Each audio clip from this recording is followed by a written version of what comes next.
Important update about YouTube playlists. Hey everyone. We've received many messages asking why our YouTube playlists aren't showing up. Do we create YouTube playlists? Yes, we absolutely do. So why can't you see them? Honestly, we're not sure. We've been in contact with YouTube support for several months now, but we still haven't received a clear answer or solution. After much discussion, our team has decided to take matters into our own hands. We believe the issue might be related to the number of playlists we've created on a single channel, possibly too many. Our solution? We're launching 2 additional YouTube channels, giving us a total of 3. This way, we can organize our audiobooks better and avoid the playlist visibility issue in the future. This change only affects our YouTube audience. If you're a patron supporter, you can still access all our audiobooks by visiting the collection menu on Patreon. Thanks so much for your time and continued support. Happy listening, and he gave off a powerful aura as he stood in the air. The air around him seemed to be frozen, and his oppressive aura made countless people feel that it was hard to breathe.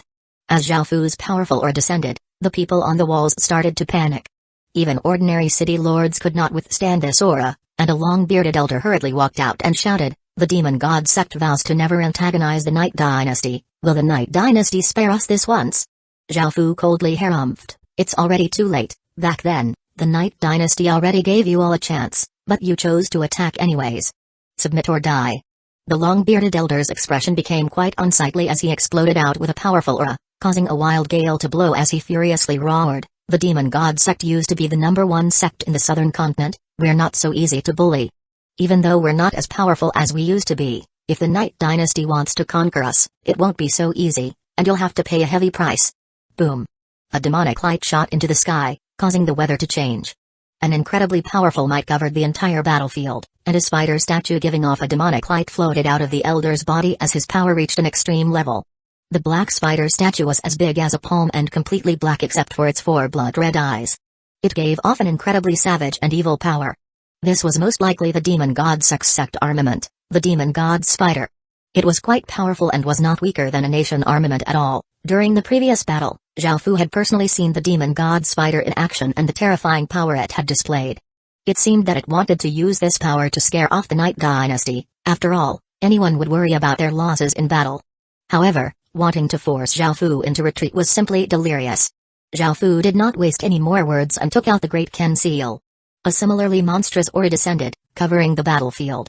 As the number of cities that the Great Ken conquered increased, the Great Ken city's grade had also increased, making the Great Ken seal much more powerful than before. "Everyone attack and destroy the demon god sect." Zhaofu's voice was filled with might, coldness, and some condescension. The 200 Great Ken city lords hidden within the army immediately unleashed their power and flew towards the walls. However, that was not all. Zhaofu threw out 50 spirit pet rings, causing 50 wyverns giving off either icy air or flames to appear. Because the wyverns were quite big and powerful, they were even more destructive than ordinary city lords and were terrifying war machines. The enemy side had suddenly increased by 200 city lords and 50 wyverns, while the demon god sect only had 40 city lords in total. Their faces became incredibly pale, and the long-bearded elder cursed, "The Night Dynasty is shameless. You're still using that mysterious faction's power, you're their dogs." Zhaofu coldly laughed but did not reply to his words, and he instead directly attacked. The 200 city lords attacked the demon god sect's city lords, while the 50 wyverns shot out large amounts of flames and icy air towards the soldiers on the walls. Pained howls sounded out as countless people were burned or frozen to death. All of the archers on the walls drew their bows to the fullest and furiously fired at the wyverns, and countless arrows tore through the sky. Ding, ding, ding. Clear clinking sounds could be heard as the countless arrows hit the wyvern scales, but they were all blocked, unable to harm the wyverns even a bit. However, the waves of arrows still caused the wyverns to feel pain, making some of them fly higher into the sky. However, the soldiers on the walls were unable to relax because the Night Dynasty's army had charged up by now. Swish, swish, swish. Arrows containing immense force flew up towards the walls and rained down, causing blood to fly everywhere and for cries to sound out. Roar. Roar. Roar. The wyverns in the air seemed quite furious as they flew back down, and their stomachs bulged as they unleashed massive waves of flames or icy air. 897 daemon wolves. These wyverns all had city lord seals fused into them, and they were all 100 or so meters long. The flames and icy blasts were all 3 meters wide and annihilated any soldiers they touched. The flames and icy blasts wreaked havoc on the walls, causing countless soldiers to cry out as they died. The Night Dynasty's soldiers came within attacking range, but they were not in a rush to attack. Instead, they formed defensive formations with shield bearers at the front and archers at the back, continuously shooting out arrows towards the walls. Under the attack from the wyverns and the archers, the demon god sect's losses were quite severe. Their numbers continuously dwindled, and even though they vigorously retaliated, in front of the Night Dynasty's immense power, they were unable to do much. The situation for the demon god sect's city lords was not very good either. They were surrounded by Greatkin's city lords, and some of they had already died. After all, they were fighting 5 against 1, and it was an incredibly shameless battle. Elsewhere, Zhao Fu was fighting with the demon god sect's sect master, the long-bearded elder. Zhao Fu held the Death Disaster sword and continuously rained down powerful attacks. The demon god sect's sect master's face was extremely pale. He had already unleashed the sect armament's full power, but he was still being suppressed. He was continuously in danger, but the other side was only using his city lord seal. That person was truly terrifying. Boom. A massive explosion sounded out as Zhao Fu slashed out, causing a long, gray sword light, bringing with it an immense aura of death, to slash towards the demon god sect master. Og! The demon god sect master roared and invigorated all of the sect armament's power. The black spider gave off an intense demonic light, and a massive spider's image appeared in the sky, spitting out a black light towards the sword light. Boom! An explosion rang out as the sword light and black light collided, resulting in deathly chi and black light shooting everywhere and for massive winds to sweep out. Yi King's army's advance was also quite smooth. He was attacking the South Glass Dynasty, who had built their defenses on the plains. There had originally been hundreds of thousands of demon wolves here, and after the Night Dynasty's army arrived, the South Glass Dynasty used some sort of method to attract the demon wolves to attack the Night Dynasty's army.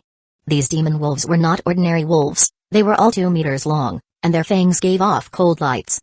Their strength was roughly at Tier 1 level 6, and they were incredibly savage and fast.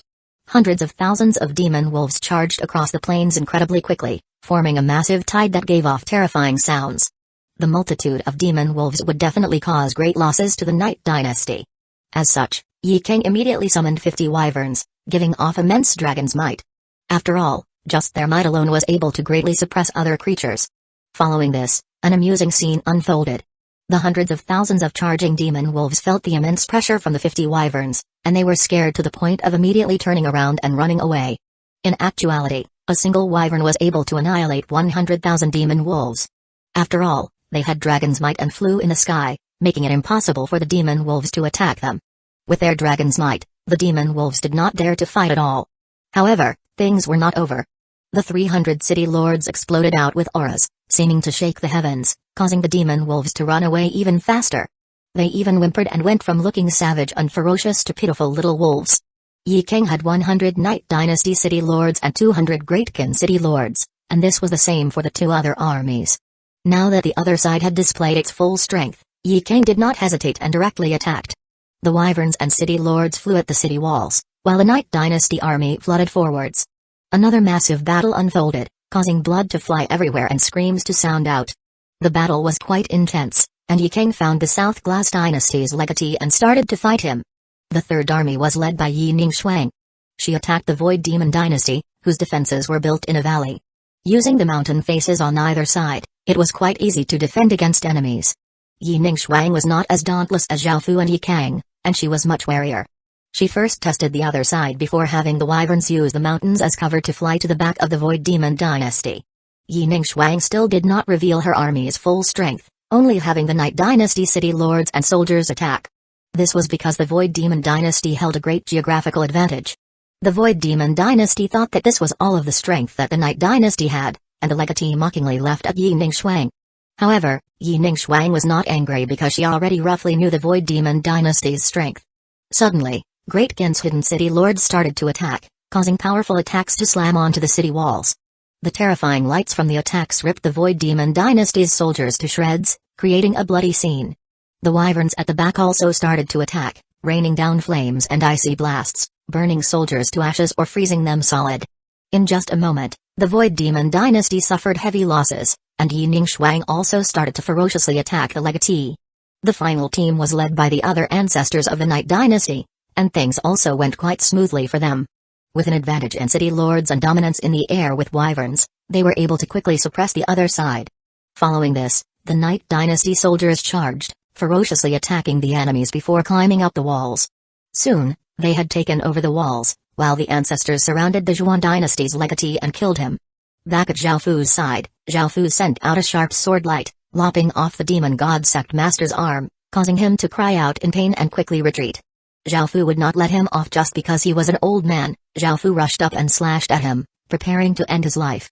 However, the sect armament, that palm-sized spider, seemed to have its own will as it shot out and screeched as it bit at Zhao Fu. Zhao Fu coldly harumphed and sent it flying before grabbing out with his hand, causing a black dragon inscription barrier to cover that black spider. The black spider gave off an intense demonic light as it tried to bite its way out. Zhao Fu's tough barrier was broken through after a few bits, but before the spider could escape, Zhao Fu had cleaved the demon god sect master in half, causing blood to splatter everywhere as the two halves of his body fell to the ground. The black spider lost all of its power and returned to being a statue, all of its terrifying might disappearing. 898 Hidden historical remnant. Zhao Fu put the black spider away, and the battle quickly ended. Most of the demon god sect's soldiers and city lords had died, and small portion of them had surrendered. Zhao Fu led his soldiers and directly took over the demon god sect's territory. Because the demon god sect master had brought his real body into the heaven awakened world, even without using the heart sword, Zhao Fu was able to kill him. Also, after killing the demon god sect master, he had dropped a black rhombus-shaped crystal. The black crystal gave off a slight demonic light and was as long as a finger. It gave off an aura similar to that of a city lord seal, but it was a different power. This was a sect crystal, and it had similar effects to a city lord seal. It allowed one to control the highest authority in a sect, and it had powerful sect power. The three other armies also successfully advanced, taking over the city walls quickly before conquering the territories of those factions. The four factions' residents were in a state of panic. Facing the Night Dynasty's ferocious attacks, they had no strength to retaliate and could only run around in terror or scream as they died. As the Night Dynasty had started attacking in the Heaven Awakened world, their soldiers in the real world had also suddenly attacked while most of the four factions' people were in the Heaven Awakened world. They easily conquered their headquarters, and Zhao Fu even had some Night Dynasty soldiers return to the real world to assist with this. The four factions suffered heavy blows in the Heaven Awakened world and in the real world. Within the Heaven Awakened world, they were unable to resist anymore, as most of their city lords and soldiers were either dead or had surrendered, and only their residents were left. Residents were incredibly weak in front of proper soldiers. A stage 1 soldier could kill dozens of residents, and the countless residents could do nothing but be slaughtered. The four factions in the real world had some strength to defend because after their soldiers died in the Heaven Awakened world, they returned to the real world. However, they barely had any heart to resist, as they understood that they would lose and most of their higher-ups had been captured in the Heaven Awakened world or had been killed already, so there was no one leading them. Zhao Fu led his city lords and arrived at the center of the demon god sect without any obstructions. This was their final line of defense, and there was a massive magic formation there. However, Zhao Fu condescendingly smiled and did not even bother to attack. He directly used the sect crystal to deactivate the formation. Finally, Zhao Fu went to the innermost region of the demon god sect. The core item was different than a city heart. It was an orb floating in the air with a 1-meter-tall stone stele beneath it, giving off a powerful aura. The words Demon God Sect were engraved on the stone stele. Zhao Fu looked at its information and found that it was the sect creation stele, and with this, one could create a sect, while the orb was naturally the sect heart. Of course, this sect creation stele belonged to the Demon God Sect and could not create a new sect. Zhao Fu went up and placed his hand against the sect heart and chose to conquer it and relocate it. The three other armies quickly took down the three other factions as well, and the four factions finally perished and became part of the Night Dynasty. Now, there were many things to do, and not just in the Heaven Awakened world. They now had to take all of the four factions' resources and people in both the Heaven Awakened world and the real world. There were many things to do, but the entire Night Dynasty was ecstatic. They had devoured four factions in one go, and their strength had once again greatly increased. Moreover, these four factions had been in conflict with the Night Dynasty, and they most likely had to do with the death of the previous legatee. Now, they had finally been destroyed, and the Night Dynasty would no longer have to worry about them. However, they did not know that Zhao Fu's ambitions were far greater. Those four factions were just second-rate factions in the southern continent, so it was not too big of a deal for them to be destroyed. Now, even without Great Gin's help, the Night Dynasty would be able to stand as the #1 faction in the southern continent. Apart from the Night Dynasty, there were 10 or so other first-rate factions in the southern continent, dozens of second-rate factions, and hundreds of third-rate factions. There were even smaller factions and system factions. It would be quite difficult to unify the southern continent, especially without revealing himself. Even though Zhao Fu wanted to speed things up, he had to take things one step at a time. Right now, he already had a rough plan. The other factions were not too surprised that these 4 factions had been destroyed, as they had been expecting this for a while. However, seeing that the Night Dynasty had once again asked for help from that mysterious faction, many people felt quite scared. Luckily, the Night Dynasty immediately expressed its goodwill to other factions afterwards.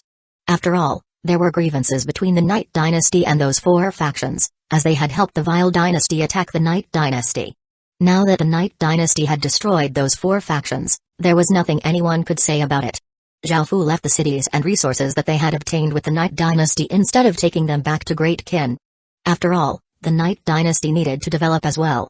Of course, the women that the various dynasties and sects sent over were kept by Zhao Fu himself.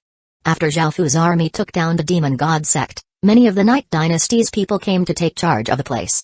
Zhao Fu planned to return and take a proper look at this sect armament. However, one of the Night Dynasty's managers came and reported that they had discovered a hidden historical remnant in the Demon God sect. It was extremely dangerous, and the soldiers who went in were not heard from again and had most likely died. Hearing the words historical remnant, Zhao Fu felt quite interested. After all, Great Qin had a few historical remnants. One was the underground region, which Great Qin had explored around 1/5 of, and another was the assassin historical remnant, which he still only had one more stage to clear, a trial of the heart. Zhao Fu had not been able to clear that one so far. The last one was Gloomy Jungle, which he had fully explored. The ice and fire region within it had been very beneficial to Great Qin. As such, Zhao Fu was quite delighted to hear that there was a historical remnant here, and he immediately had that manager bring him to it. They arrived at a large, underground cave that was surrounded by ruins. There were traces of an ancient civilization, and it was pitch black inside the cave. Cold air flowed out of the cave, making one shiver, and it gave off an incredibly dangerous feeling. The cave mouth was 3 meters tall and 4 meters wide, and there were white cobwebs around it. Zhao Fu remembered that the Demon God sect armament was a spider, and he wondered if this was related. In order to avoid any danger, Zhao Fu became wary and released his emperor's domain. He also ordered some soldiers to stand guard to avoid any unexpected situations. 899 Spider Zhao Fu walked into the cave, and now that he had those gray pupils, he was able to see clearly in the dark. He no longer needed any illumination, as the gray pupils were something from the death race. After walking in 30 or so meters, Zhao Fu discovered some soldiers' weapons and some traces of blood, but there were no corpses. There were traces of things being dragged, and the corpses had most likely been dragged off by something. Zhao Fu became even warier and continued onwards. As Zhao Fu walked, the space around him became larger and larger. Suddenly, when Zhao Fu was about 100 meters into the cave, countless 1-meter-wide black spiders rushed at Zhao Fu incredibly quickly. Zhao Fu's expression did not change at all, because even though the spiders had some power, they were still nothing in front of Zhao Fu. Zhao Fu took out the Death Disaster sword and casually swung it, causing deathly chi to flow out towards the spiders. The spiders' bodies were instantly corroded by the deathly chi, and their life force was instantly destroyed, causing them to immediately die. There were hundreds of spiders, and they all became corpses. Zhao Fu stepped over their corpses and continued ahead, and waves of spiders would attack him from time to time with increasing numbers. A few hours later, Zhao Fu came to a passageway that was 10 or so meters wide. He slashed out, sending out a gray sword light that cut thousands of spiders into tiny parts. Those spiders were more powerful than the ones from before, and their bodies were about 1.5 meters wide. Zhao Fu continued onwards, and after killing a few more waves of spiders, another massive wave of spiders came at him.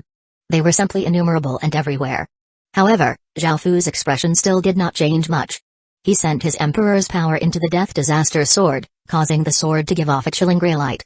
The spiders rushed at Zhao Fu savagely like a massive tide, reaching him in an instant. It seemed like they would inundate him in just a moment and devour him. Zhao Fu continuously slashed out, creating terrifying sword lights that flew out continuously. In just a moment, the spiders were reduced to countless fragmented corpses. Their green blood splattered everywhere, and more corpses fell to Zhao Fu's feet.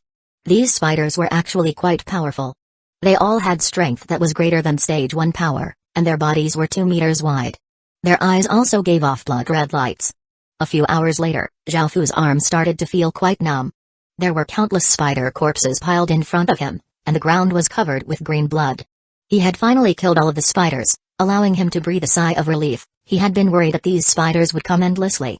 Zhao Fu decided to rest for a short while and regain his strength before going onwards. Following this, he arrived at a large hall that was 10,000 meters wide. The floor was made of glossy tiles, and there were terrifying drawings of spiders catching their food engraved on the walls, looking incredibly bloody and ferocious. Within the hall, there were 3 100-meter-wide spiders that each had 6 pairs of blood-red eyes. They all looked coldly and ferociously at Zhao Fu, giving off powerful auras. Their strength was not weaker than that of the boss monster of the region. At the same time, there was a large door behind them. There was a picture of a gigantic spider on the door, looking incredibly lifelike, making it seem as if it was going to rush out of the drawing. Just as Zhao Fu stepped into this place, the 3 spiders started to quickly move, rushing at Zhao Fu with frightening auras. Facing the 3 massive spiders, Zhao Fu vigorously slashed out, sending out a 100-meter-wide crescent sword light. It gave off a massive amount of deathly chi as it flew towards the incoming spiders. However, the 3 spiders were not only fast but also incredibly agile. Just as the sword light was about to hit them, they suddenly jumped and lightly evaded Zhao Fu's attack. Zhao Fu had underestimated these 3 spiders. Kai. Kai. Kai. After jumping into the air, the 3 massive spiders spat out a white liquid towards Zhao Fu. The white liquid smelled quite foul, and it was evident that it was nothing good. Zhao Fu quickly dodged to the side, and after the 3 pools of liquid fell to the ground, they gave off sizzling sounds.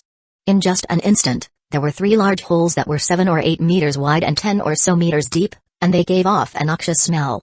The 3 massive spiders landed and continued rushing at Zhao Fu. After getting close, they bit at him, wanting to rip him to shreds. In response, Zhao Fu coldly smiled as a massive amount of deathly chi flooded out of the Death Disaster sword. In just an instant, Zhao Fu condensed hundreds of spears that were 10 or so meters long, each of them possessing immense death power. Zhao Fu's long-range attacks were not very powerful, but as someone who used swords, he had the advantage in close-range battles. With the 3 spiders leaping at Zhao Fu and trying to bite him, Zhao Fu sent out the spears he had condensed. Because they were incredibly close now, the spiders were unable to dodge. The spears pierced through their bodies, causing green blood to fly everywhere. The 3 spiders screeched and quickly retreated. Zhao Fu was quite surprised that they had taken this attack but had not died. However, they were heavily injured. Zhao Fu darted forwards and turned into a ray of light as he shot past, giving off an incredibly sharp sword aura. One of the spiders was sent flying and smashed out a crater in one of the walls. After crashing to the ground, it did not even twitch, and Zhao Fu had no idea if it was still alive or dead. The looks in the remaining 2 spiders' eyes were no longer as ferocious, and there was now a trace of fear in their eyes. With Zhao Fu's current strength, even the 8 aquatic beast kings were afraid, let alone these 3 spiders. The 2 spiders quickly ran towards the door behind them. This door was 100 meters tall and 60 meters wide, and even though Zhao Fu did not know what was behind the door, anyone would be able to tell that the spiders were trying to do something. As such, Zhao Fu had to stop them. He stretched out a hand, and his golden pupil in his left eye quickly spun as he grabbed at the air.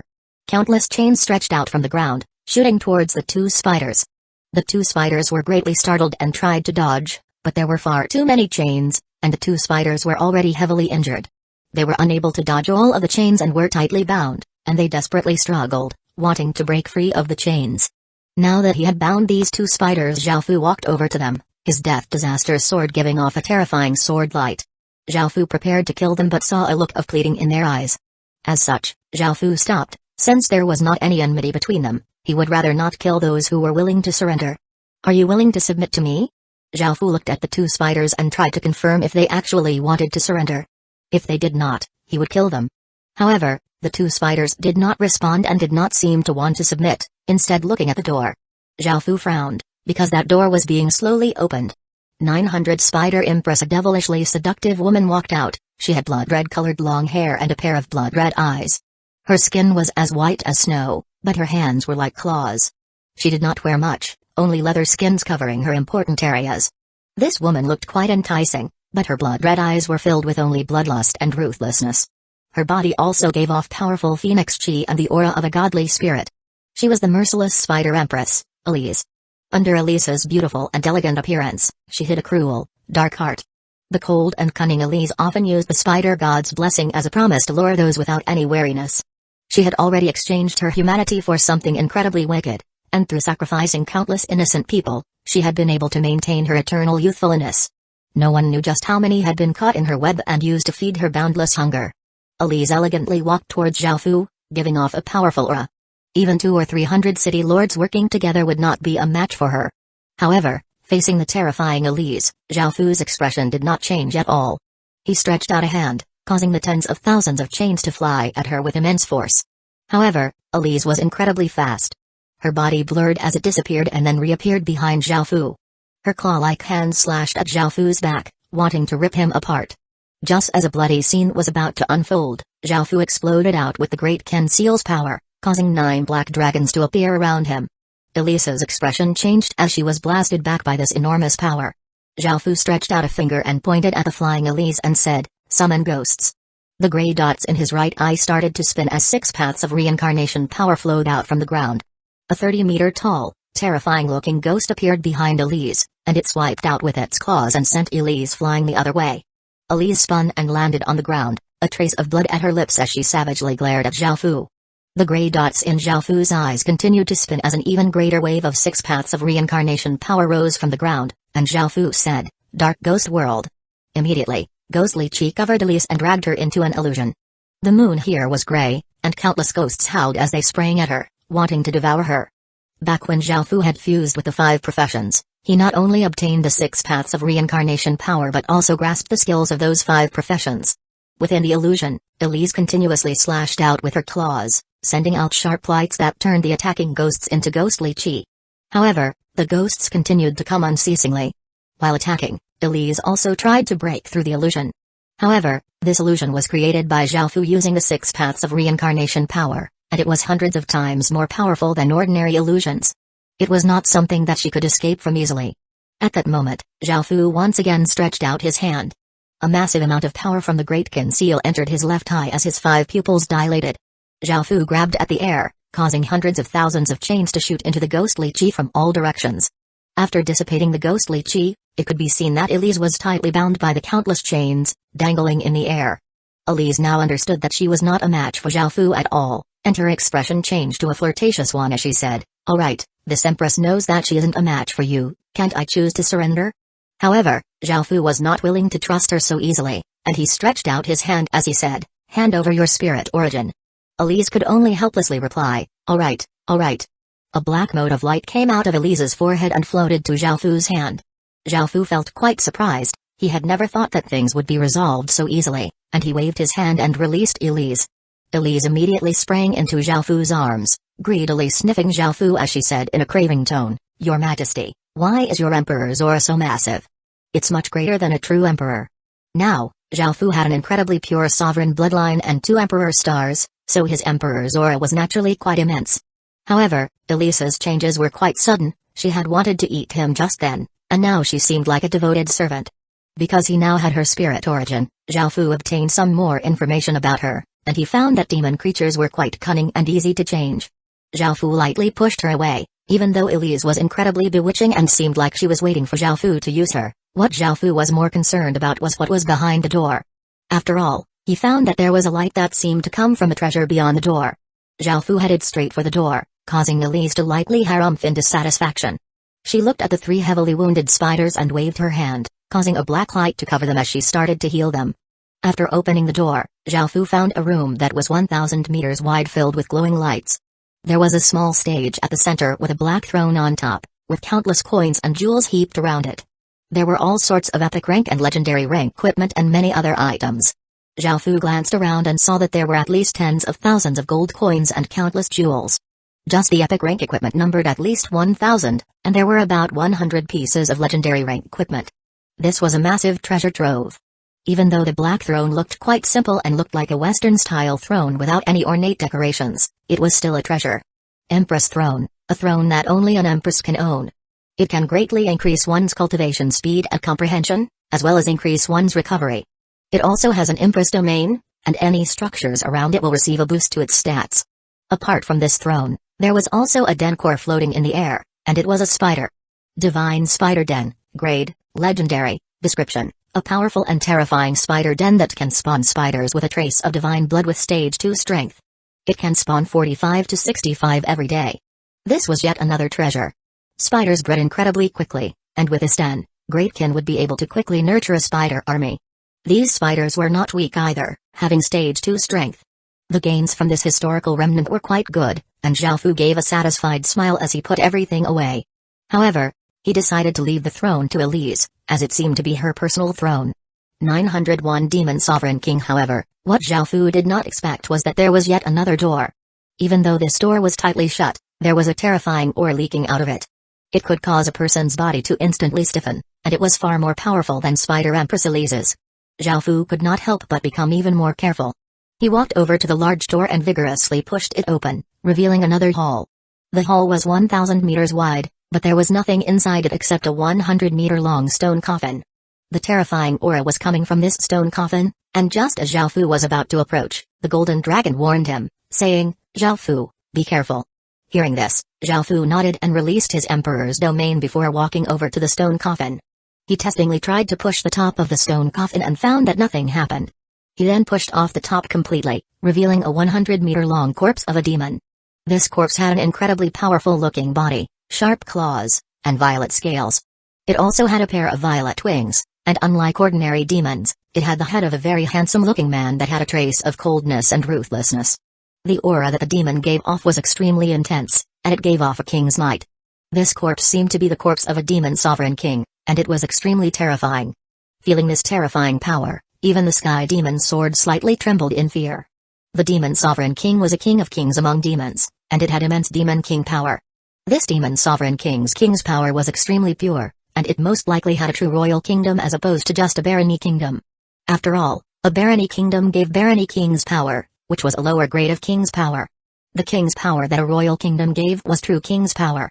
This demon sovereign king had been dead for a long time, yet it still gave off such a powerful aura. A corpse like this was quite a good treasure, and it had many uses. Xiaofu wondered what he should use the corpse for when the golden dragon said, "You don't need to make things so complicated. The demon sovereign king's corpse has already created a second spirit, which is currently slumbering, and it requires a large amount of power to awaken. Xiaofu, you can use your blood to set a restriction in his body. Your blood has a sovereign bloodline, so it naturally suppresses kings. He won't be able to break free from your restriction unless he also becomes an emperor. You can then use your power to awaken him and fully control him." Hearing this, Xiaofu smiled. Subduing such a powerful demon sovereign king meant that he would have another powerful helper. Xiaofu used a golden dragon's method to set down a restriction within the demon sovereign king's body. In order to do this, Xiaofu used his essence blood, forming a blood-red rune that he sent into the demon sovereign king's body. Its second spirit was something that it had only birthed after a long time, and this was incredibly rare. The second spirit did not have the first spirit's memories, and it was a blank slate. Now that Xiaofu had set down the restriction, it was time to awaken it. This required an immense amount of power, so Xiaofu using his emperor's power was quite beneficial. Xiaofu discourteously stood on the demon sovereign king's massive head and took out the great Ken seal, releasing all of its power. A black flame erupted out, unleashing wild wind that rippled in all directions. Following this, Xiaofu controlled the great Ken seal to descend on the demon sovereign king's head, and waves of powerful energy were sent by the great Ken seal into the demon sovereign king's body. The corpse filled with deathly aura started to have traces of life force, which grew and grew. 3 hours later, the demon sovereign king suddenly opened his violet eyes and looked at Xiaofu, who was standing on his head. There was no emotion in its eyes, only evilness and ruthlessness, causing Xiaofu's hairs to stand on end. In the next second, the demon sovereign king raised its hand to attack Xiaofu, wanting to crush him. He felt no gratitude towards Xiaofu awakening him, and it only wanted to kill all living creatures. Xiaofu coldly harumphed and invigorated the restriction that he had set. "Og!" The demon sovereign king howled in pain.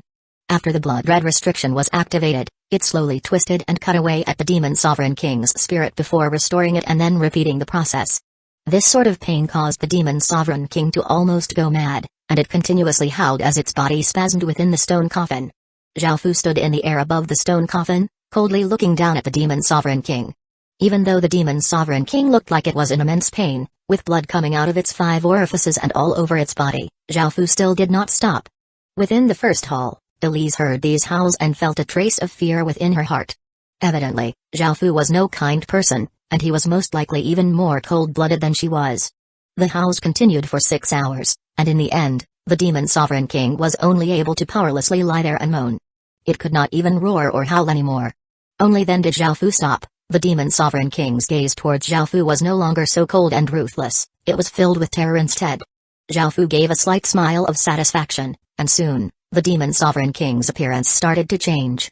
He turned into a 14 or 15-year-old boy with violet hair, and even though he gave off an icy cold, ferocious aura, he still followed behind Zhao Fu and looked quite frightened. After going back to the first hall, Zhao Fu was quite surprised to find 3 extra women. They all had short, silver hair and blood-red eyes, and they looked quite beautiful. They were quite voluptuous as well and had elegant demeanors. These 3 women's auras were the same as the 3 spiders' auras. Zhao Fu looked at Elise, who now looked at him with a trace of fear. He wondered if she had some way of turning them into human forms, or if they had always had this ability. Just as Elise was about to explain, Zhao Fu waved his hand, signaling that he did not care too much. Elise's eyes flashed as she seemed to think of something, and she flirtatiously hugged Zhao Fu's arm, looking quite passionate. The 3 other women and the demon sovereign king followed behind Zhao Fu and left his historical remnant. Just like that, Zhao Fu had finished going through the whole historical remnant. Zhao Fu planned to return to Great Kin and take care of the Spider Den and sect armament before heading to the Dark Daemon world. He wanted to form an alliance with other factions and use the alliance to clear out the smaller factions and system factions. He would use the alliance to obtain as much benefits as possible, allowing the Night Dynasty to quickly develop. After obtaining enough strength, he would then turn on the larger factions and quickly unify the southern continent before expanding out to the other continents. 902 Supreme Level. After returning to Great Kin, Zhao Fu asked the Golden Dragon about the sect armament in detail. He found that he could not refine it yet, as this required sect fate, and required him to establish a sect. Moreover, even if he refined the sect armament, he could only use it as a sect armament, and it could not become a nation armament. There was no way to change its nature, because sects and nations were simply too different, so Zhao Fu gave up on his original thoughts. Now, Zhao Fu had the Demon God Sect's sect creation steel, so he could re-establish the Demon God sect. Because he had the sect creation steel, he had obtained a lot of information. This sect creation steel not only contained the legacy art Demon God Profound Art but also the Demon God sect's history. The first sect master created the Demon God sect with the help of the Spider God, so the sect armament was a spider. Zhao Fu thought about Elise because she was somehow related to the Spider God. No wonder the Demon God sect had that historical remnant. Now, Zhao Fu wanted to re-establish the Demon God sect, but it was more complicated than establishing a city. It first required 1 to learn the legacy art, then required another 5 people to learn the legacy art, and then another 100 people to learn the legacy art. This would provide 1 sect master, 5 elders, and 100 disciples. The legacy art was split into different grades like Great Kin's legacy art. As one's status increased, the grade of their art would also automatically increase. Zhao Fu thought about it and decided that he should still establish a sect. The Heaven Awakened world was a world in which sects and nations coexisted, and he would have to face off against many sects in the future. As such, establishing his own was essential. Following this, Zhao Fu picked out 105 people to start cultivating the Demon God sect's legacy art. At the same time, Zhao Fu started to cultivate it as well, as he had to re-establish the sect. However, Zhao Fu did not want to continue using the Demon God sect's name, and he instead changed it to the Demon Emperor sect. This was just a change of name, and the sect would still be the Demon God sect in essence. However, Zhao Fu could be said to be the first sect master of the Demon Emperor sect. After 10 or so days of cultivation, everyone reached the requirements. Zhao Fu found a region filled with demonic chi and re-established the Demon God sect as the Demon Emperor sect. A black light shot into the sky and turned into a massive spider. Demonic light filled the surrounding few regions, and demonic chi and fate madly gathered as the Demon Emperor sect was formally established. The Demon Emperor sect had just been established, so it was not very complete yet. Zhao Fu handed it over to others to take care of. The first thing to do was to gather a few million disciples. After all, the sect armament's power relied on the sect's overall fate, so they could not lack people. Of course, Great Kin's main path was still of an empire. Having a sect was just something on the side that would allow Zhao Fu to use the sect armament. Because Zhao Fu was the sect master of the Demon Emperor sect, he could naturally use the sect's power and the sect armament. He would not have to refine it, as there was no bloodline requirement, being the sect master was enough. After this matter was complete, Zhao Fu went to take care of another matter, which was the Spider Den. Zhao Fu had specially prepared a region for it in order to nurture a large number of spiders with divine blood. Because Elise was the Spider Empress and had a large amount of fate, Zhao Fu made her a concubine, providing Great Kin with a lot of phoenix chi and fate. The 3 short-haired women, her personal attendants, had also been made concubines. Zhao Fu had her manage the spiders because she understood this area more than anyone else. Of course, all authority over the den still remained with Zhao Fu. Zhao Fu still did not trust Elise much. However, because he had obtained her spirit origin, he did not have to be too worried. Next was the Demon Sovereign King. Because he had a new spirit, his mind was still blank, and he did not have any memories. Zhao Fu decided to name him Zhao Mo, similar to Zhao Sha. Thinking about Zhao Sha, after 3 years, he had become a young man, but he still could not speak very well. Zhao Fu decided to send him to the Great Ken Academy to properly study, and he had performed quite well. His rankings there were not low at all, but because he looked quite savage and had a cold aura, he did not have many friends. He was only somewhat close with Wu King and the others. His Sin Devil bloodline had developed as he had developed, and his true power and might had been revealed. Out of the 12 people from Eternal Night, Chuoba King was the most powerful due to her origin bloodline, while Zhao Sha was the second most powerful. Now that Chuoba King had left, he was naturally the most powerful. Before, he had only been weaker because of Chuoba King's origin bloodline. In terms of his killing techniques and calmness, he was number 1. The Golden Dragon had actually suggested wiping away Zhao Sha's consciousness and making him Zhao Fu's second clone. After all, the Sin Devil bloodline was a higher being's unique bloodline and had unlimited potential. If Zhao Fu could have this clone, he would be able to have even more power. Only this way would Zhao Fu be able to completely control Zhao Sha, who had so much potential. Even without thinking about it, Zhao Fu rejected the Golden Dragon's suggestion. Even though Zhao Fu could be quite cold-blooded, he had his bottom line: he would never lay hands on his own people. The 3 strongest people in Great Kin right now would first be Beiqi, then Jinaya, and then Zhao Sha. Zhao Sha's battle abilities and potential surpassed Beiqi, and he could even surpass Zhao Fu. Now, if Zhao Fu and Zhao Sha did not use any special powers, it was likely that Zhao Sha could defeat Zhao Fu. Zhao Fu had been greatly nurturing Zhao Sha this entire time, giving him all sorts of medicinal pills and arts. However, because his resources were limited, he had not been able to give Zhao Sha any top-tier things. Zhao Fu went over to the Heaven Spirit Steel. It had been a while since he had been here, and if he wanted to obtain top-tier items, he would have to get them from here. At the same time, Zhao Fu thought about how to set things up in the fish-scale world. Zhao Fu's ambition was no longer limited to the human world. He wanted to develop in the other worlds as well in order to make preparations. When Zhao Fu's consciousness entered the Heaven Spirit Steel, a chain of system announcements sounded out, making him feel quite startled. He found that his level had been upgraded to Supreme Level, which was the highest level of user in the Heaven Spirit Steel. Only higher beings could have such a level. However, Zhao Fu remembered that he had not completed any quests and had only given out a quest. Why had he suddenly jumped to Supreme Level? Could it be that there had been an error?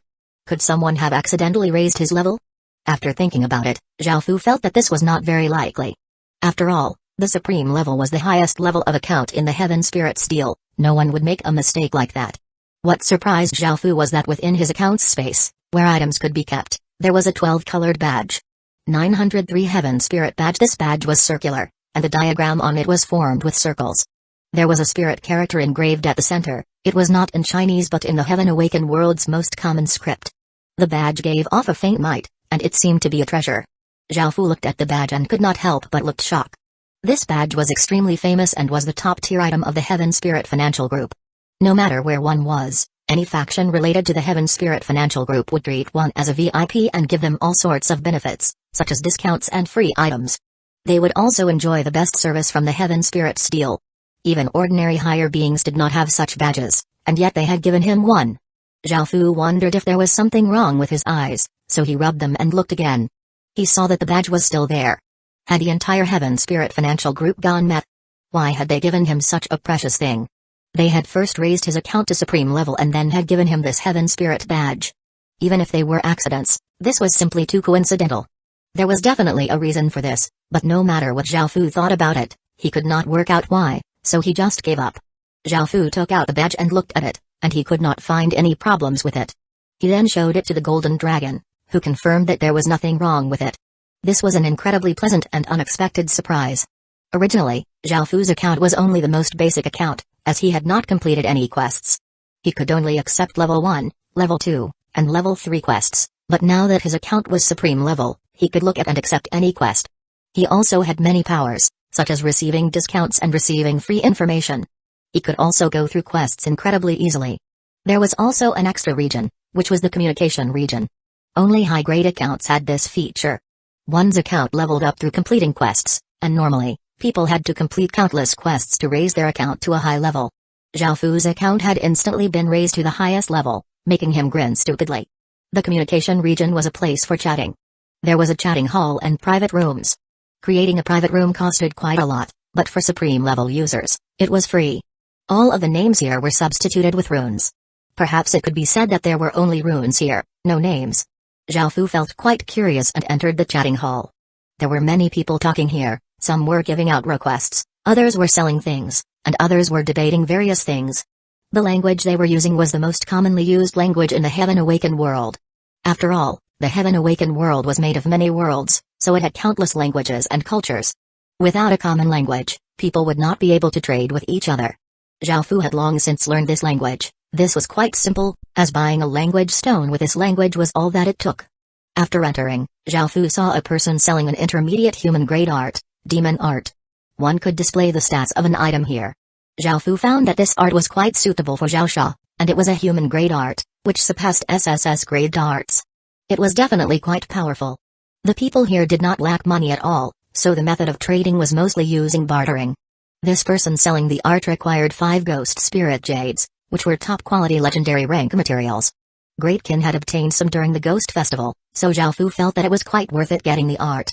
As such, Zhao Fu wrote out a few words and sent them into the communication region, saying that he wanted to trade with that person. In the next instant, a sentence giving off rainbow-colored light, as well as an emperor's domineering aura, appeared in the communication region. Immediately, the bustling chatting hall quietened down. Zhao Fu was quite startled, as he had never thought that a supreme-level account would have such special effects when talking. Holy crap!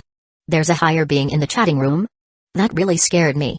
After a short period of silence, a person sent a message in surprise. Only higher beings could possess supreme-level accounts, and such people stood at the peak of the entire Heaven Awakened world. Countless people could only look up at them. After the first person spoke, more and more people joined in. It really is a higher being. This little one, Minotaur Mountain's Zhang Xiahua, is lucky to meet you. Higher being, are you lacking any female attendants? I'm still a virgin, and I'm willing to serve you. I promise you'll be satisfied. Higher being, I'm so happy to meet a grand figure like you, so happy. I can't believe a grand figure came here. Look at you all, can't you act with more dignity? Higher being, are you taking any disciples? I have human-grade talent, and I'm very good at being a good disciple. I promise I'll treat you hundreds of times better than I treat my own dad. Please take me as your disciple. Zhao Fu felt incredibly speechless. Before, all of them had all been talking confidently and domineeringly. After all, anyone who can access the communication region was quite powerful. However, they were now talking incredibly servilely, and to Zhao Fu, who wasn't even a higher being.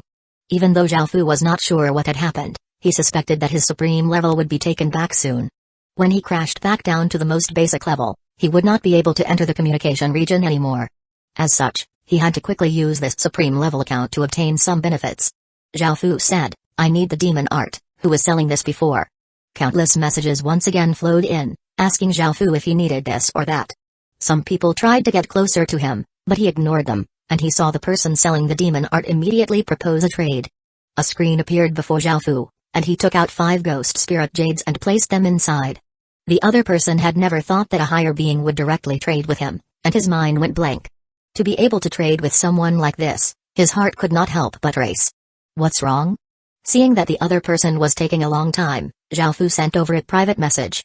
That person was standing there, his heart beating furiously.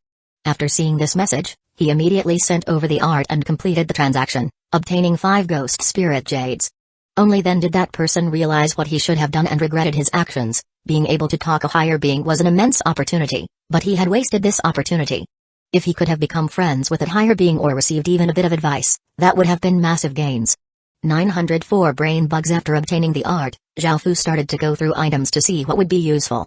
It would be best to control something in the fish scale world and slowly develop, becoming a large faction and unifying a continent. After looking for a while, Zhao Fu found a useful thing called a brain bug. It was a bug that could control city lords and was incredibly powerful. After all, city lords had city lord seals, and they were not so easy to control. Brain bugs could crawl inside a city lord's head and devour their spirit, obtaining the city lord's powers, memories, and even personality, allowing them to perfectly replace the city lord.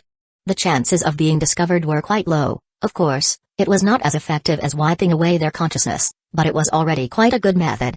Zhao Fu's goal was to use brain bugs to secretly control a group of city lords in the fish scale world and control them, before attacking other regions and expanding their faction.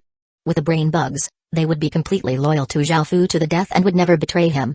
However, brain bugs were quite difficult to obtain, and Zhao Fu looked through quests with brain bugs with rewards. There were many quests, and they all asked for different things: materials, medicinal pills, equipment, information, etc. The first quest that Xiaofu saw was a great city for 5 brain bugs. Even though Xiaofu now had many cities, he was not very willing to give away a great city for 5 brain bugs.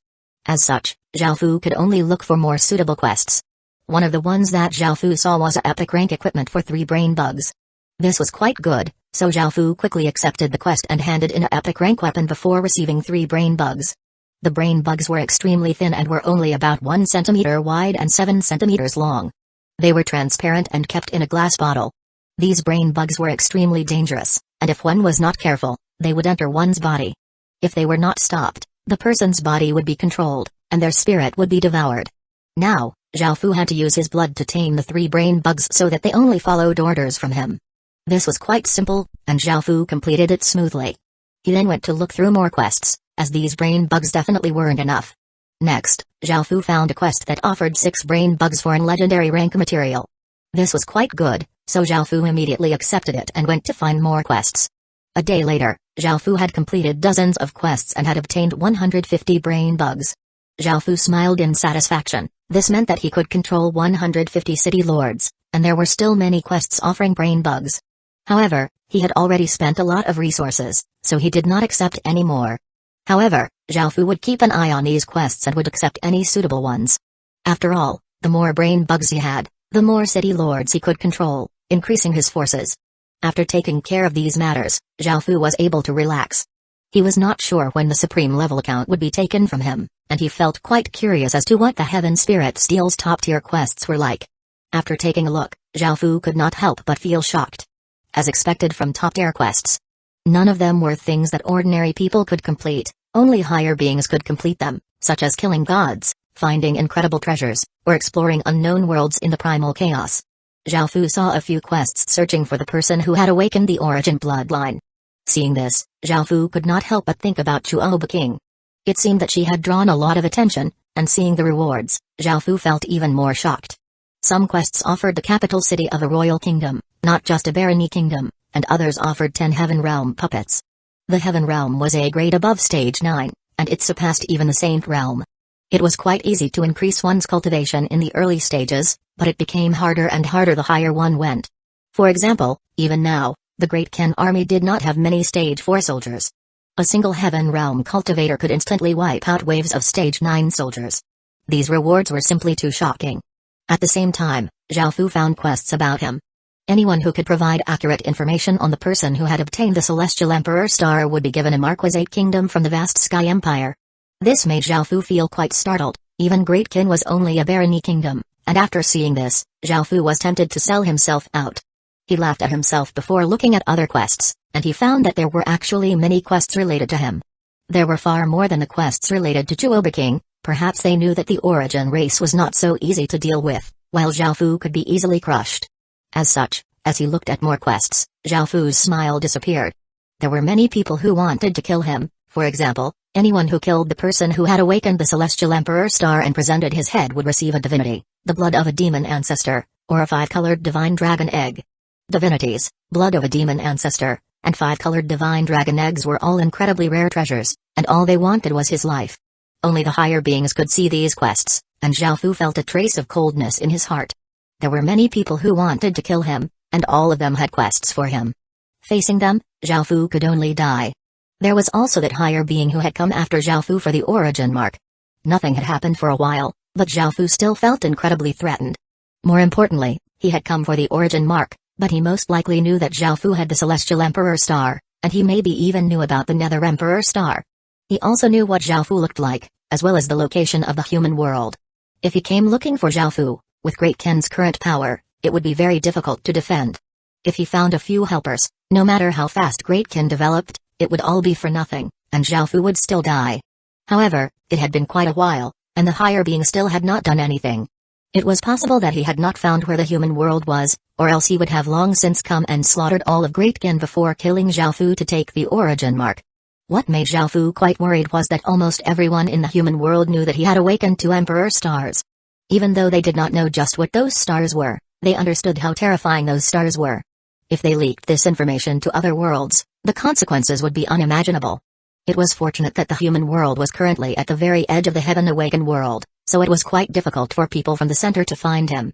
However, Zhao Fu was still a bit worried, as sometimes incredibly unlucky things still happened. Zhao Fu continued to look through the various quests related to him. They were mainly two types of quests. One was to kill him, giving great rewards, while the other was to protect him, but this came at a cost. 905 Dio Blue Empire, one of the most powerful human empires, the Deep Blue Empire, offered protection to the owner of the Celestial Emperor Star. However, Zhao Fu would have to marry into the Deep Blue Empire and become part of the Deep Blue Empire through marriage with their princess.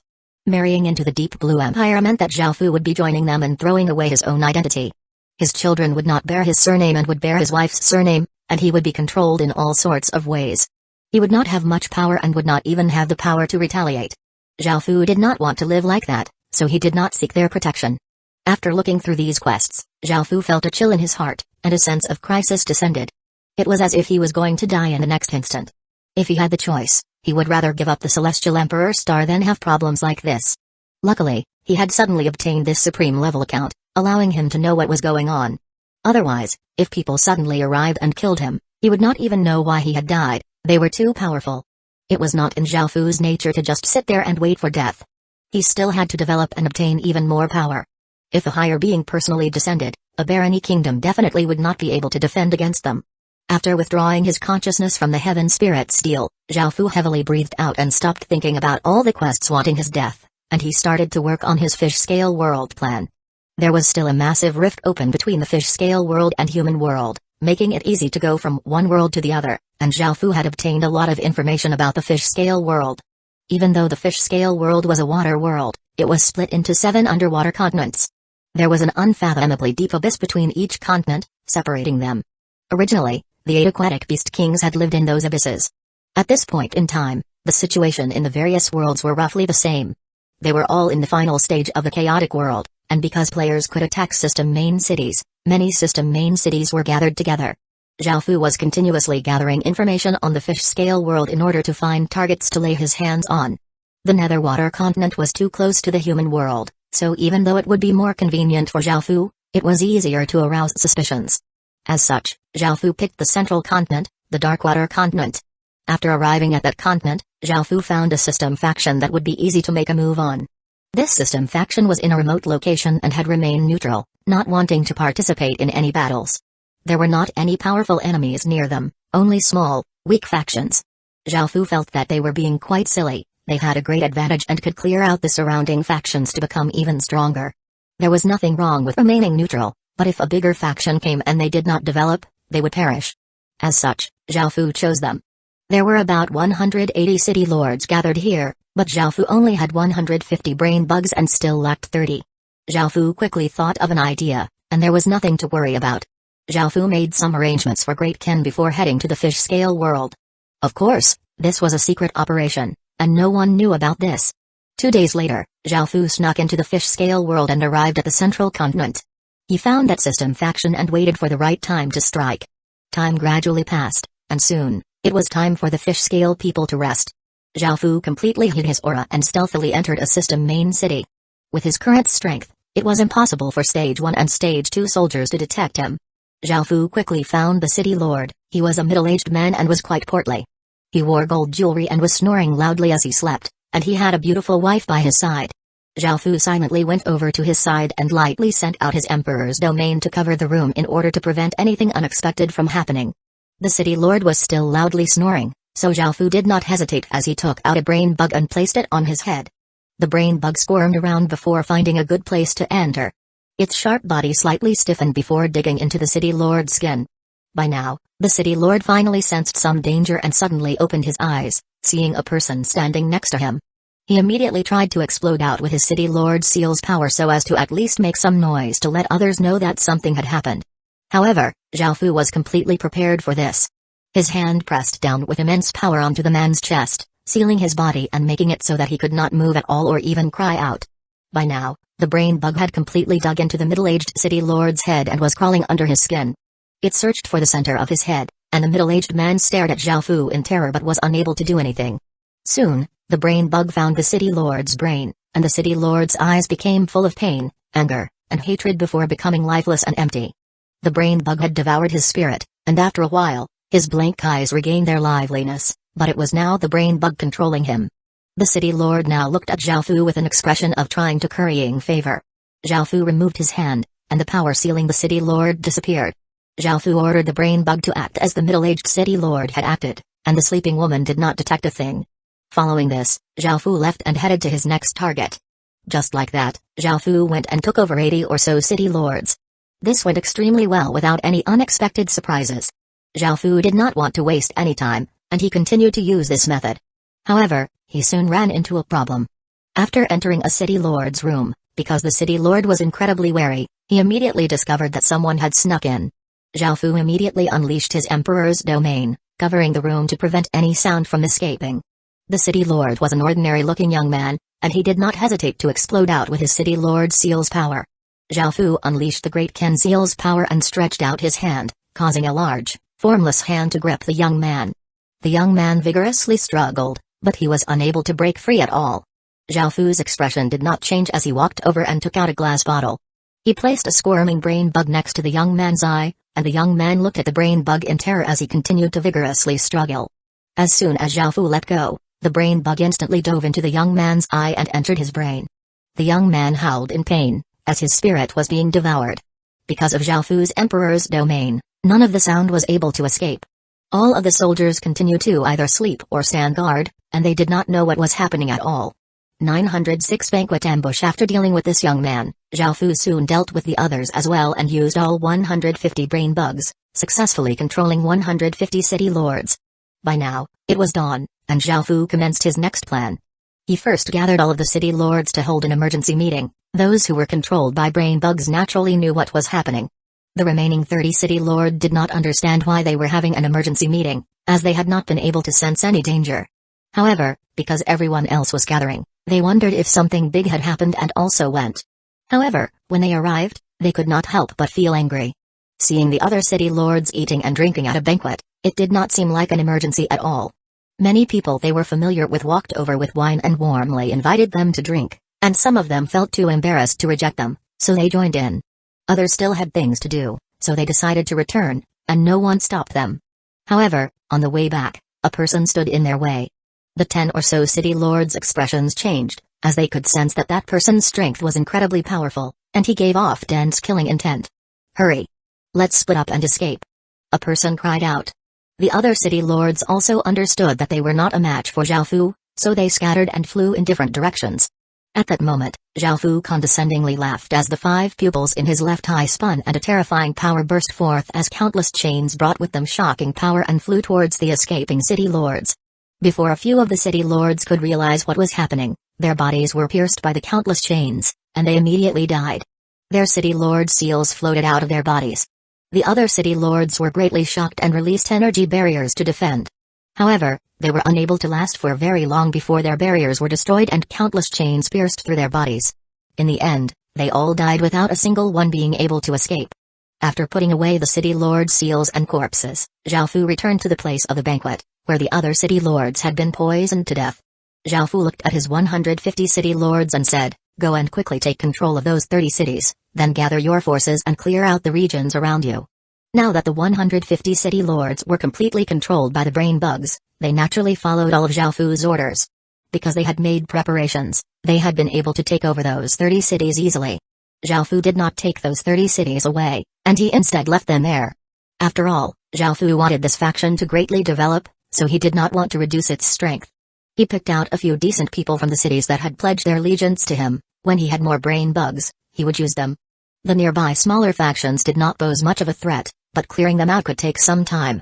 After clearing out all of the factions and becoming stronger, they would be able to start making a move against the larger factions. The countless smaller factions felt incredibly terrified at the changes in the system faction. They could not understand why this faction, which had maintained absolute neutrality, had suddenly started to attack others. They did not know that the city lords were now all controlled by someone else. However, this did not draw much attention, as this sort of situation was quite common. In order to survive, plans often changed. After dealing with this, Zhao Fu returned to Great Qin. Great Qin was still clearing out regions while building the third Great Wall. This required a lot of time and would not be finished anytime soon. Seeing that there was not much to do, Zhao Fu decided to return to the real world. Zhao Fu's wounds in the real world had healed, and he had returned to his own villa. Just like always, He was extremely hungry, and after having a large meal, he turned on his laptop to see if there was any important news. Zhang Dong, the class president of Zhao Fu's class in university, sent a message, saying that his faction had been developing quite well.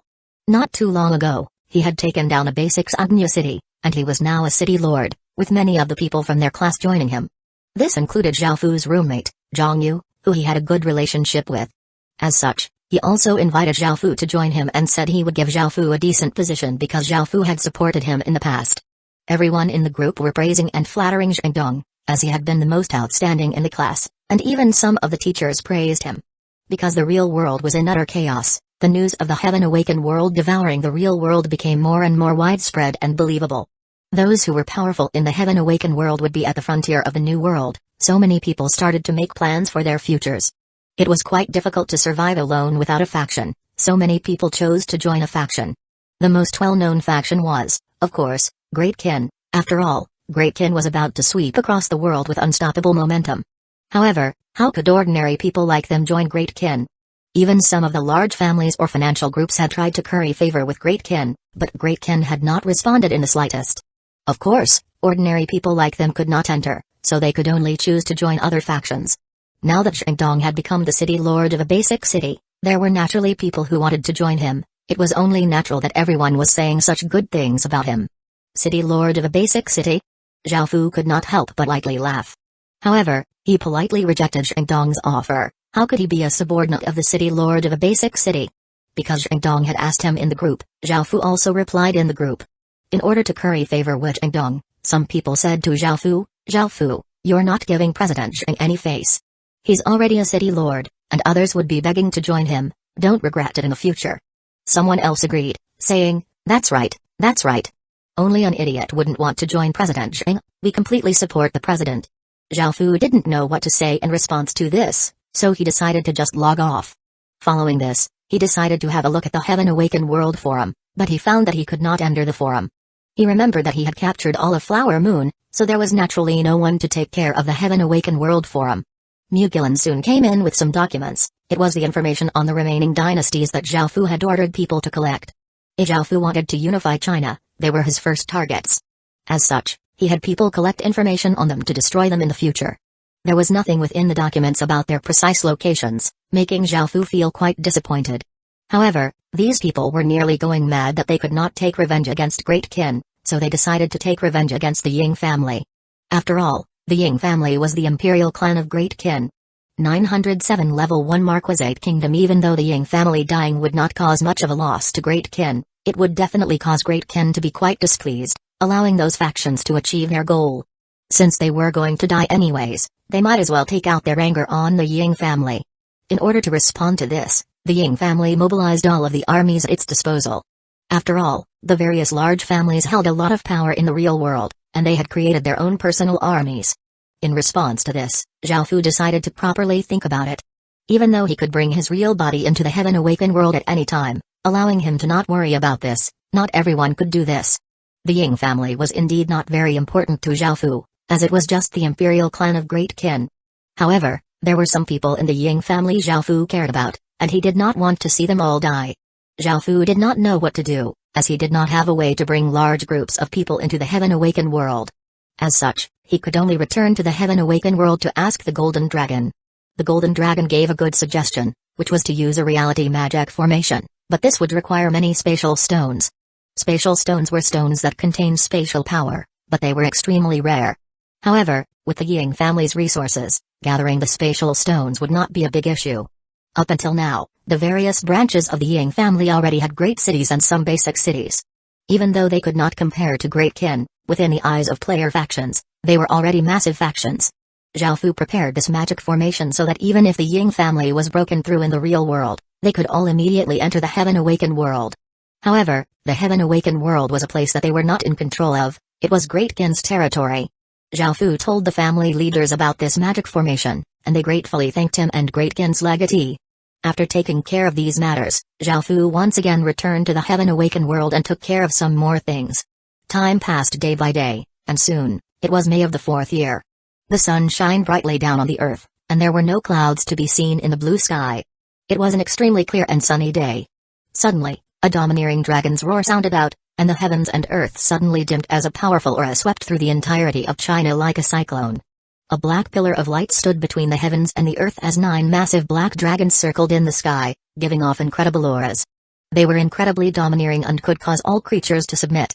Everyone in China had grim looks on their faces because the silent Great Kin had once again started to act up, and a bloody storm was about to arrive again.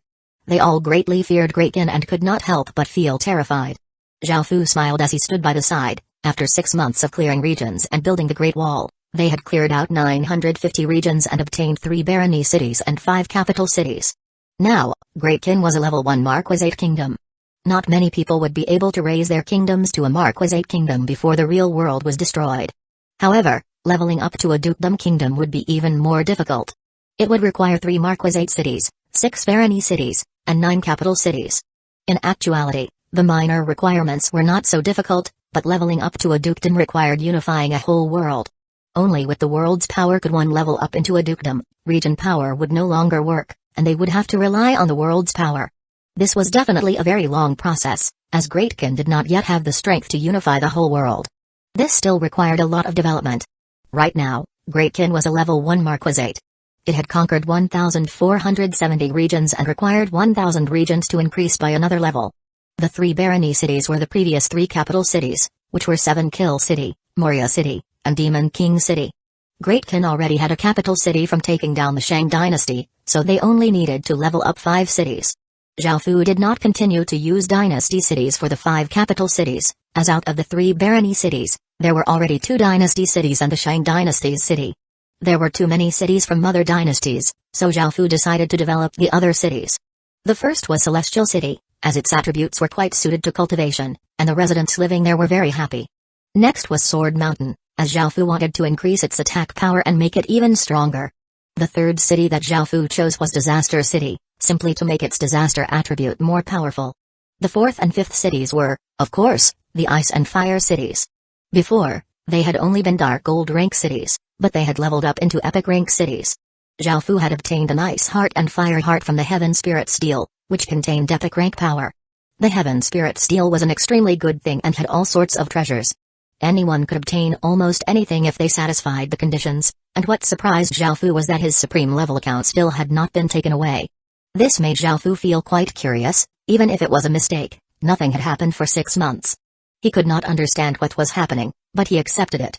Great Kin's level 1 Marquisate city stats were as such: village name, Great Kin Royal City, Human King, level, Marquisate Royal City, level 1, village area, 249,400 square kilometers, village territory, 232,421,800 square kilometers, residents, 3,492,950 out of 80,240,000, military, 892,640 out of 32,482,000, popular support, 86, village special stats, territory crop output plus 300%, territory crop growing time minus 300%, population limit plus 180%, residence stats can randomly plus 24, soldiers stats plus 29%, population attraction plus 250%, chance of attracting higher grade population plus 250%, subsidiary village limit, 2,096,930, subordinate villages, Logue Village, Jean Village, Drun Village, Lee Family Village, Wolf Village, Ferocious Tiger Village. Not only did the city become stronger, but Zhao Fu's Great Kin Seal's power also rose to a new level. Now that Great Kin was a level 1 Marquisate kingdom, its kingdom power was also greater. Zhao Fu could now have even more civil and military officials, allowing Great Kin to become even more powerful. Now, Great Kin had 1,470 regions and 8,820 counties, meaning they could have 8,820 county seals, 1,470 province seals, 147 baron seals, 14 marquis seals, and 1 duke seal. These were only the civil official seals, and they already numbered over 10,000. Now, very few factions dared to make a move against Great Kin. Even if hundreds of factions came, with Great Kin's strength as a kingdom, it would be able to easily destroy them. Now, Great Kin had an incredible 4.7 billion residents, and it had expanded its military to 470 million soldiers. There were 320 million Stage 2 soldiers, 92 million Stage 2 soldiers, 1.1 million Stage 3 soldiers, and 50,000 Stage 4 soldiers. Great Kin controlled 1,470 regions with 1 Marquisate Royal City, 3 barony cities, 6 capital cities, 3,428 capital cities, 1921 cities, 1,660 towns, and 99,489 villages. 908 Water God Corps. Great Kin now had 470 million soldiers, so it could have 4,700 basic general seals, 47 advanced general seals, and 4 marquee general seals. Great Kin's strength was now quite monstrous, and it could cause countless people to feel quite afraid. It was a terrifying monster bearing its fangs and brandishing its claws, striking fear into those around it. It also had 160,000 corpse soul soldiers and 3,200 corpse soul commanders. Great Kin also now had 3,860 wyverns, and among them, 3,000 of them could fight. At the same time, Great Kin was nurturing flower devils. After such a long time and using so many resources, they had developed 5,000 flower devils. After maturing, the flower devils would produce 3 flower devil seeds, which could be used to grow more flower devils. Zhao Fu did not nurture these flower devils as combat-type soldiers but support-type soldiers, and he nurtured a type of illusion flower devils.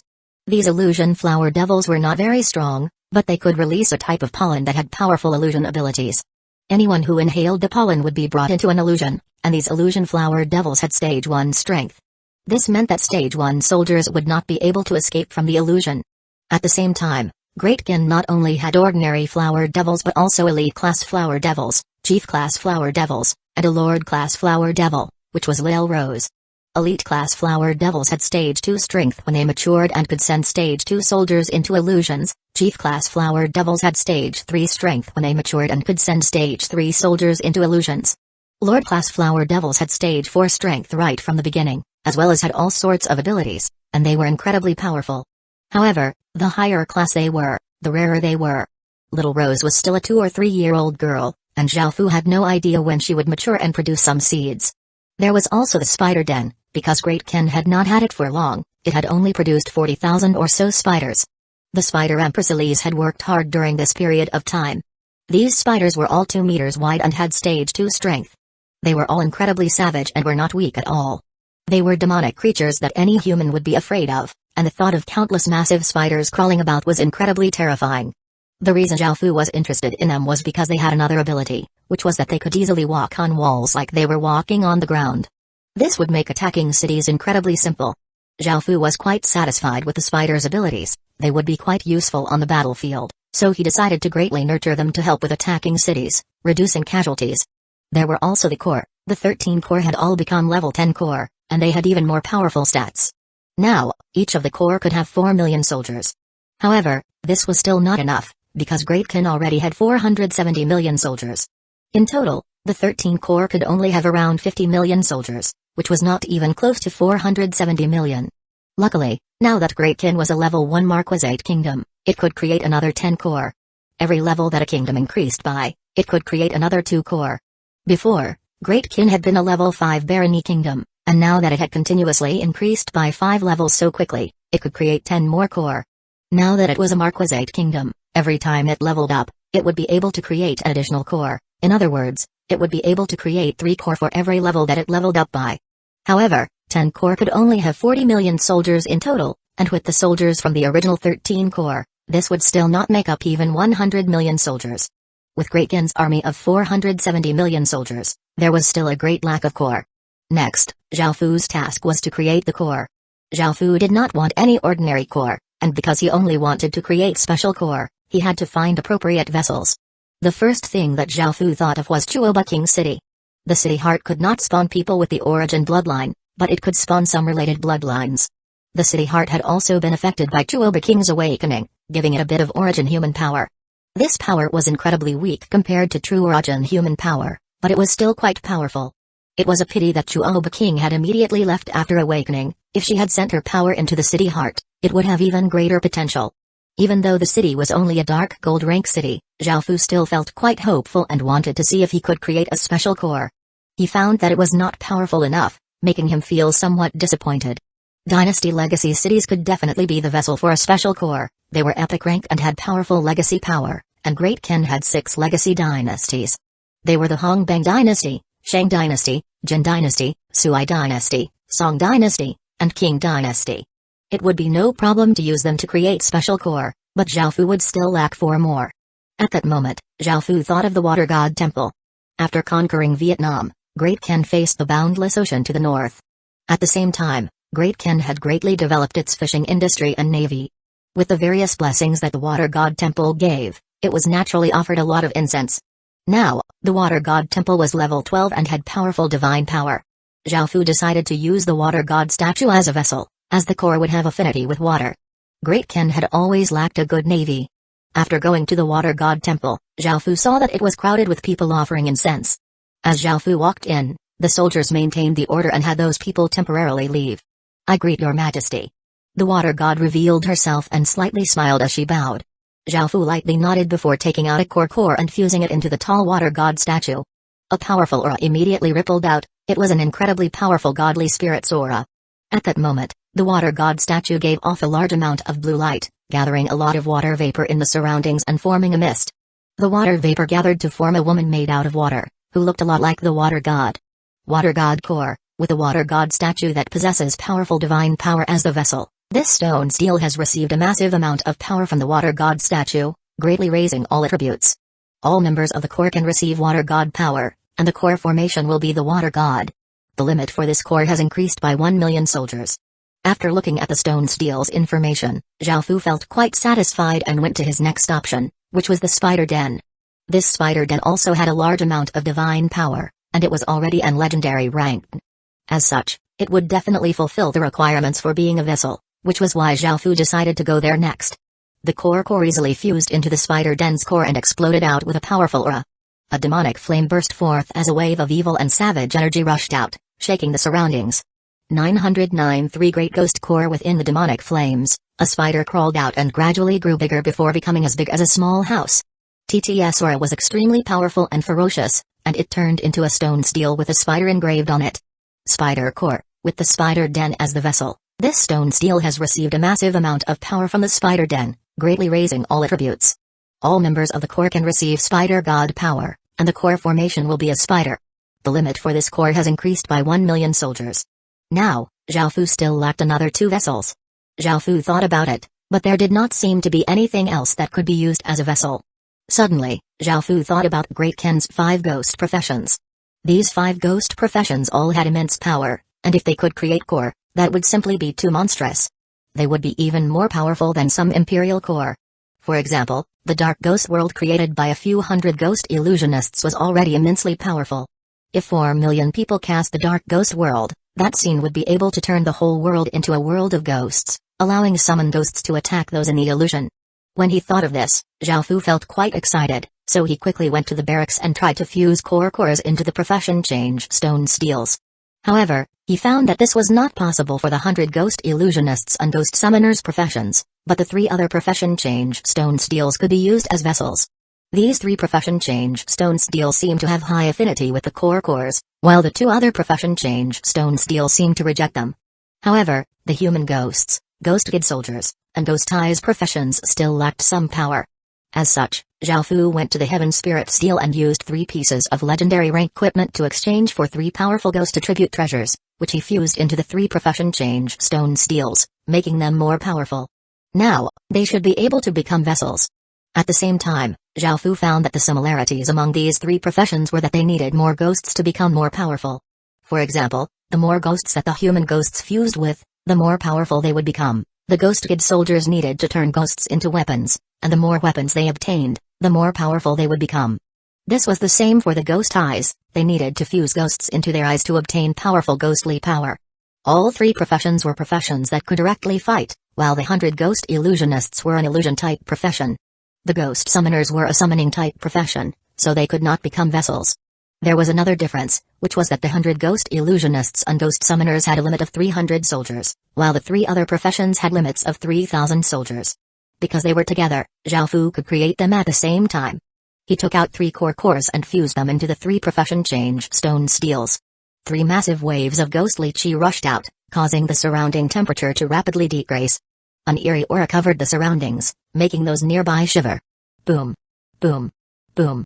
3 explosions sounded out as the 3 profession change stone steles shined with intense ghostly light, and 3 ghosts giving off terrifying power appeared before Zhao Fu.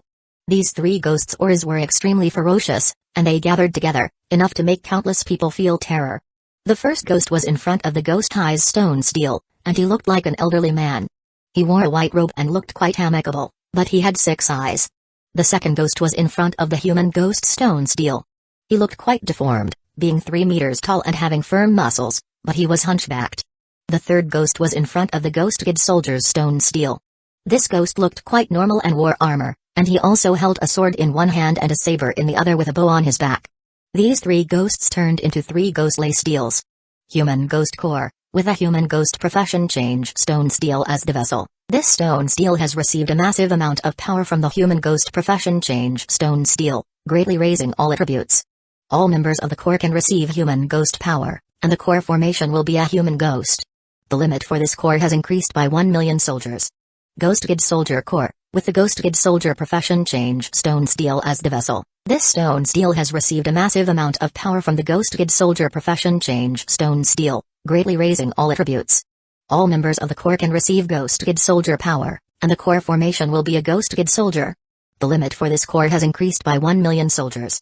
Ghost Eyes Soldier Core, with the Ghost Eyes profession change stone steel as the vessel. This stone steel has received a massive amount of power from the Ghost Eyes profession change stone steel, greatly raising all attributes.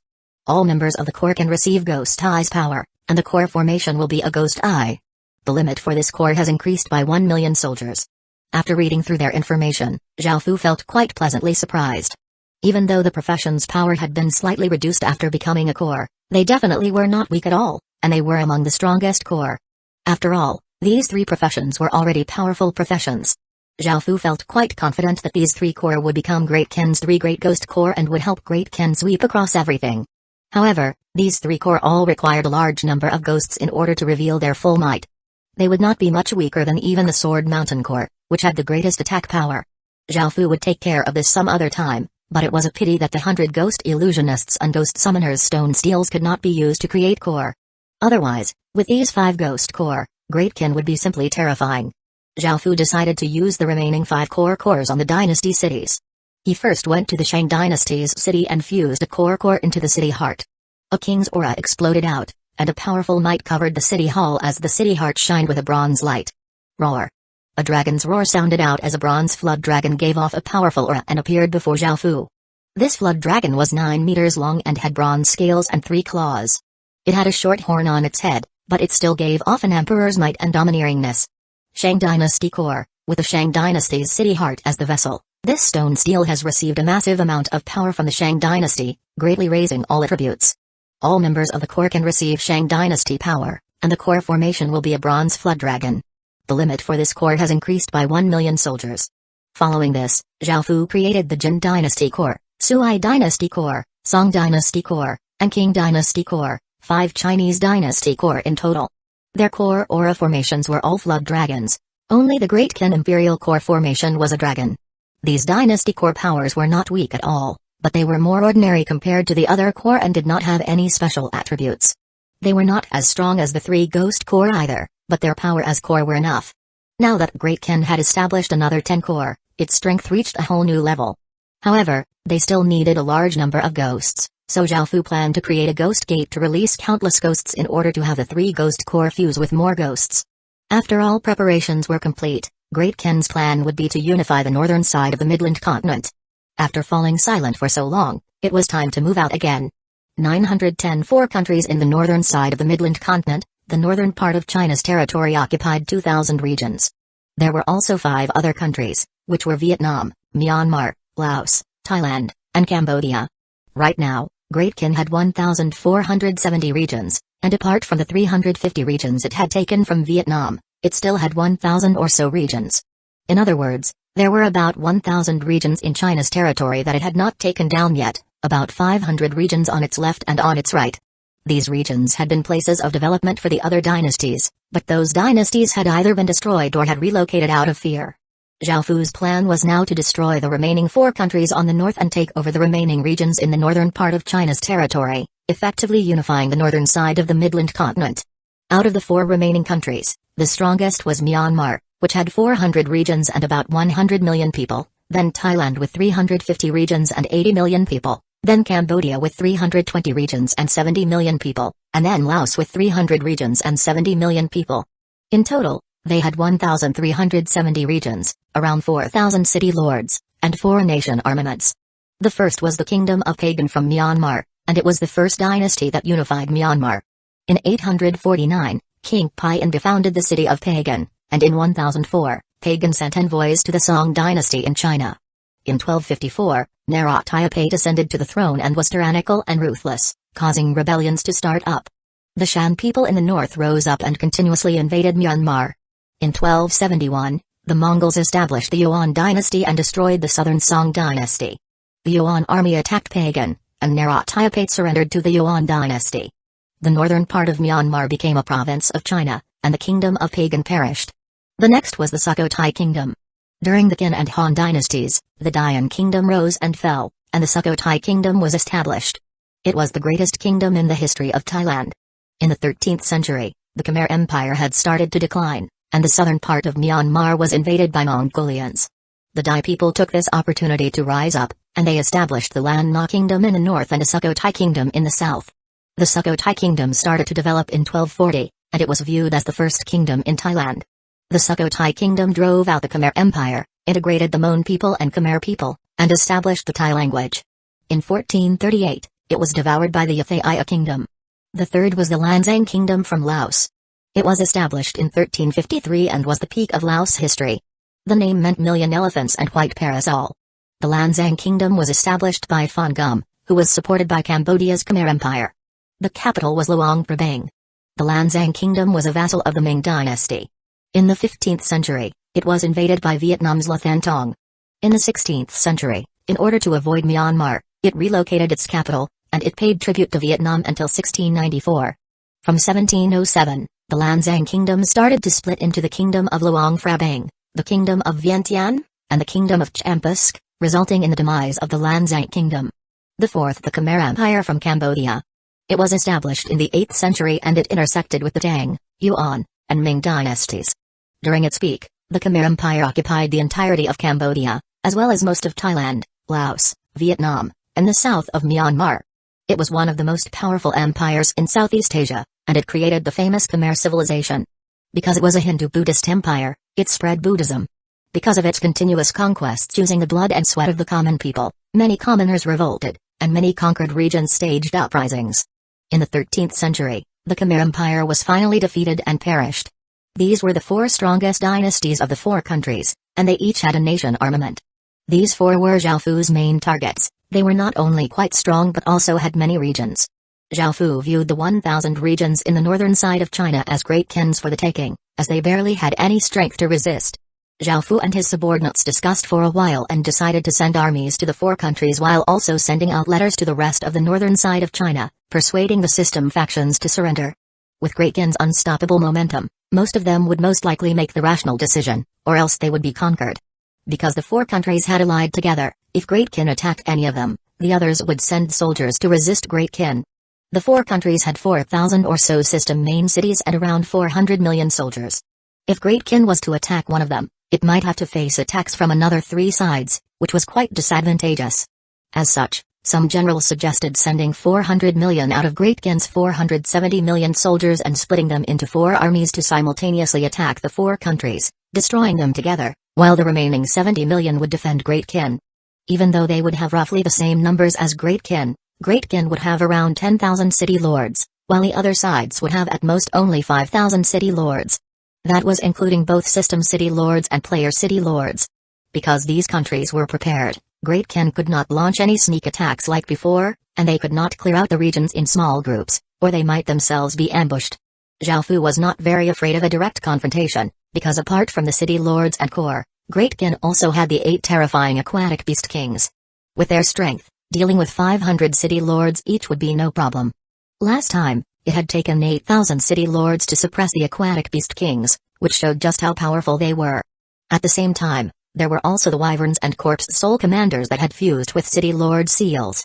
With Great Qin's current power, how could Zhaofu fear those 4 countries? So what if they allied together? In the end, they still would not be a match for Great Qin. The only thing that they needed to watch out for was the 4 dynasties' nation armaments. Zhao Fu thought about it and decided to take care of one of them, have Zhao Mo take care of one of them, Elise take care of another, and have the others deal with the last one. After making some preparations, Great Ken officially moved out as 4 armies towards the 4 countries. However, just as they moved out, they encountered an obstacle. There were 2 void zones between Great Ken and the 4 countries. One was set down by Laos and Cambodia, and the other was set down by Thailand and Myanmar. The void zones spanned 2 or so regions, which also contained a large number of isolation barriers set up incredibly densely. With so many isolation barriers, ordinary methods would not be able to break through. Great Ken had prepared many restriction-breaking stones to break through those isolation barriers, but they were not enough. As such, Great Ken had 2 choices, either not use teleportation channels and continue to attack, or stop and break these isolation barriers before attacking. 911 problem. This second option was quite troublesome, as the 4 countries had spent a lot of effort building so many isolation barriers. Some isolation barriers were even underground or within mountains, making it incredibly difficult to get rid of them. Zhao Fu first had some people investigate to see how long it would take to get rid of those isolation barriers, and he found out that it would actually take 3 to 4 months. As such, Zhao Fu could only choose the first option, as having the entire army quickly move through 2 regions would only take about a month. These 4 countries had spent a great deal of effort to resist Great Ken, but all of it would be for naught. A trace of coldness appeared in Zhao Fu's eyes. After conquering them, he would deal with them severely. However, not too long after they started to move, the coastal area to the north of Great Ken suddenly erupted out with large gales, causing some small tsunamis. Some aquatic beasts were affected and started to go on shore to attack fishermen, and even though they responded in time, this still resulted in some casualties and injuries. This made Zhao Fu frown. From the situation, these things seemed like they were caused by people.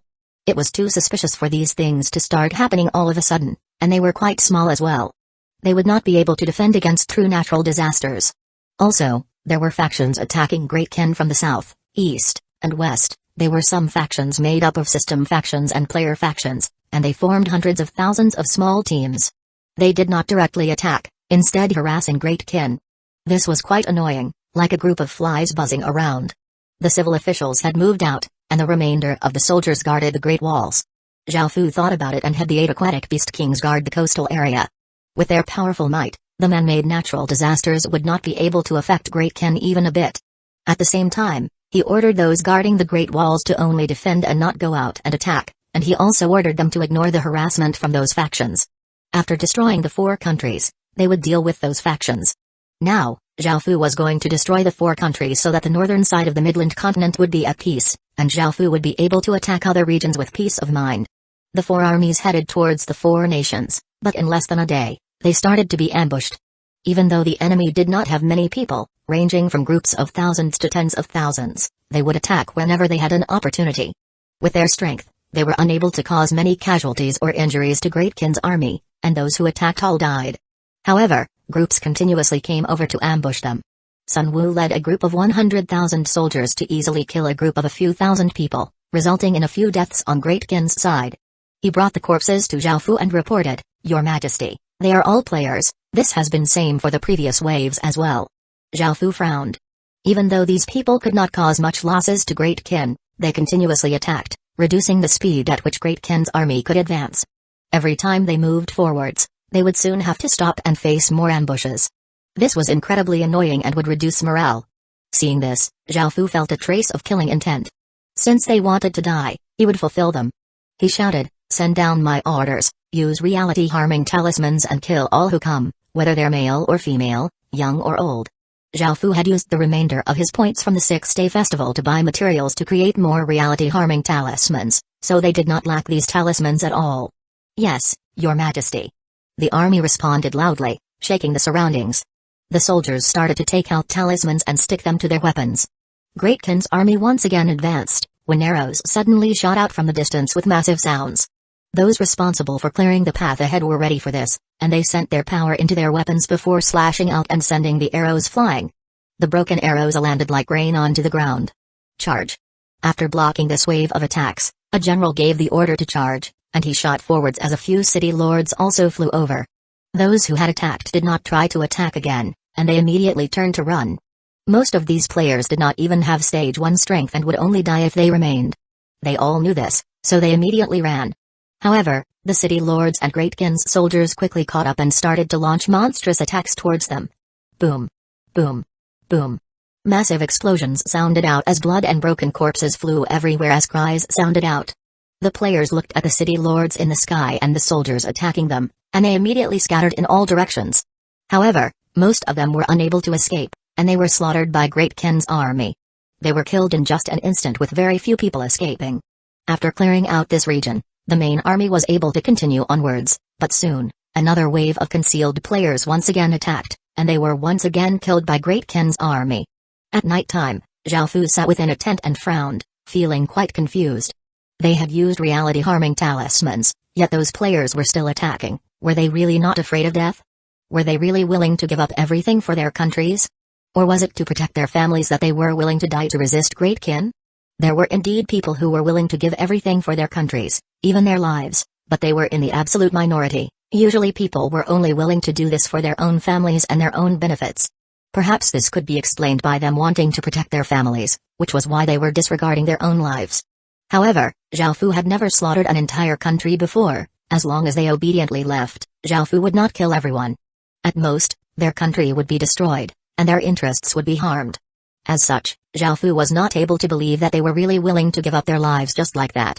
After all, most people were quite greedy, selfish, and cowardly, so Zhao Fu would not believe that they were so noble. There was another point of suspicion: why was there not a single indigenous resident? If even the cowardly players were willing to give up their lives, then why wasn't there a single system main city soldier? They all had at least stage 1 strength, and if they attacked, they could cause greater losses to Great Kin. Why did they not send a single system main city soldier, choosing to use only players? 912 Great Kin's scholars arrived. Something must have happened in the last 6 months. Everyone seemed to have planned something in advance, and a dark haze covered Great Kin. Zhao Fu's expression became serious, and he felt that something was very off. It had seemed like taking down the 4 countries would be incredibly easy, but they now faced massive obstacles. With their current speed, it would take at least 7 or 8 months to reach the 4 countries. Would Zhao Fu spend 7 to 8 months of precious time to attack those 4 countries? Absolutely not. Great Kin had to quickly develop, as there was not much time left for the human world. If Zhao Fu was unable to unify the human world, he would not be able to even think about taking down the Dark Demon world and Fish Scale world. That would be impossible. Roar. A dragon's roar sounded out, and soon, a soldier ran into the tent and knelt, holding up a bamboo container. He said in a loud voice, reporting to His Majesty. This is the report from the Second Army. Since they could not use teleportation channels, they could only rely on wyverns to quickly send information to each other. With the wyvern's strength, this was quite safe. The 4 armies were led by various generals. Zhao Fu led the first army with Meng Tian and Wang Jian, Wei Liao led the second army, Bei Qi led the third army, and Bei Zheng led the fourth army. The report detailed how the second army had met a beast tide with millions of beasts.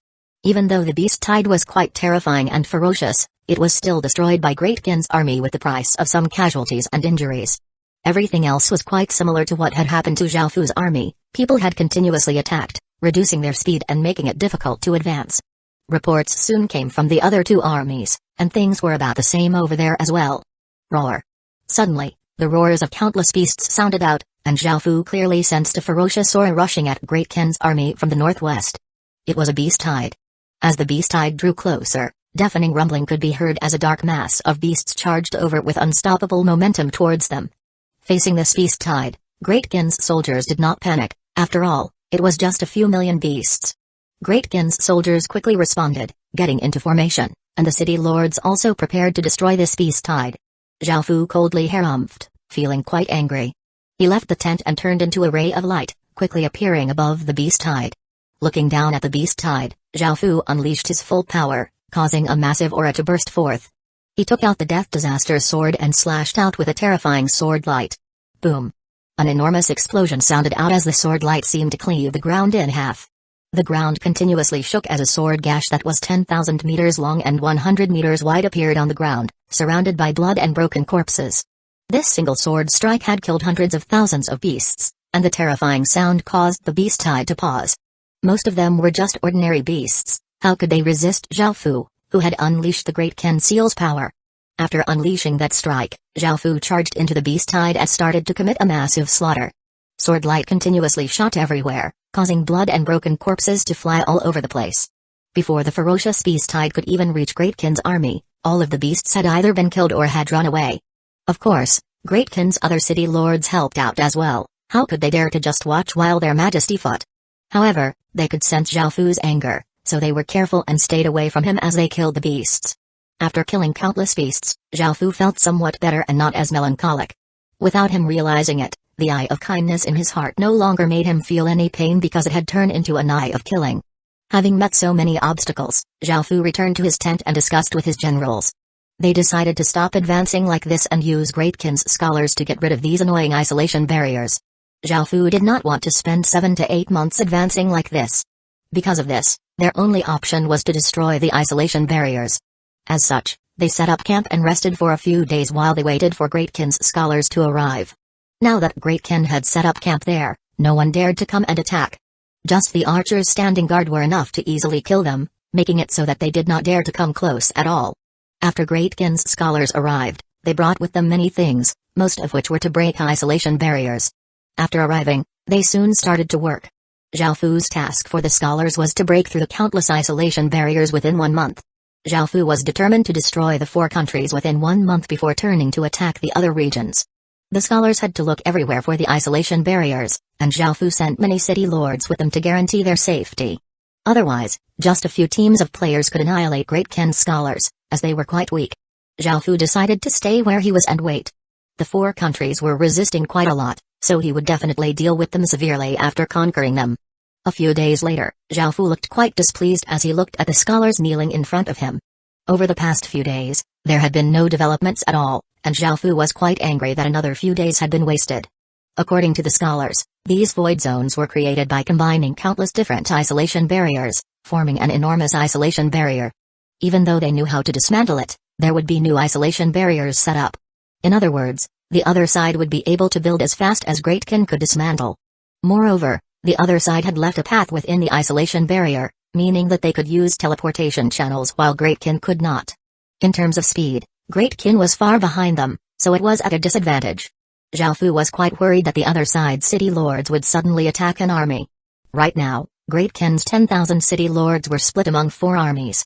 Each army only had 2,000 or so city lords, and if the other side's city lords gathered together, they would have around 5,000 city lords.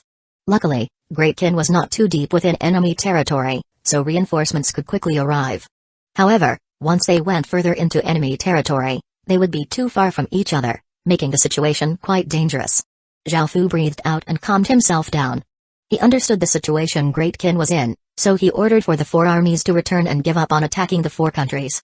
After receiving this order, the 3 other armies were not too surprised. In the end, they had not prepared enough and had underestimated the enemy. 913 intelligence reports. After returning to Great Kin, Zhao Fu gathered his subordinates in the palace and said, "I'm sure you have all sensed that there has been something off. They've prepared for this, and Great Kin has continuously been at a disadvantage. What do you all think about this?" Hearing this, Wei Liao stepped out and bowed before saying, "Your Majesty, Great Kin's intelligence reports have been a bit lacking this time to the point that we had no idea about this plot. If we could have known about it earlier, we would have been able to prepare countermeasures. This subordinate recommends using Flower Moon. Before, we obtained a lot of our intelligence from them, and even though Great Kin has established an information network, it has only been 2 years and is not very efficient yet and cannot compare to Flower Moon." Zhao Fu sank into his thoughts. Great Kin had only established its information network after all of the regions were opened up. Before the regions had been connected, Great Kin's people had not been able to go all over the world, so they had only established their information network for about 2 years. Flower Moon had appeared around when the ancient clans had appeared, and it had been maintaining its businesses and information networks for the past thousands of years. Its foundations were incredibly deep, so it was able to obtain a lot of important information. It was only natural that Great Kin could not compare to it. Even though the higher-ups of Flower Moon had been captured by Great Kin, its various departments and branches were still there. Intelligence reports were important at any time, so Zhao Fu did not hesitate as he ordered, "Send out my order and summon Zhao Yuan to the palace." Following this, Zhao Yuan came to the palace. Facing the gazes of the various ministers and generals, she sensed something and smiled before bowing and saying, "I greet your Majesty." Zhao Fu looked at the smile on Zhao Yuan's face and understood that she had already guessed what this was about, so he said directly, "We agree to restoring Flower Moon and allowing you to remain as the leader of Flower Moon. However, Flower Moon must become part of Great Kin and accept some people from Great Kin supervising it. If you agree to this, we will preserve Flower Moon. What are your thoughts? Zhao Yuan lightly smiled and replied, this concubine is willing to agree to all of these terms. Thank you, Your Majesty, for restoring Flower Moon and preserving it. This concubine and everyone from Flower Moon will not let down Your Majesty. Zhao Fu nodded before giving Zhao Yuan a rank 2A official position, making her officially part of Great Kin. After Zhao Fu restored Flower Moon, it quickly started operations again, and it relaunched the Heaven Awaken World Forum as well. A few days later, Flower Moon discovered some information that Great Kin had not been able to find, explaining the suspicious events. Firstly, it was not just the factions in the Midland continent, many other factions on other continents had chosen to stand together against Great Kin. Since Great Kin was going to sweep across the world, the various factions could not just sit there and wait to die, it was only natural for them to choose to resist. None of the other continents wanted to see Great Kin unify the Midland continent because if it unified the Midland continent, the 4 other continents would be in danger as well. However, given the fact that Great Kin was too powerful, they would suffer heavy losses if they took the initiative to attack. They had all learned their lesson. As such, they all decided not to attack but to defend against Great Kin's attack. The factions closest to Great Kin contributed the most, while those further away contributed less, and the factions in other continents only gave some indirect support. Fortunately, Great Kin had not rashly continued to advance to attack the 4 countries, as the 4 countries had 10,000 city lords lying in wait and all sorts of traps. If Great Kin had advanced any further, they would have fallen into their trap, resulting in heavy losses. The 3 other sides had also prepared their armies, waiting for Great Kin to delve too deep into the void zone before ferociously attacking. No single faction could do such a thing, and this was an incredibly intricate plot. The main mastermind was a faction that had not appeared for too long, whose single goal was to deal with Great Kin. This faction was called Kin Suppression and was made up of the strategists of the various dynasties, such as Zhang Zia, Zhao He, Liu Bowen, etc. There were also strategists from the various nations, such as the state of Shu's Yudliang, the Wu state's Shu Yu, and the Wei state's Gojia.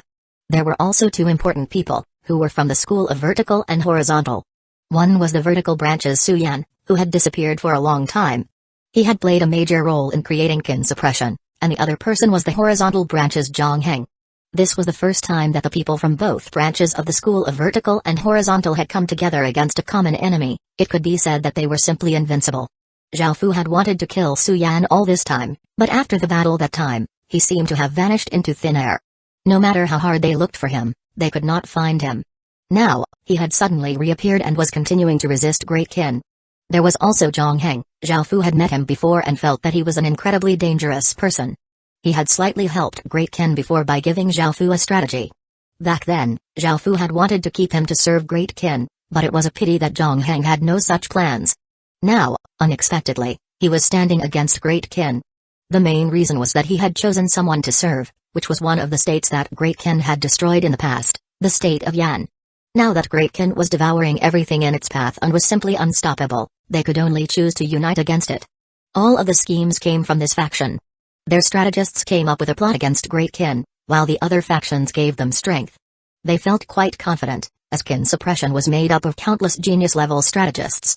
With the existence of this faction and the plots they came up with, Great Kin could not afford to be careless at all, nor could it act recklessly. It was evident how great their threat was. Another of Great Kin's confusions was also resolved. The reason why the players were not afraid of the reality-harming talismans was because they now had a way of neutralizing the reality-harming talismans. Their solution as something called a 2-body talisman, which allowed one to split their consciousness and body. Even if one was harmed in the Heaven Awakened world, the damage would not be brought back to the real world, negating the effects of the reality-harming talismans. If it wasn't for the fact that Great Kin was too powerful, the appearance of these talismans would result in Great Kin being attacked by countless players again. As long as they did not die true deaths, many people would be willing to go on suicide missions for money. The one who provided those talismans was naturally Su Yan. The reason he had disappeared without any news for so long was because it was said that he had ventured into a historical remnant and had come back with great gains. From how Zhao Fu saw it, Su Yan had to die. 914 in Circle M. Unfortunately, those talismans could only negate the effects of basic reality-harming talismans, while Zhao Fu's heart sword could directly kill one's soul, rendering the talismans useless. Anyone who was killed by Zhao Fu's heart sword would remain dead. Now, they had to find a way out of this situation. Zhao Fu could not do this by himself, so he could only discuss this with his subordinates. Since they were unable to attack the 4 countries, They could only turn back and attack the 3 other directions, devouring the remaining regions in China's northern side. They could then expand to the east and west, separating the 4 countries from everyone else. If they could do this, it would be easier to deal with the 4 countries.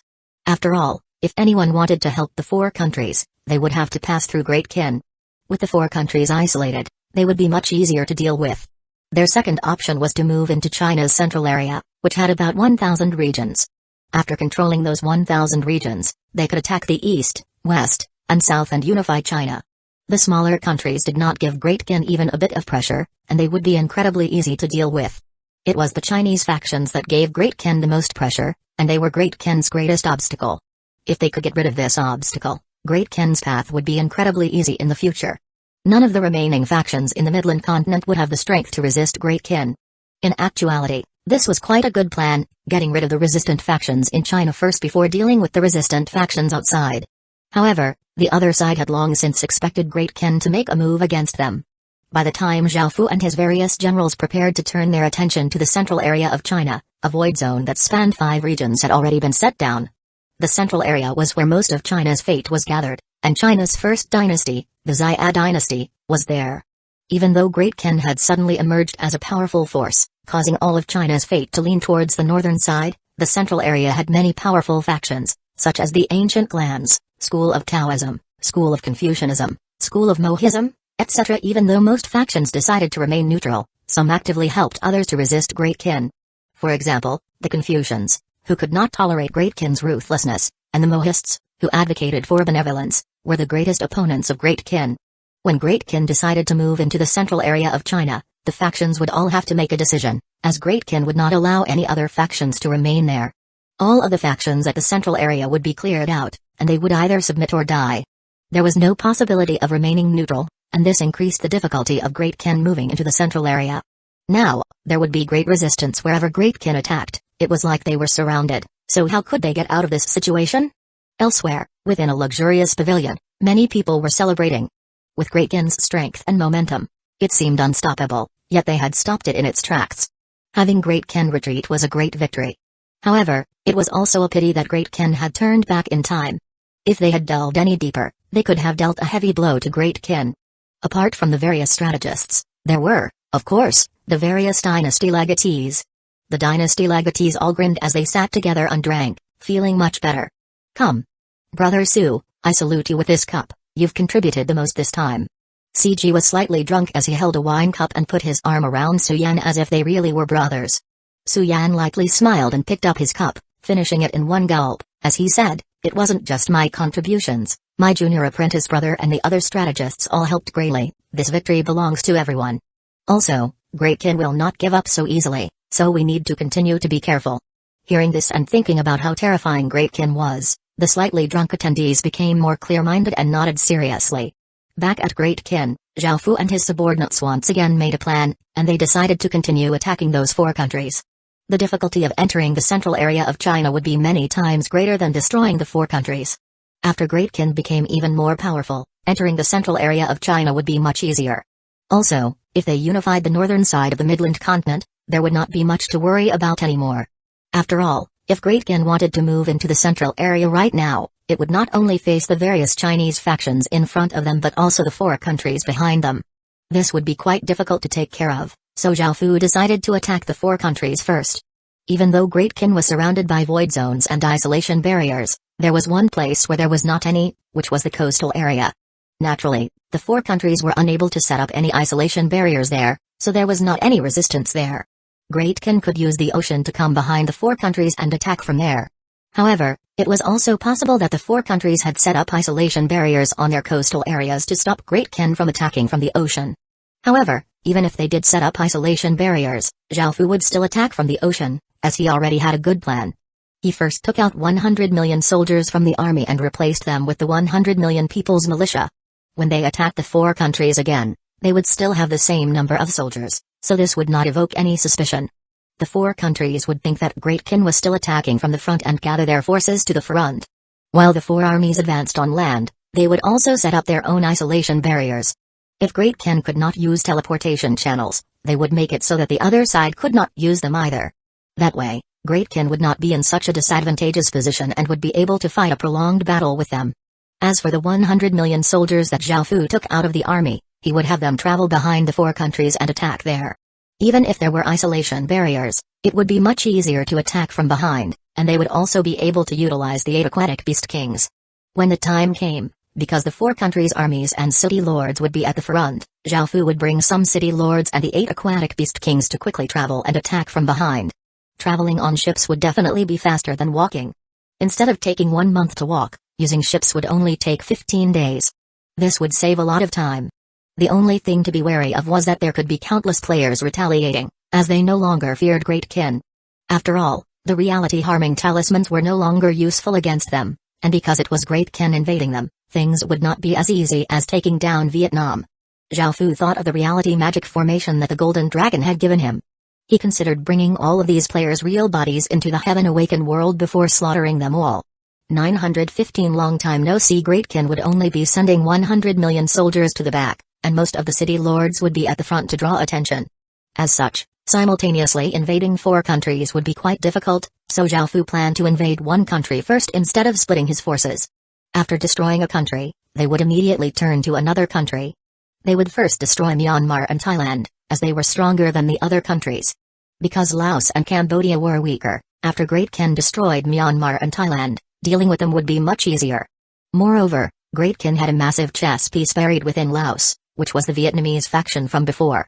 More than 70% of the factions there had secretly decided to join Great Kin, and Zhao Fu could order them to attack Laos at any time, helping Great Kin easily take down Laos. As such, with only Cambodia remaining, it would not have any hope and could only be destroyed. Great Kin spent about a month building a large number of ships. Great Kin did not have enough ships to accommodate 100 million soldiers, so they had to quickly build them. Now, all preparations were complete, and Bai Qi, Wang Jian, Wei Liao, and Bai Zhen each led an army and marched towards the 4 countries on land. The Midland continent, which had just enjoyed a bit of peace, was once again covered by a storm.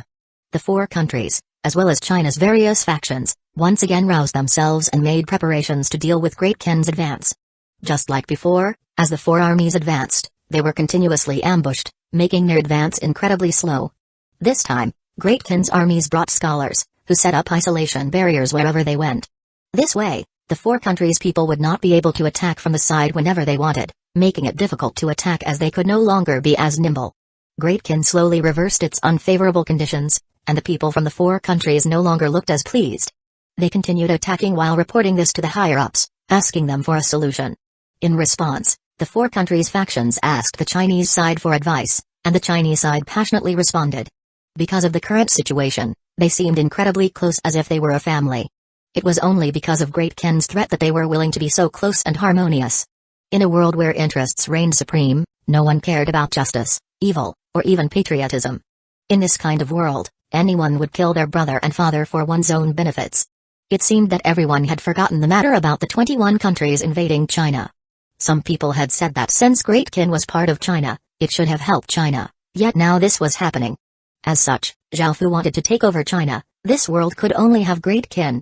In response to what Great Kin was doing, the 4 countries sent over more people and increased the size of their teams, continuing to ambush them.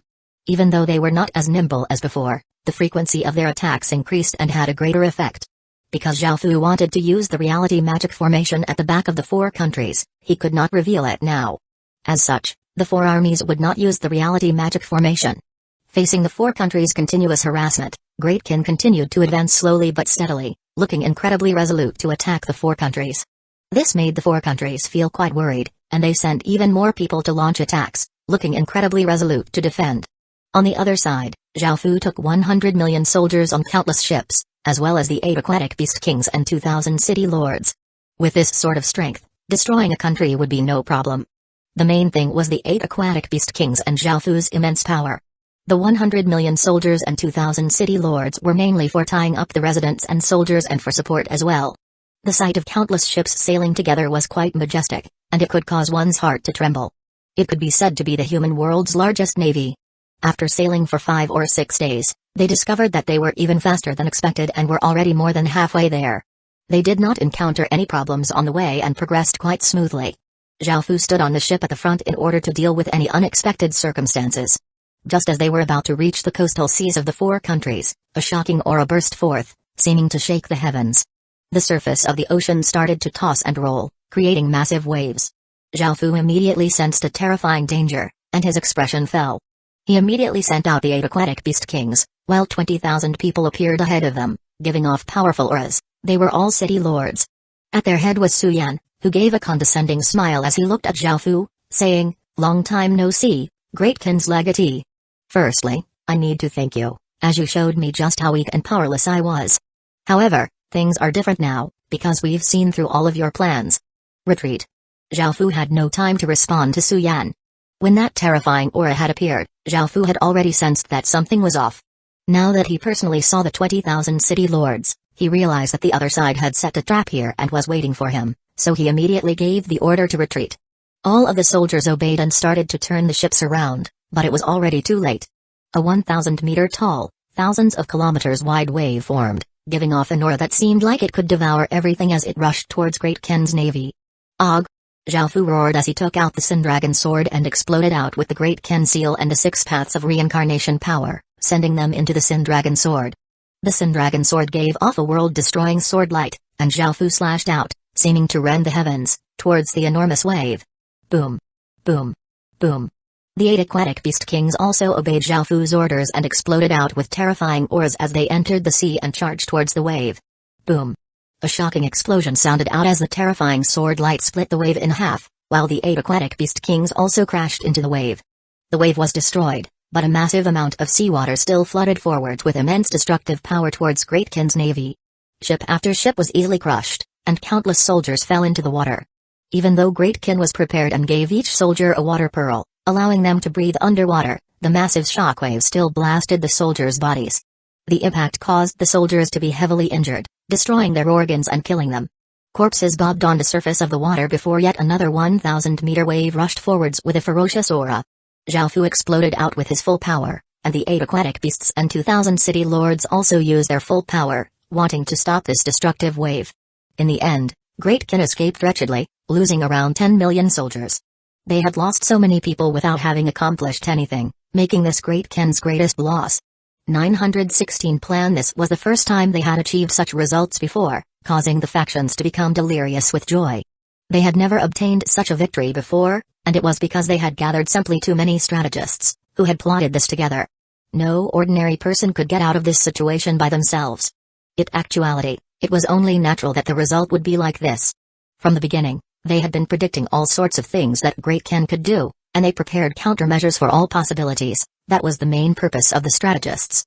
The various factions were all quite cooperative, and their intelligence collecting had been done quite well. In order for Great Ken not to detect anything, things were done incredibly quickly, and only those who needed to know what was going on were told. As such, Great Ken did not have any preparations, so it would naturally lose. Moreover, even though the various factions all contributed to different degrees, their overall contributions were able to create this kind of effect. After obtaining such a great victory, the various leaders all gathered together to celebrate. They were all quite wary of Great Kin suddenly attacking in retaliation, so they did not dare to get too drunk. However, the scene was incredibly lively. CG stood up and loudly called out, "Now, everyone should know that Great Kin is not invincible. As long as we are united, there's no need to fear Great Kin." Liu Yi laughed as he stood up and cupped his hands towards CG before saying, "Brother Ji is correct. If more people are willing to join us, and we can continue working in unity, we can destroy Great Kin sooner or later. We cannot allow Great Kin to act so outrageously." Hearing this, everyone nodded, but they all had their own thoughts. Ji Shenming sighed before saying, "We were too arrogant before and did not bother dealing with Great Kin from the start, allowing it to gradually develop. If we had humbled ourselves and allied from the start, Great Kin would have been destroyed already and would not have been able to even develop. What a pity." Moreover, Bi Wuxian was simply too haughty and was not willing to back down, resulting in him dying. I heard that not only his women were taken to be used for Great Kin's legatee's pleasure, but all of his family's beautiful women were also taken. This result is incredibly tragic. Humphrey.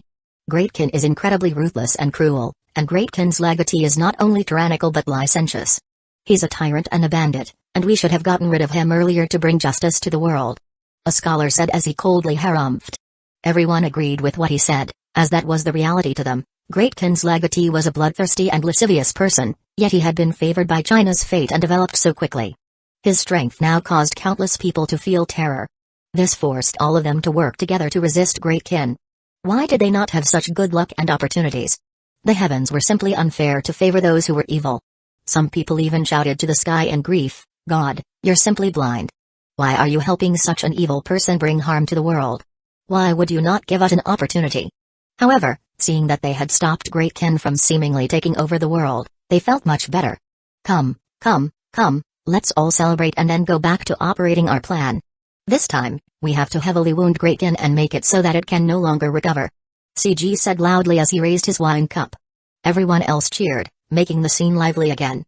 This news was quickly spread by the factions in order to show how brilliant and brave the factions were, as well as how righteous the factions were and how ruthless and stupid Great Kin was. It was one of those stories of a hero defeating evil. On one hand, they wanted everyone to know that they had won in order to satisfy their vanity. After all, this was not something that anyone could do. On the other hand, they wanted to attract more people to join them. Even though it seemed like they were quite united, they were actually just a pile of loose sand, with everyone looking after their own interests. If they faced a massive crisis, they would instantly collapse. If they wanted to maintain their advantage, they had to pull more people in. With enough strength, their alliance would not have to worry about falling apart in the face of danger. However, the various factions all had different thoughts about this. The factions that were the most worried were those in the central area of China. Now that Great Kin had suffered a great loss, with Great Kin's legatee's savage nature, he would definitely take revenge, and it was likely the factions at the central area would be his target. The School of Taoism, School of Legalism, and other neutral factions were slightly worried. Even though they did not participate in this, if Great Kin became mad and started to take revenge, they could be dragged in too. The neutral factions were quite worried but could not do much. If they did anything and caused a misunderstanding, things might become even worse. However, the people from the School of Confucianism and School of Mohism were quite happy, as they felt that Great Kin had been punished by the heavens. Those two schools emphasized benevolence, and even though they knew that resisting Great Kin was quite dangerous, they still went ahead with it. The many ordinary people were also quite joyful, as they were no longer threatened by Great Kin. Su Yan had selflessly given away the method to produce two-body talismans so that no one would have to tolerate Great Kin's tyrannical behavior anymore. Now that there was no more danger, those mocking voices once again started to sound out. However, it was indeed quite easy to paint Great Kin's name black, but those people were mere bugs who could be crushed at any moment. Apart from using their voices to mock, they were not good for much else. If Great Kin could threaten them again, they would once again fall silent in terror. They were incredibly weak and cowardly. Back at Great Kin, Zhao Fu's expression was quite grim. Even though they had tried so hard, they had lost so many people. If it wasn't for the fact that he had to look after so many soldiers, he would have brought the 8 aquatic beast kings to charge into that group of 2,000 enemy city lords. Great Kin was on the trajectory of unifying the world, but now its progress had been halted. Facing the other side's actions, Zhao Fu felt quite furious. He once again gathered his subordinates. This time, they had to make meticulous plans and also guess the other side's plans. They needed to change their thinking and think carefully about how the other side was thinking. Zhao Fu was not a rash person and would not stupidly charge over. Everything needed an appropriate plan. 917 Revenge. Only after 3 days, Great Kin sent out news and gave countless factions 3 choices. One was to continue to resist Great Kin and die. They had to all consider the consequences of making an enemy of Great Kin. The second choice was to remain neutral. Right now, Great Kin's goal was only to destroy all those who opposed Great Kin. If anyone remained neutral, Great Kin promised not to harm them even a bit, and this was promised by the Prime Minister, Li Si, personally. Li Si reminded everyone of how long it had been since Great Kin had attacked any Chinese system factions and asked everyone to believe that Great Kin was a righteous and kind kingdom, and he also said not to listen to slanderous lies. The third option was to join Great Kin. Now that Great Kin was a level 1 Marquisate kingdom, its strength was quite shocking.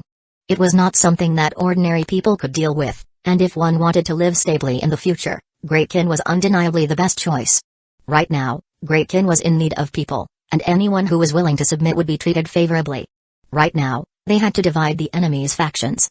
They were made up of countless factions, with both players and indigenous residents, and their main force was the indigenous residents. It was very difficult for them to be united, and they could not all resist Great Kin with all they had. The dynasty legatees and nation legatees would definitely resist Zhao Fu, as they were also emperors, but this was not the case for everyone else. Now that Great Kin had made this announcement, many people started to secretly consider the options that it had given. None of them were stupid and wanted to die, So many of them considered taking the second option and not participating anymore, guaranteeing their safety was enough. Others considered joining Great Kin, as Great Kin was incredibly powerful. The people from Kin Suppression immediately understood Great Kin's aim and could not help but feel some admiration towards Zhao Fu. He had been able to suppress his anger and not rush over to attack, instead engaging in psychological warfare. They immediately sent out information about how grave this matter was. It was evident that the various factions seemed less motivated, and if they did not deal with this, they would collapse sooner or later. This made the factions that wanted to destroy Great Kin feel quite worried. They desperately tried to persuade everyone not to believe Great Kin's lies and not to worry about Great Kin's threats. Right now, Great Kin was just a paper tiger, and with their alliance, there was no need to be afraid. Moreover, they reminded everyone of how cruel and cold-blooded Great Kin was. How could they trust such a faction? Anyone who trusted Great Kin would definitely have a pitiful ending. It was evident how ambitious Great Kin was, so everyone had to be wary of being tricked by it. Those words, filled with justice and righteousness, caused the gradually falling morale to pick back up. Great Kin and the various factions once again engaged in a war of words, and countless people swayed back and forth between them. At that moment, Zhao Fu commenced his revenge operations. Even though their void zone spanned 5 regions, which made it difficult for an army to pass through, it was no problem for Zhao Fu by himself. Using the Great Kin Seal's power, Zhao Fu was able to fly through those 5 regions in just 3 days, and he arrived at where the various factions were gathered. Because this was the enemy's territory, Zhao Fu was quite careful. Apart from himself, he had also brought the 8 aquatic beast kings as backup plans. They were within Zhao Fu's special spirit pet rings, and he would use them in crucial moments. However, to avoid them guessing that he had came to their territory and setting off a trap, Zhao Fu would not directly act, leaving this to others. It was currently afternoon, and the orange glows from the setting sun dyed the entire sky a yellow-orange color, while the residents in the city below were preparing dinner for their families. A ghost silently snuck into that city and threw out a rhombus-shaped crystal before disappearing. Boom! A massive explosion rang out as an extremely destructive shockwave blasted out. Everything was destroyed under this power and reduced to dust, and the ground continuously trembled as a berserk gale swept through the entire city. After everything settled, it could be seen that there was a massive crater near the middle of the city. 2/3 of the city had been annihilated, and howls and crying sounded out, with blood and corpses everywhere. The city had been annihilated in just an instant. Boom! Another shocking explosion sounded out as a similar explosion blasted out at another city. The ground trembled as a mushroom cloud rose up, creating a terrifying scene. Zhao Fu used 120 destruction crystals to blow up 120 cities, which were all cities in the 3 directions around Great Kin. They were all stubborn resistors, so Zhao Fu did not hesitate to destroy them. This matter caused a massive amount of panic, as 120 cities had been destroyed so quickly, and countless residents had been killed. Great Kin's revenge had come. The various factions' leaders' expressions were all quite grim. They had been waiting for Great Kin's legatee to come, but they had never expected him to be so cautious and simultaneously attack so many cities without actually revealing himself. There was nothing they could do against this. None of them could fight him one-on-one, so they had to rely on encircling him. However, since he did not reveal himself, all of their plans had gone to waste. That was the advantage of having immense strength. The factions could only watch on and not do anything, as they were at a severe disadvantage, and they started to feel incredibly helpless. After hearing about this, a trace of coldness flashed in CG's eyes as he said, "Are the people who went to the fish scale world still not back? And have we contacted the people from the Dark Daemon world? Hurry and ask their world protectors to come. We have a big advantage now, so this is a good opportunity to kill Great Kin's legatee. If both world protectors come, Great Kin's legatee definitely won't be able to escape." "Yes, Your Majesty." A few people quickly left to check on the matters that CG had just mentioned, and they understood how severe the situation was. Following this, Great Kin's army once again gathered and moved out towards the central area of China. They did not split into multiple groups and instead gathered together and marched on with unstoppable momentum. This caused the various factions to feel even more panicked. Now, they had suddenly taken 2 heavy blows, and they still had not resolved the matter about Great Kin's legatee. The system city lords' morale plummeted, and some of them were already thinking of giving up, so how could they face a direct assault from Great Kin army? The various factions quickly gathered together to think of a way to respond to this. They had to quickly deal with these problems as soon as possible. 918 full advance after completing this operation, Zhao Fu had killed about 20 million people. He did not stay for long and immediately returned to Great Kin to avoid any unexpected situations. This time, almost the entirety of Great Kin moved out. This included the 20 core, 8,000 city lords, 2,000 wyverns, and 2,000 corpse soul commanders, and they moved towards the central area of China with immense force. Facing this massive attack, none of the factions dared to be careless, and they all seriously started to gather a large number of soldiers. The players all made preparations and used hidden teleportation channels to launch suicide attacks towards the Great Kin's army, continuously harassing it and preventing it from advancing quickly. However, soon, their plans were frustrated. This was because the wyvern spiraled above Great Kin's army, and as soon as people appeared in the distance, they would immediately fly over and breathe out searing flames or chilling air, which were impossible to defend against. All of the players were slaughtered before they could even come close. Moreover, behind the countless wyverns were countless city lords prepared to act at a moment's notice. The players who wanted to launch sneak attacks were all completely annihilated before reaching Great Kin's army, being either burnt to a crisp or frozen solid, looking incredibly pitiful. This caused the various strategists to become serious. It seemed that Great Kin had already thought of countermeasures, which was why they dared to move out their entire army. They had to be incredibly careful as Great Kin had already made preparations, if not, their central area might be broken through. Since this plan did not work, the strategists started with their next plan and gave out various orders. The leaders of the factions nervously waited to see how things would go. After all, they relied heavily on these strategists. Right now, they could not do anything but watch and wait. A green fog started to gather in front of Great Kin's army. This fog was incredibly dense and obscured vision completely, making it difficult to see what was within the fog. However, the fog gave off an extremely dangerous aura because the plants that the fog touched immediately wilted, and the ground became black. It seemed that this fog contained immense poison, and anyone who breathed it in would most likely immediately die. After sensing this, Beichi ordered the army to stop and had people check on this poisonous fog. They found that the poisonous fog was incredibly deadly and could easily kill even Stage 1 soldiers. They could not help but wonder which faction had obtained a poison like this. This was all thanks to CG. In order to deal with Great Kin, he had selflessly given out information to others in order to bring about this situation. He had found a historical remnant, and he found this green fog was from that historical remnant. The ancient poison that he had found had also come from that historical remnant. It was not just Great Kin that had fortuitous opportunities, other people had some as well. Facing the incredibly deadly green fog, Beichi looked at Wang Jian, Wei Liao, and the others who had general armaments. Great Kin currently had 13 general armaments, and the last person to obtain one was Wei King, who had awakened the Army Destroyer Star. The general armaments had the soldier aura formation skill, and they could gather more soldiers' auras than the core. Each general armament could gather the auras of 30 million soldiers, and Great Kin's army currently had around 400 million soldiers. With the 13 general armaments, they could gather 390 million soldiers' auras. Beichi looked at the fog and drew his 7 murders sword as he coldly harumphed. A blood-red sword light shot into the sky, and a massive, formless aura suddenly descended, causing a bloodthirsty aura to rush out like a flood. A blood-red star filled with bloodthirstiness and a massive might suddenly broke through the sky and descended. Wang Jian, Wei Liao and the others also drew their general armaments and pointed them towards the sky. Massive auras exploded out as enormous stars, giving off intense power, appeared in the sky, giving off resplendent light. Soldier aura formation. The generals simultaneously shouted as different auras flowed out from Great Kin's army and gathered towards them. This time, they did not create different shapes, and they instead gathered together with Beichi at the center. Boom. The 13 people simultaneously slashed out with their general armaments, and the massive amount of soldier aura flooded forwards with a ferocious aura. Soon, the massive wave of soldier aura collided with a poisonous fog. The poisonous fog continuously corroded the soldier aura, while the soldier aura continuously dissipated the poisonous fog. The two continuously clashed, but in the end, Great Kin's soldier aura was stronger, evaporating the fog and allowing Great Kin's army to continue onwards. This caused the various factions' leaders' expressions to fall. They had been quite confident in this attack, and none of them had expected Great Kin to deal with it so easily. It seemed that Great Kin was incredibly prepared, and they could not be as relaxed as before. Soon, the strategists gave the order to carry out the second plan.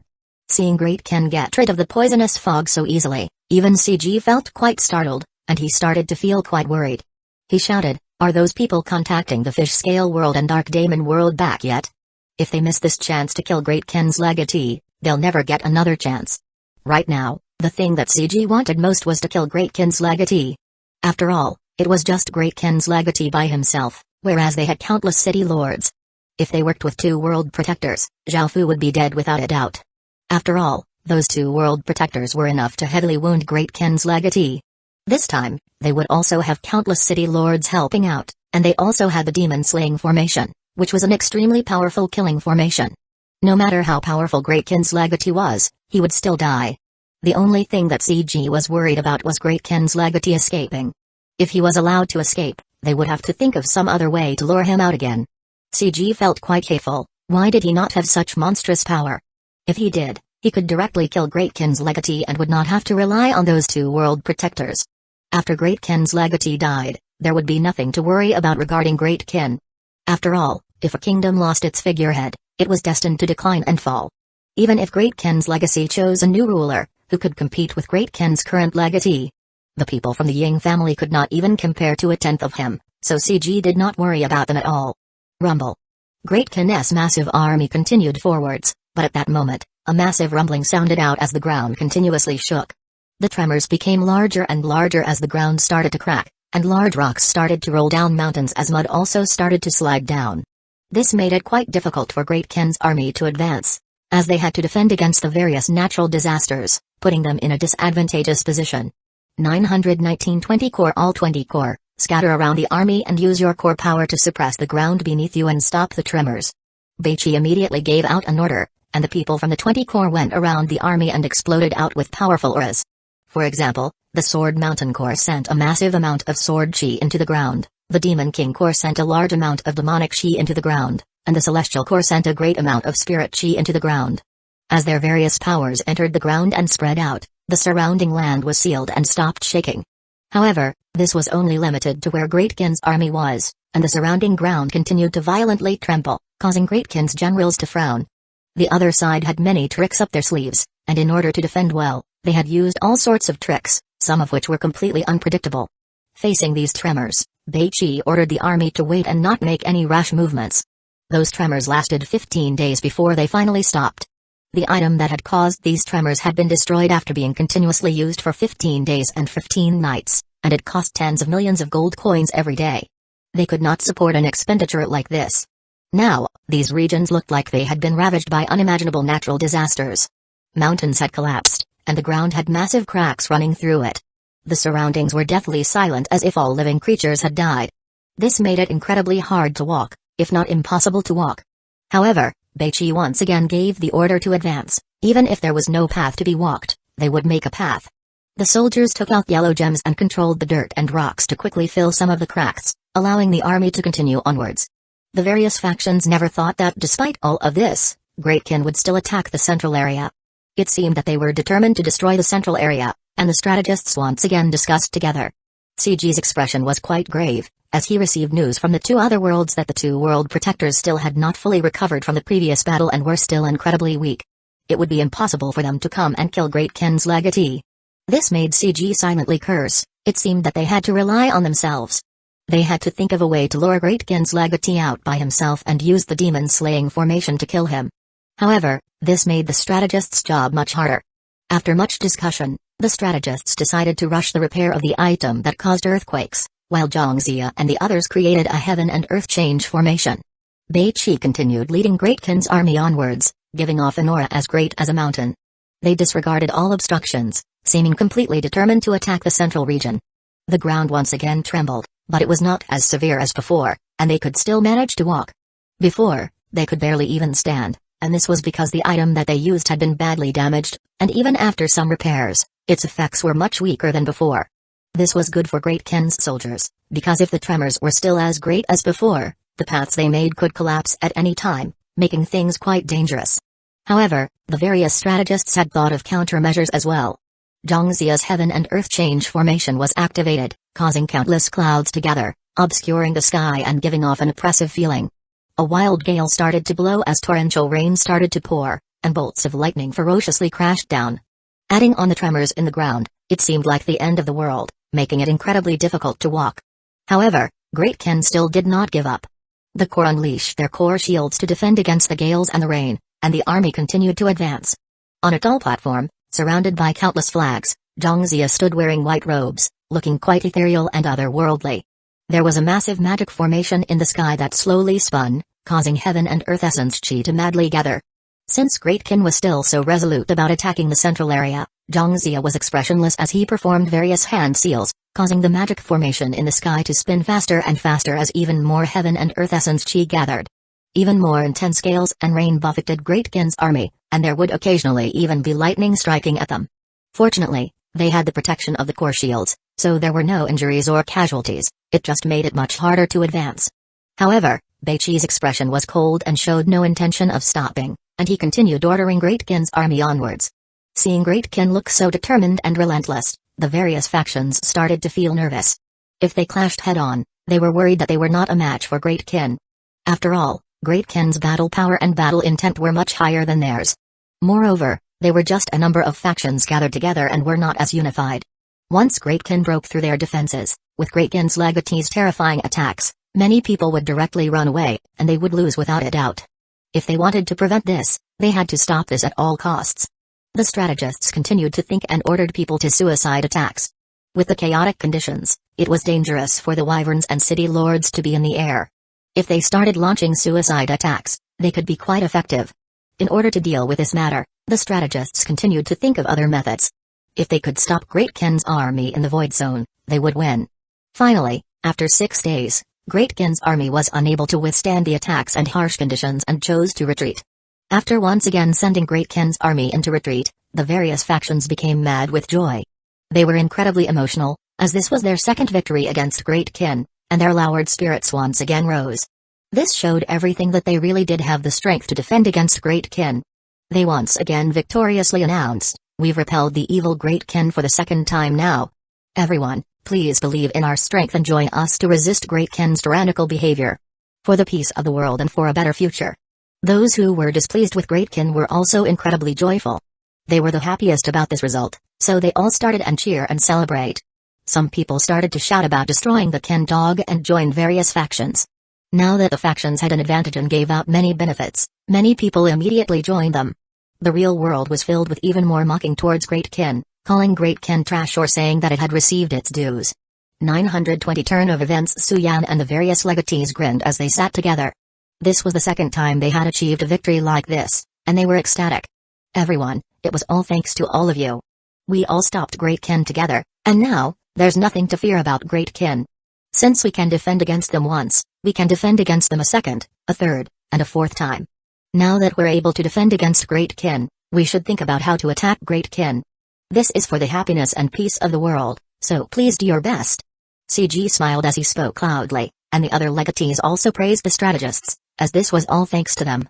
The strategists all had slight smiles on their faces, as they had very steady and calm mental states. They only simply uncourteously responded and maintained their cool. That was how a strategist ought to behave. However, to be able to have victory over Great Kin again like this, they were naturally quite happy. After all, Great Kin was simply too powerful and dangerous, and they were under immense pressure. They had been worried that they would not be able to deal with Great Kin. "Shall we celebrate our second victory?" A big man laughed loudly as he suggested. Everyone else nodded and cheered, making the scene quite lively. Just as they were about to celebrate again, a person ran in with a pale face and cried out, "Myanmar has fallen." This caused the raucous scene to instantly chill. Everyone had looks of disbelief on their faces. How had Myanmar suddenly fallen? Didn't they have the protection of the void zones and isolation barriers, and hadn't Great Kin's army only just withdrawn from here? How could they have destroyed Myanmar? None of them could understand it. However, the strategists' expressions fell as they realized something. They had that person give a full report before realizing that they had fallen for Great Kin's schemes. Great Kin's target had always been the 4 countries, and attacking the central area had just been a distraction. The strategists quickly ordered for reinforcements to be sent to the remaining 3 countries, as they were in immense danger. Zhao Fu had a wicked smile on his face as he stood above Myanmar. After taking revenge in the central area, he had immediately returned to Great Kin. He had not appeared with Great Kin's army while attacking the central army, as he was naturally doing something else. Great Kin had 23 corps in total, and the remaining 3 corps and about 2,000 city lords, 1,500 wyverns, and 1,500 corps sole commanders had gone to attack Myanmar. That was how this matter could be explained. The strategists knew that Great Kin had various methods and tricks, so they had many countermeasures. This was not just a battle of might but also of wits, and no carelessness could be permitted. After all, these were all famed strategists from throughout history, and Zhao Fu would not underestimate them. He would achieve victory by using means that they were unaware of in order to surprise them. Zhao Fu had used the wyverns and corps sole commanders before, so they were not secrets anymore, but Zhao Fu had a new trump card, which were the 60,000 spiders. These spiders all had stage 2 strength, and they were extremely proficient at digging tunnels. Their sharp claws could easily tear apart the ground, and they also had corrosive poison that could easily melt things as well. They were able to soundlessly dig tunnels underground, and Xiaofu used this method to get past the void zones and reach Myanmar's territory. Because the distance was quite far, it had taken them 1 month to arrive. They had also dug tunnels to Laos as well. Beichi had taken the main army to resolutely attack the central area, drawing a lot of attention to cover for Xiaofu. The instant they arrived at Myanmar, Xiaofu instantly released the 8 aquatic beast kings, the wyverns, and the corpse soul commanders, and they and the city lords started to rampage. Xiaofu did not show any mercy either, killing anyone who came his way. They had to take down Myanmar as quickly as possible, and Myanmar did not even have time to respond. On one hand, they were overconfident, as they thought that they would be able to stop Great Ken again. Moreover, they had received reports of victory from the central area, so they had never expected that they would be in danger. Powerful spears shot into the player cities, and before the Myanmarese people could realize what was happening, magic formations were formed. Countless people were greatly shocked and wanted to escape, but it was already too late. These spears were sealed with the reality magic formation, and because setting up magic formations took time, in order to form them as quickly as possible, Xiaofu sealed the formations within the spheres.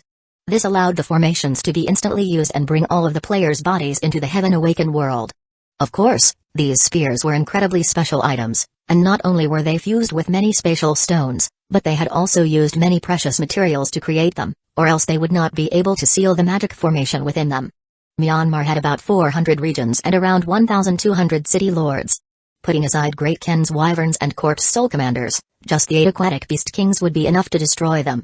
Apart from Great Ken's high-grade battle forces, Xiaofu had also brought 100 million soldiers and filled the main army with 100 million people's militia.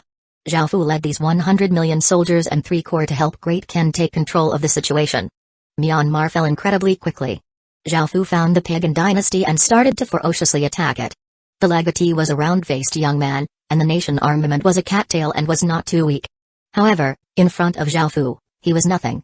In order to deal with him quickly, Xiaofu did not even use his nation armament and directly used the Great Ken seal and the 6 paths of reincarnation power. In just 3 blows, he killed the legatee. After taking down Myanmar and controlling the situation, Xiaofu led his soldiers to attack the next country, which was Thailand. At the same time, the Vietnamese factions loyal to Great Ken made up some excuses to lead the other ordinary Vietnamese players to attack Laos. Laos was immediately enraged and sent soldiers to suppress them and kick them out. However, at that moment, Zhao Mo and Elise brought a team of city lords and wyverns and started a massacre in Laos. They were incredibly cruel and merciless, making people shiver in fear. As a demon sovereign king, Zhao Mo enjoyed slashing everything into pieces. Wherever he went, blood flew everywhere, and the ground was covered with mushed-up corpses. Elise liked to chop people into countless small pieces, and she liked to hear people scream. As such, she would slowly kill them and not allow them to die quickly. This was unimaginably painful. The city lords and wyverns here had come after retreating from attacking the central area. There were 2,000 city lords and 2,000 wyverns, and because the corpse soul commanders could not be put into spirit pet rings, they did not come. With the forces here, destroying Laos would be no problem at all. Laos only had 300 regions and around 1,000 city lords in total. Just Zhao Mo and Elise could deal with 800 city lords together, and there were still 2,000 city lords and wyverns. 921 Nation Jade. There was the attack from the Vietnamese factions from within, while Great Ken's even more terrifying attacks came from outside. Under these combined attacks, Laos seemed incredibly weak and would be destroyed easily. At the same time, under the assault from such ferocious attacks, many people were willing to surrender, making the situation even easier to deal with. The Lanzang Kingdom's nation armament was an elephant made of gold. It was quite powerful, but facing the violent and ferocious demon sovereign King Zhao Mo and the cruel Elise, it was at a complete disadvantage. In the end, Zhao Mo bit the legatee in half and devoured him. Seeing how deliciously Zhao Mo was eating the legatee, Elise licked her lips. To them, kings were incredibly delicious food, and king's blood was of great help to them. However, Elise thought of something and lightly smiled as she left. After destroying Laos, Zhao Mo and Elise led their forces to continue to attack Cambodia. The various factions were hurriedly rushing to save the 4 countries, because once the 4 countries fell, Great Ken would unify the northern side of the Midland continent and would not have anything to worry about. They could fully focus on dealing with China without worrying about anyone attacking from behind. Moreover, after destroying the 4 countries, Great Ken's strength would once again greatly increase. If that happened, The pressure they faced would be even greater, so they absolutely could not allow the four countries to be destroyed. However, they were still too late. In the distance, mournful dragons' cries sounded out, signifying that multiple legatees had perished. It seemed that the four countries were doomed, but none of them were willing to give up and continued onwards. However, at that moment, Beichi led the remaining city lords, wyverns, corpse soul commanders, and the 20 corps and faced off against them, not letting them past. Because of this, yet another massive battle exploded out. This time, Great Kin had a big advantage, as they had many high-grade forces. Most importantly, they had 20 corps, which could suppress city lords, and it was not a problem for a corps to deal with 70 or 80 city lords. Over at Zhao Fu's side, after destroying Myanmar, Zhao Fu started to quickly attack Thailand. Thailand had 350 regions and was slightly weaker than Myanmar, and it had 1,000 city lords at most. They were completely powerless to resist. The ones who were the most excited were the 8 aquatic beast kings. They could devour as many humans as they liked, and they had Zhao Fu's permission to rush into cities to eat city lords. After all, to them, city lords were incredibly flavorsome snacks. They city lords were like sheep in front of them and could not retaliate at all. The aquatic beast kings rampantly devoured them, but because Zhao Fu would not allow them to digest city lord seals again, they obediently preserved them. The Nether Ocean demon whale gave off a mountain-toppling aura as it descended above a city, looking down at it ferociously. There was blood all around its mouth, as it had just devoured hundreds of thousands of people. The city lord sensed that terrifying aura and was so scared that his legs became weak. The countless residents looked above in terror as if they could already see themselves being devoured. All of them clearly understood that Thailand was doomed. "I'm willing to surrender, please don't harm my residents," that city lord knelt down and said loudly in fear. Seeing that their city lord had knelt and pleaded for mercy, the soldiers and residents also knelt. They did not even dare to look up at the Nether Ocean demon whale anymore, because under its pressure, they could only tremble in fear. The Nether Ocean demon whale dissatisfiedly harumphed. In the past, even if people pleaded for mercy, it would still devour them. However, it had submitted to Zhao Fu now, and Zhao Fu had ordered them not to harm anyone who surrendered. But, they could do as they liked to those who resisted. Thinking about those days of torture, the Nether Ocean demon whale resisted its desire to eat and flicked its tail, sending out a massive gale as it slowly flew towards the next city. Seeing the Nether Ocean demon whale leave, the city lord relaxed. However, thinking about the future, his gaze became dim. Thailand and those 4 other countries wouldn't exist anymore, it was all over. Zhao Fu went to Sukhothai Kingdom in Thailand, and the legatee was a beautiful woman. She had a beautiful face and an elegant figure, as well as a pair of large breasts, but Zhao Fu was not sure if this legatee was a man or a woman. After all, in Thailand, not every beautiful woman was really a woman. Even if they had breasts and sounded like a woman, they might have an extra something. Zhao Fu gave off a terrifying might, covering all of Sukhothai city. Everyone looked up at Zhao Fu in fear, understanding that this person standing in the air was Great Ken's renowned and terrifying legatee. "Myanmar has already perished, and you all will be next. We do not want to waste words, either submit or die." Zhao Fu's voice was cold and filled with might and a dense killing intent. He did not put them in his eyes at all. However, they were not angry at all, only fearful, as Great Ken passing through the void zones had already sealed their fate. Just then, the system announcement of Myanmar perishing sounded out throughout the entire Midland continent, so everyone already knew of this. They had also just heard that Laos had perished, and they would be next. Zhao Fu had not lied at all. Sukhothai Kingdom's legatee's expression was quite unsightly and did not say anything for a while, unable to come to a decision. Seeing this, Zhao Fu suddenly attacked, causing a massive wave of power to fly out.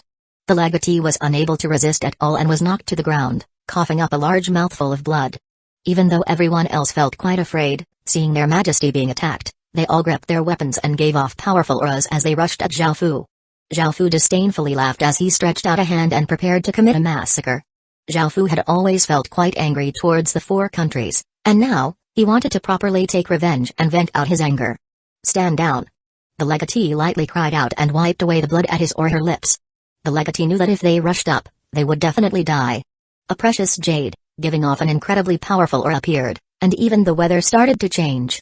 This power was filled with the aura of a country's culture and civilization. This was Sukhothai Kingdom's nation armament, the nation jade. "Humphrey, you overestimate yourself." Seeing the legatee unleash the nation armament's power, Zhao Fu understood her decision and coldly harumphed as he released his power too and showed no mercy. In just a few blows, Sukhothai's legatee was sent into despair. Even when using the nation armament, the legatee was unable to retaliate at all and had been heavily injured. In the end, Zhao Fu pierced through the legatee's chest with his sword, ending the legatee's life. He found that this legatee actually wasn't a woman, and as Sukhothai Kingdom perished, Thailand fell as well. 922 Destruction of 5 countries roar. In the distance, a mournful and pain dragon's cry sounded out. It came from Cambodia, as the Khmer Empire was also destroyed, following which the rest of Cambodia fell. System announcement. All regions in Cambodia have been conquered by Great Kin, and Cambodia has perished. All of its fate has fused into Great Kin and has become Great Kin's fate. After hearing this system announcement, Zhao Fu gave a satisfied smile. The 4 countries had finally been destroyed by Great Kin. In the future, there would be no more battles in the northern side. Now, they waited for Great Kin's people to come and take care of the situation, while Zhao Fu headed towards where Beiqi had stalled the various factions. Now that everyone heard these system announcements, they felt a chill through their hearts, and their faces became pale. There was no point in hurrying over anymore, so countless city lords started to retreat. By the time Zhao Fu arrived, they had already run off. The battle finally concluded, and it ended with Great Kin's victory. The price was the fall of the 4 countries, and what shocked everyone even more was that the players of the 4 countries had disappeared. This was incredibly shocking as it was not just a few people but almost everyone from those 4 countries. This was because when each country was about to fall, everyone from those countries received a system announcement. Those in the real world also went into the Heaven Awaken world to have a look, and they all had their real bodies brought by Great Kin into the Heaven Awaken world. Once this news was spread, the entire world felt quite fearful, as they sensed that there was a connection between this matter and Great Kin destroying the 4 countries in the Heaven Awaken world. Great Kin had been quite extreme this time. Almost everyone from those 4 countries had disappeared so that there would not be any future troubles. Where had those people gone? Were they still alive or were they dead? No one knew, but since it was Great Kin who had won, the outcome definitely would not be good. Another country that vanished was Vietnam. Now that 5 countries had disappeared, the rest of the world fell silent. Great Kin had already displayed monstrous strength and it seemed that the destroyed countries were not only destroyed in the Heaven Awaken world but in the real world as well. It was possible that Great Kin had slaughtered all of them. This was quite terrifying, as the real world was their place of refuge. If this place of refuge was gone, no one was safe anymore. Many factions opposing Great Kin started to consider submitting. The alliance's morale greatly plummeted, and the system factions to the east and west of Great Kin understood that they definitely were not a match for Great Kin. They did not want to perish, so they raised the white flags and submitted to Great Kin. The system factions that were unwilling to submit did not dare to stay either. They could only relocate to other regions and hope to receive protection there. In the end, Great Kin was still able to unify the northern side of the Midland continent. This was a big step for Great Kin, and it was a turning point in human history. Great Kin had undoubtedly become the most powerful force in the human world, causing the many countries to feel terror. In later times, this event was referred to as the destruction of 5 countries. By now, Great Kin had accepted all of the system factions that had surrendered and killed all those resisted. It was now time to deal with the players. Players were worse than ordinary indigenous residents, and Zhao Fu did not want any of them. They were greedy and cowardly, making them unusable, but if he had to kill them all, that would be hundreds of millions of lives. Just as Zhao Fu had this thought, even Beiqi could not help but try to persuade him against it. After all, these people had all given up resisting, and there were so many of them. Even Beiqi could not bring himself to slaughter them. Zhao Fu gathered the players from the 5 countries. The Vietnamese factions that had surrendered and helped were naturally given beneficial treatment. They were allowed to directly become part of Great Kin, which was what they dreamed of. The ordinary Vietnamese players who had trusted them were incredibly furious. After all, they greatly trusted those people, yet they had been lied to and tricked twice. However, even though they felt furious, they could only endure it, or else they would die. Before, they had been unafraid because they had the 2 body talismans, but Great Kin had brought all of their bodies into the Heaven Awaken world, cutting off all paths for them. If His Majesty comes, you better all obediently kneel down. If you show any disrespect to His Majesty, your entire family will die, a big man wearing armor, with a savage-looking face, said to the group of players. The players looked at Great Kin's soldiers around them in fear and obediently knelt, waiting for the arrival of Great Kin's legatee. However, some people refused to obey, such as a hooligan-looking young man. He tilted his head up, looking quite condescending, and he even groped the bottom of the woman in front of him. That woman was furious but did not dare to say anything, as she was worried that soldiers would come over. However, what she was worried about still happened. A black-armored soldier walked over without wasting any words and beheaded that person. Warm blood spurted on the people around him, causing a wave of cries. That soldier glared at everyone and shouted, "If you continue yelling and disturb His Majesty, you'll all die." This scared countless people into holding in their cries. Parents with children covered their children's eyes, not wanting them to see such a bloody and cruel thing. Because that woman was in front of the young man, she got the most blood on her. A person had died so casually as if they were killing livestock, making life seem incredibly cheap. That woman felt incredibly scared, and her body uncontrollably trembled. However, she held back her tears, or else the outcome would be death. Og! Another cry sounded out as a stubborn elderly man, who refused to kneel, was also beheaded, and his head rolled on the ground. 10 or so more people were killed, after which everything became much more peaceful. The corpses were dragged out and thrown to one side. Soon, around 100,000 people had been killed, forming small mountains. It was now deathly silent, and all the players knelt on the ground, not daring to make any sound. His Majesty has arrived. A loud cry sounded out as the soldiers simultaneously knelt down. Zhao Fu walked out and looked at the players and coldly harumphed. He still remembered how intensely they had resisted and all those suicide attacks they had launched. Even though Zhao Fu had decided not to slaughter them, he had already made plans for them. He said, "Before, we had decided to kill you all, but the ministers begged for mercy on your behalf, so we will spare you this time. However, because of your resistance, all of you will be made the lowest level of residents. Only by making contributions will you become true subjects of Great Kin. If any of you have any thoughts about betraying Great Kin or rebelling, your entire family will be killed." 923 Level 3 Marquisate Kingdom. Great Kin decided to give these players one last chance. Their living conditions would be quite abysmal, and they were treated far worse than ordinary residents. If they wanted to advance their position, they would have to contribute to Great Kin. Anyone who had any thoughts of disloyalty would be killed without mercy. After announcing the punishment for the players, he turned and left, and the players kneeling on the ground let out a sigh of relief. At least they had kept their lives. Following this, Great Kin's civil ministers started to make arrangements for these players, sending them to various places and giving them various jobs. Zhao Fu returned to the palace and discussed with his subordinates about the gains from this operation. The 1,370 regions from the 4 countries provided Great Kin with 3,500 great cities, 1,000 cities, a whopping 1.5 billion indigenous residents, and 200 million players. There were also the regions to the east and west of Great Kin. Many of them had been taken by Great Kin without even fighting. 1,500 great cities had submitted, providing Great Kin with 600 million residents. Altogether, Great Kin had gained 6,000 cities and 2.3 billion people. Now, Great Kin's overall population reached 7 billion people. Great Kin now controlled 3,720 regions and had 8,428 great cities and 2,921 cities. Just the cities it had alone numbered more than 10,000. After unifying the northern side of the Midland continent, Great Kin was simply monstrous, causing anyone to feel terror. Now, it was time to give out rewards. All ministers and generals who had performed well were rewarded with titles, land, and other valuables.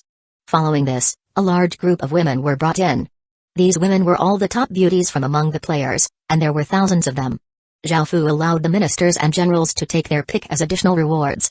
It had already been 4 years, but most of his subordinates had not shown much interest in this area.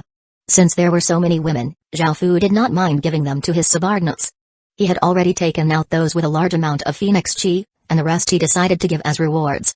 However, no one dared to choose any of the women and insisted that he keep them for himself. In their hearts, they all saw Zhao Fu as a licentious person, who would dare to fight with Zhao Fu over women. Moreover, their hearts were set on the development of Great Kin, and they did not have any thoughts for anything else. Zhao Fu could only feel quite helpless. Since they were unwilling to take them, Zhao Fu could not force his subordinates to take them. They were the top beauties from the 5 countries, and they included superstars, models, and people from large families. As such, Zhao Fu decided to just keep them in the palace. This time, the spiders had contributed greatly. In order to develop the power of the throne, as well as Elisa's powers, Zhao Fu gave the order to create a place to especially nurture spiders. As such, he built a small palace called the Spirit Spider Palace. Elise also asked for a large number of spirit pills, but Zhao Fu did not know what she wanted them for. However, since she and her spiders had contributed greatly, Zhao Fu did not question her and agreed to her request. Now, they had almost doubled the number of regions Great Kin controlled. Great Kin's task was now to clear them out and build a great wall to contain all 3,720 of them and raise Great Kin to a level 3 Marquisate Kingdom. Because Great Kin had revealed its trump card, the spiders, the various factions were now prepared. As such, Zhao Fu did not plan to attack, and he instead decided to digest those regions first and stabilize the northern side. Only then would Great Ken be unshakable and be able to start its plan to unify China. Next, it was time to refine the four-nation armaments, which would allow Great Ken's foundation to become even firmer.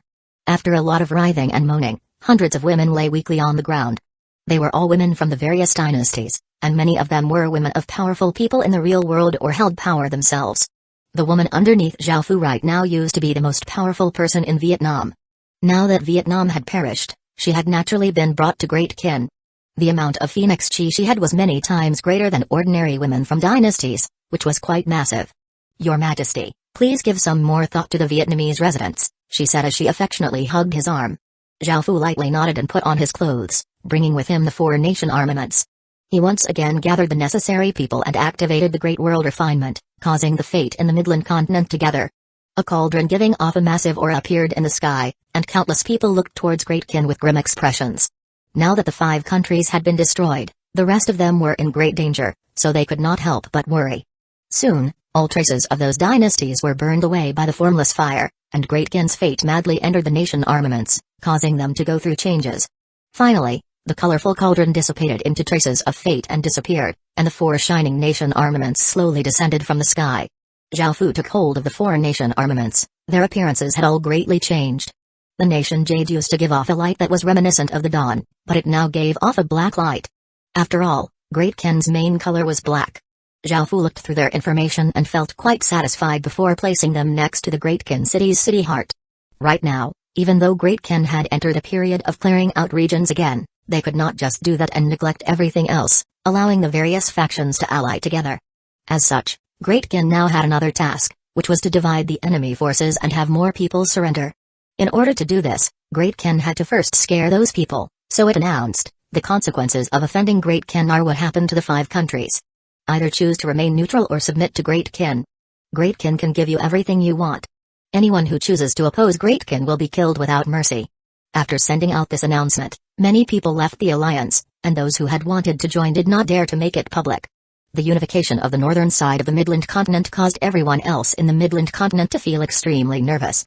This was not just a matter about China anymore. Once Great Ken solidified its position in the north, it would have the ability to unify the entire Midland Continent. The entirety of the Midland Continent became quite tense, and the other continents felt quite worried as well. Now that Great Ken had unified the northern side of the Midland Continent, it was a great threat to them as well. However, many system factions did not want to get involved and chose to remain neutral in order to avoid trouble, looking like they did not want to offend anyone. This was Great Ken's might. In the end, it was only the many-player factions that still dared to openly oppose it, but even though there were many of them, they were quite weak. After taking care of matters in the human world, Zhao Fu went to the 2 other worlds to take a look. The faction in the fish-scale world was developing quite well and already had 1,400 city lords. 924 Dao. What Zhao Fu did not expect was that in just 6 months, the original 180 cities had developed so quickly, completely exceeding anything Zhao Fu could imagine. Its strength had already surpassed the Dark Demon World's Night Dynasty. How could it have developed so quickly? It was almost 7 times bigger than before. Zhao Fu's main focus was on developing Great Ken, as Great Ken was Zhao Fu's foundation. The Night Dynasty and the Fish-Scale World factions were just minor things that he wanted to develop on the side, so he did not spend much effort or resources on them, yet this faction had developed so quickly. In actuality, Zhao Fu had to thank the Fish-Scale players. Because of the rise of a few player factions in the Darkwater continent, many of the system factions had felt quite unsettled and threatened. Zhao Fu's faction in the Fish-Scale World had a massive advantage, which was that they were all indigenous resident city lords. Even though they were controlled by brain bugs, no one else knew this, so it was easy to gain the trust of other indigenous resident city lords. As such, they had invited countless other city lords to join them, and many of those city lords had agreed. After all, the location of Zhao Fu's faction was in a remote location and was easy to defend and difficult to attack, so they had quite a big advantage. With their distrust of player factions, it was even easier for them to join together. At first, it was just a few hundred city lords willing to join Zhao Fu's faction, but as the faction became stronger and stronger, more and more people were attracted, causing the faction to become even more powerful and safe. No one dared to offend it, and they often went to attack others. Somehow, Zhao Fu's faction had become the top system faction in the Darkwater continent, making Zhao Fu feel like laughing to death. Zhao Fu had not expected this at all. It had all been planned and executed by the brain bugs. Under Zhao Fu's command, the many city lords continuously cleared the surrounding smaller factions to boost their own strength. However, the brain bugs had felt that this was too slow, so they had thought of this method. The brain bugs could not only control living creatures, but they also had their own consciousness as well. They had high intelligence, or else they would not be able to imitate people perfectly. Back then, they had gathered and thought of this method together before suggesting it to Xiaofu. Xiaofu had not cared too much and allowed them to try, and he had never expected things to go so well. Now, they suddenly had 1,400 cities, around 700 million people, and 140 million soldiers. All of them were Stage 1 soldiers, and who wouldn't be ecstatic after suddenly obtaining a faction like this? However, Xiaofu did not have full control over this massive faction, and it was almost impossible to do so. After all, out of these 1,400 city lords, only 300 of them were controlled by brain bugs and 1,100 were not. Now, Xiaofu desperately lacked a large number of brain bugs. If he could control all of them, he would be able to fully control this faction. After returning from the fish scale world, Xiaofu excitedly opened the Heaven Spirit Seal and looked at the quests offering brain bugs. All of the ones he found were not very good deals, such as trading 10 epic rank weapons for 1 brain bug, a city for a brain bug, or 20 bottles of high-quality cultivation pills for 2 brain bugs. This was because all of the better value quests had already been completed by Xiaofu. Of course, Xiaofu was not willing to do the low-value quests, but he desperately needed brain bugs. Xiaofu thought back to the commotion he had caused because of his supreme level account, and he wondered if he would be able to obtain a large number of brain bugs this way. Ordinary epic rank equipment and cities held no appeal at all to those with high-level Heaven Spirit Seal accounts. The only 2 things that Xiaofu had of value to them were level 2 ginseng fruits, which could increase one's lifespan by 250 years, and the intermediate water of life, which even some elf kingdoms would not have. Xiaofu thought about it and said in the communication region, I need a large number of brain bugs, 1 ginseng fruit for 100 brain bugs or 1 bottle of intermediate water of life for 1 brain bug. After saying this, Xiaofu attached the information of those 2 items. Because ginseng fruits could be planted, Xiaofu destroyed the seeds, making it impossible to plant them, but this did not affect the effects of the ginseng fruits. Xiaofu's message once again caused a large commotion, and the scene became quite lively, making Xiaofu feel quite embarrassed. Heavens, it's that higher being from last time, he's speaking again. It's been quite a while. Higher being, do you still remember this lowly one? I'm Zhang Xiahua from the Minotaur Mountain, it's my honor to meet you again. Higher being, please take me as your disciple. I'll help you with anything. After looking at all of these replies, Xiaofu felt quite speechless. Apart from those wanting to curry favor, there were not any people offering any trades. Perhaps there were too many messages, so many people had not seen Xiaofu's original offer. As such, Xiaofu could only resend his message and the information of the 2 items, and someone finally took notice. Ginseng fruit? One that can add 250 years of lifespan? This is quite a good longevity treasure, and the price of 100 brain bugs is quite reasonable as well. Higher being, I'm willing to trade with you. Xiaofu grinned and completed the transaction, obtaining 100 brain bugs, and he waited for the next transaction. Even though I also have intermediate water of life, I want to see what a higher being's intermediate water of life is like. I'd like 10 bottles please. Xiaofu's smile grew even wider as he completed this transaction and obtained another 10 brain bugs. The speed of these transactions was quite fast, and Xiaofu felt that soon, he would be able to obtain 1,000 brain bugs, if not more. Higher being, this little one only has 1 brain bug but there's nothing I really want, I just want to gift this brain bug to you. All I ask is that you give some pointers on comprehending the Tao. Is that possible? This little one doesn't mean to offend you, and if that isn't okay, then I'm still willing to gift this brain bug to you. This person spoke carefully, incredibly worried that he would offend Xiaofu. That message caused everyone in the communication region to fall silent, wondering if that person was going to die. He was asking a higher being to explain the Tao for just a brain bug. Were higher beings that cheap? After all, higher beings were people who stood at the peak of the heaven awakened world, and they were only below celestials. Ordinarily, higher beings had their own circles and never interacted with low-level cultivators. That was why they were so shocked to see Xiaofu speaking in the communication region and why they were so desperate to curry favor with him. Xiaofu felt quite startled and had never expected to be able to obtain a brain bug for free. However, Xiaofu was not a higher being, so he could not explain the Tao. After all, these people's cultivations were definitely higher than his, so there was nothing he could say to them. However, the Heaven Awakened World's cultivation system was similar to Eastern cultivation, as cultivating required spirit chi. The most powerful ones were celestials, and this was something similar to Eastern culture. When he thought about this, Xiaofu could not help but think of a book, which was from the school of Taoism, the Book of Tao. 925 King of Classics. The Book of Taoism was written by Lao Tzu earlier in the spring and autumn period. It was also called the Classic of the Ways Virtues, the Classic Book of Integrity, and the Way and the 5,000 Character Classic. It was a famous work from ancient times and was respected by all schools of thought. It was the foundation of the school of Taoism's philosophy and the foundation of the school of Taoism itself. The Book of Taoism was split into two parts. The first part was called the Virtue Classic while the second part was called the Tao Classic and did not have chapters. Later, it was split into chapters, with the first 37 chapters being the Tao Classic and the latter 44 chapters being the Virtue Classic, for a total of 81 chapters. The Book of Taoism touched on Tao, which was the Tao of the heavens, earth, and all living things. It also touched on virtue, which was the method and theory of searching for the Tao. The book was focused on Tao and virtue, discussing things like cultivation, politics, military affairs, and maintenance of health. It was referred to as a book that taught sageliness within and kingliness without and was incredibly profound to the point of being called the King of Classics. The Book of Taoism was one of the greatest works in China's history, and it had a deep impact on traditional philosophy, science, politics, and religion.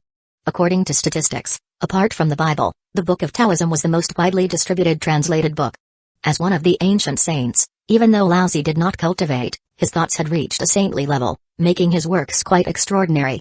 As such, Zhao Fu decided to quote some passages from there. Perhaps he could obtain quite a few brain bugs that way. Since he did not have anything profound to say, he could at least pretend to be profound. Tao that can be spoken of is not the constant Tao, the name that can be named is not a constant name. Nameless is the origin of heaven and earth, the named is the mother of all things. Thus, the constant void enables one to observe the true essence. The constant being enables one to see the outward manifestations. These two come paired from the same origin. But when the essence is manifested, it has a different name. This same origin is called the profound mystery. As profound the mystery as it can be, it is the gate to the essence of all life. Zhao Fu casually wrote out the first chapter of the Book of Taoism. If there were any Chinese people from Earth here, they would immediately curse at Zhao Fu for being a fraud. After all, almost every Chinese person knew the first chapter, making it easy for him to be exposed. However, with how rare the heaven spirit steals were, how could ordinary humans, much less Chinese people, possess one? It would be incredibly difficult for anyone to expose him. Just as Zhao Fu sent that message, the communication region fell deathly silent. Even after half an hour, no one said anything. Zhao Fu felt quite confused and wondered what had happened. Was there something wrong with the heaven spirit steal? Why was no one speaking? Even if people thought he was a fake or couldn't understand, surely someone would say something. He still had brain bugs to buy and fish scale city lords to control. After waiting for a while, Zhao Fu felt quite regretful that he had tried to pretend. He should have just traded with them and collected as many brain bugs as possible instead of trying to obtain brain bugs for free. Now, he would not be able to obtain any more brain bugs. What Zhao Fu didn't know was that among the high-level cultivators, a shocking piece of news was being spread. There was a massive opportunity, as a higher being was giving pointers on the Tao in the heaven spirit steals communication region. It was an incredibly rare opportunity that one would regret missing for the rest of their lives. Most people condescendingly laughed when hearing about this. How could higher beings be willing to share their Tao, which they had painstakingly comprehended, with lesser cultivators like them? Who would be willing to do such a thing? At first, many people didn't believe this, but as more and more started to spread this news, some people started to enter the heaven spirit steal out of curiosity, and there were even reports of people gaining comprehension and breaking through looking at the rainbow-colored words giving off a formless might. Everyone's hearts trembled. Those words seemed to form a world of their own, and they seemed to be instantly pulled in, unable to draw themselves out as they comprehended the Tao. Those words seemed to be filled with a heavenly law, and no one dared to say anything out of fear that those words would disappear. This matter became larger and larger. Those who found out about it first was naturally the Heaven Spirit Financial Group. They had given Zhao Fu his supreme level account and badge, mostly to establish good relationships and monitor him. After Zhao Fu said such profound words, they were immediately reported to the higher-ups. Hearing that it was about Zhao Fu, those people did not dare to dally, but after seeing what he had said, their expressions became incredibly grave. For someone to be able to say such profound things, it was possible that his comprehension exceeded even theirs, making them feel shocked. Their cultivations were already at the peak of the world, and only those who were half-step celestial surpassed them. However, that person was in a remote region and had not even entered the heaven-awakened world for long. How could he have such profound comprehension? Suddenly, the Heaven Spirit Financial Group's leaders thought of a terrifying possibility, which was that he had once been a half-step celestial and then had used some sort of heaven-defying method to reincarnate. That was the only explanation for why that person had such a terrifying bloodline and could awaken the Celestial Emperor Star and Nether Emperor Star. After all, someone of such a high realm would be able to do those things. Celestials were the ultimate existences in the heaven-awakened world, and they reigned above everyone. Even countless gods and demons were just like ants in front of them. For a half-step celestial to choose to reincarnate, everyone felt a great haze covering the heaven-awakened world. There was a plot underfoot, and it could cause a massive catastrophe. After a long period of silence, one of the people said, "Looks like we've underestimated the importance of this matter. That person is incredibly dangerous." Hearing this, everyone else sighed and nodded. The ones who were the most shocked were naturally the Heaven Path sect. After looking at those words, the elders felt incredibly shocked, because those words were extremely similar to their Heaven Path sect's most important teachings, yet they were casually said by an outsider. Could it be one of their ancestors? Because of this, the sect master even went to consult with the ancestors in closed-door training and was shocked to hear that that person's comprehension was above even theirs. That person was not someone from the Heaven Path sect, though there was an even more monstrous existence in the Heaven Path sect. However, that existence had been in closed-door training for over 1,000 years, and even the sect master did not dare to disturb that being. However, those words had been given for free, so the sect master immediately ordered some people to engrave those words on a mountain peak in order for the Heaven Path sect's disciples opportunities to comprehend them. Seeing those words, the ordinary Heaven Path sect disciples felt incredibly dumbfounded and asked which higher being from the sect had comprehended such things. However, the sect master did not answer, and it was soon spread that those words within the Heaven Spirit Steel were from a higher being from the Heaven Path sect. Soon, the Heaven Path sect's fame greatly increased, and many people felt much more respect towards it. A higher being from the Heaven Path sect had been so selfless, freely talking about the Tao he had painstakingly comprehended. Who would not respect such a person? 926 Panic. However, that was completely false. Zhao Fu was not selfless at all. What happened to the brain bugs in exchange for pointers? These people had all forgotten and were being shameless to the extreme. Of course, Zhao Fu had no idea what was really going on, and seeing that no one was saying anything, he thought that there was something wrong with the Heaven Spirit Steel and left. However, he was not left disappointed. Right after he left, some people remembered the agreement and sent him some brain bugs for free. Now, Zhao Fu suddenly had 2,000 brain bugs, which was much more than the 1,100 he needed. After using 1,100 on the uncontrolled city lords, he would still have 900 left over. If he used those 900 as well, Zhao Fu would be able to control 2,300 city lords, which was a massive force. With such a force, Zhao Fu planned to sweep across the entire Darkwater continent. If he could unify the Darkwater continent, Great Qin's hidden peace would become even more terrifying. Zhao Fu once again went to the fish-scale world with these 2,000 brain bugs and headed to the faction he controlled in the Darkwater continent. The number of people who were not yet controlled was far greater than those who were controlled, so he had to be careful. Zhao Fu used their trust towards the system city lords and split them into groups before slowly dealing with them. He would occasionally call some over to show hospitality while secretly controlling them, or he would use immense power to suppress them before releasing the brain bugs. Just like that, Zhao Fu was able to control 1,400 city lords in total. The Darkwater continent was one of the fish-scale world's 7 continents, and it was one of the bigger ones. It had 6,000 regions in total and roughly 19,000 city lords. Now that Zhao Fu controlled 1,400 city lords, he possessed roughly 10% of the power in the Darkwater continent. Zhao Fu wanted to find another opportunity to use the remaining 900 brain bugs. He stealthily entered some system main cities and released the brain bugs, controlling the city lords. Because there were 900 of them, it took him about a week to do this. Now, Great Qin controlled 2,300 city lords in the Darkwater continent. Its massive strength once again caused many city lords to want to join. At the same time, it aroused the attention of the other factions in the Darkwater continent. After all, 2,300 city lords was a great threat, and even factions on other continents paid attention to such a big faction. After all, very few system factions had such immense strength, so many factions from other continents sent people over to collect intelligence and see what was going on. Zhao Fu did not have many plans, just clearing the surrounding regions to solidify the faction's foundation. With their 2,300 cities, they controlled around 700 or so regions. If they cleared out all of the factions within those regions, the faction's strength would become even greater. When that time came, it would start conquering and clearing out player factions while inviting more system factions to join. After all, system factions were willing to join together to be safer. Zhao Fu felt that the Darkwater continent would be quite easy to conquer, and when that happened, Great Qin would obtain a massive force. The development of this faction was much faster than the Night Dynasty, and after dealing with the matters in the fish scale world, Zhao Fu headed to the Dark Daemon world to check on the Night Dynasty. Even though the Night Dynasty was not developing as quickly, the alliance it had gathered had some top-tier factions, and it had taken down some system factions and weaker player factions. However, it had to split its gains with others in the alliance. Despite the Night Dynasty gaining much, to Zhao Fu, it was still not enough. However, things could only be like this for now. After Zhao Fu unified the Midland continent, he would help the Night Dynasty develop more quickly and unify the southern continent. After taking care of so many matters, Zhao Fu once again left the legacy land. He had wanted to buy some talisman stones, but he was surprised to hear that two large incidents had happened recently. The first was that a higher being had passed through, seeming to be looking for something.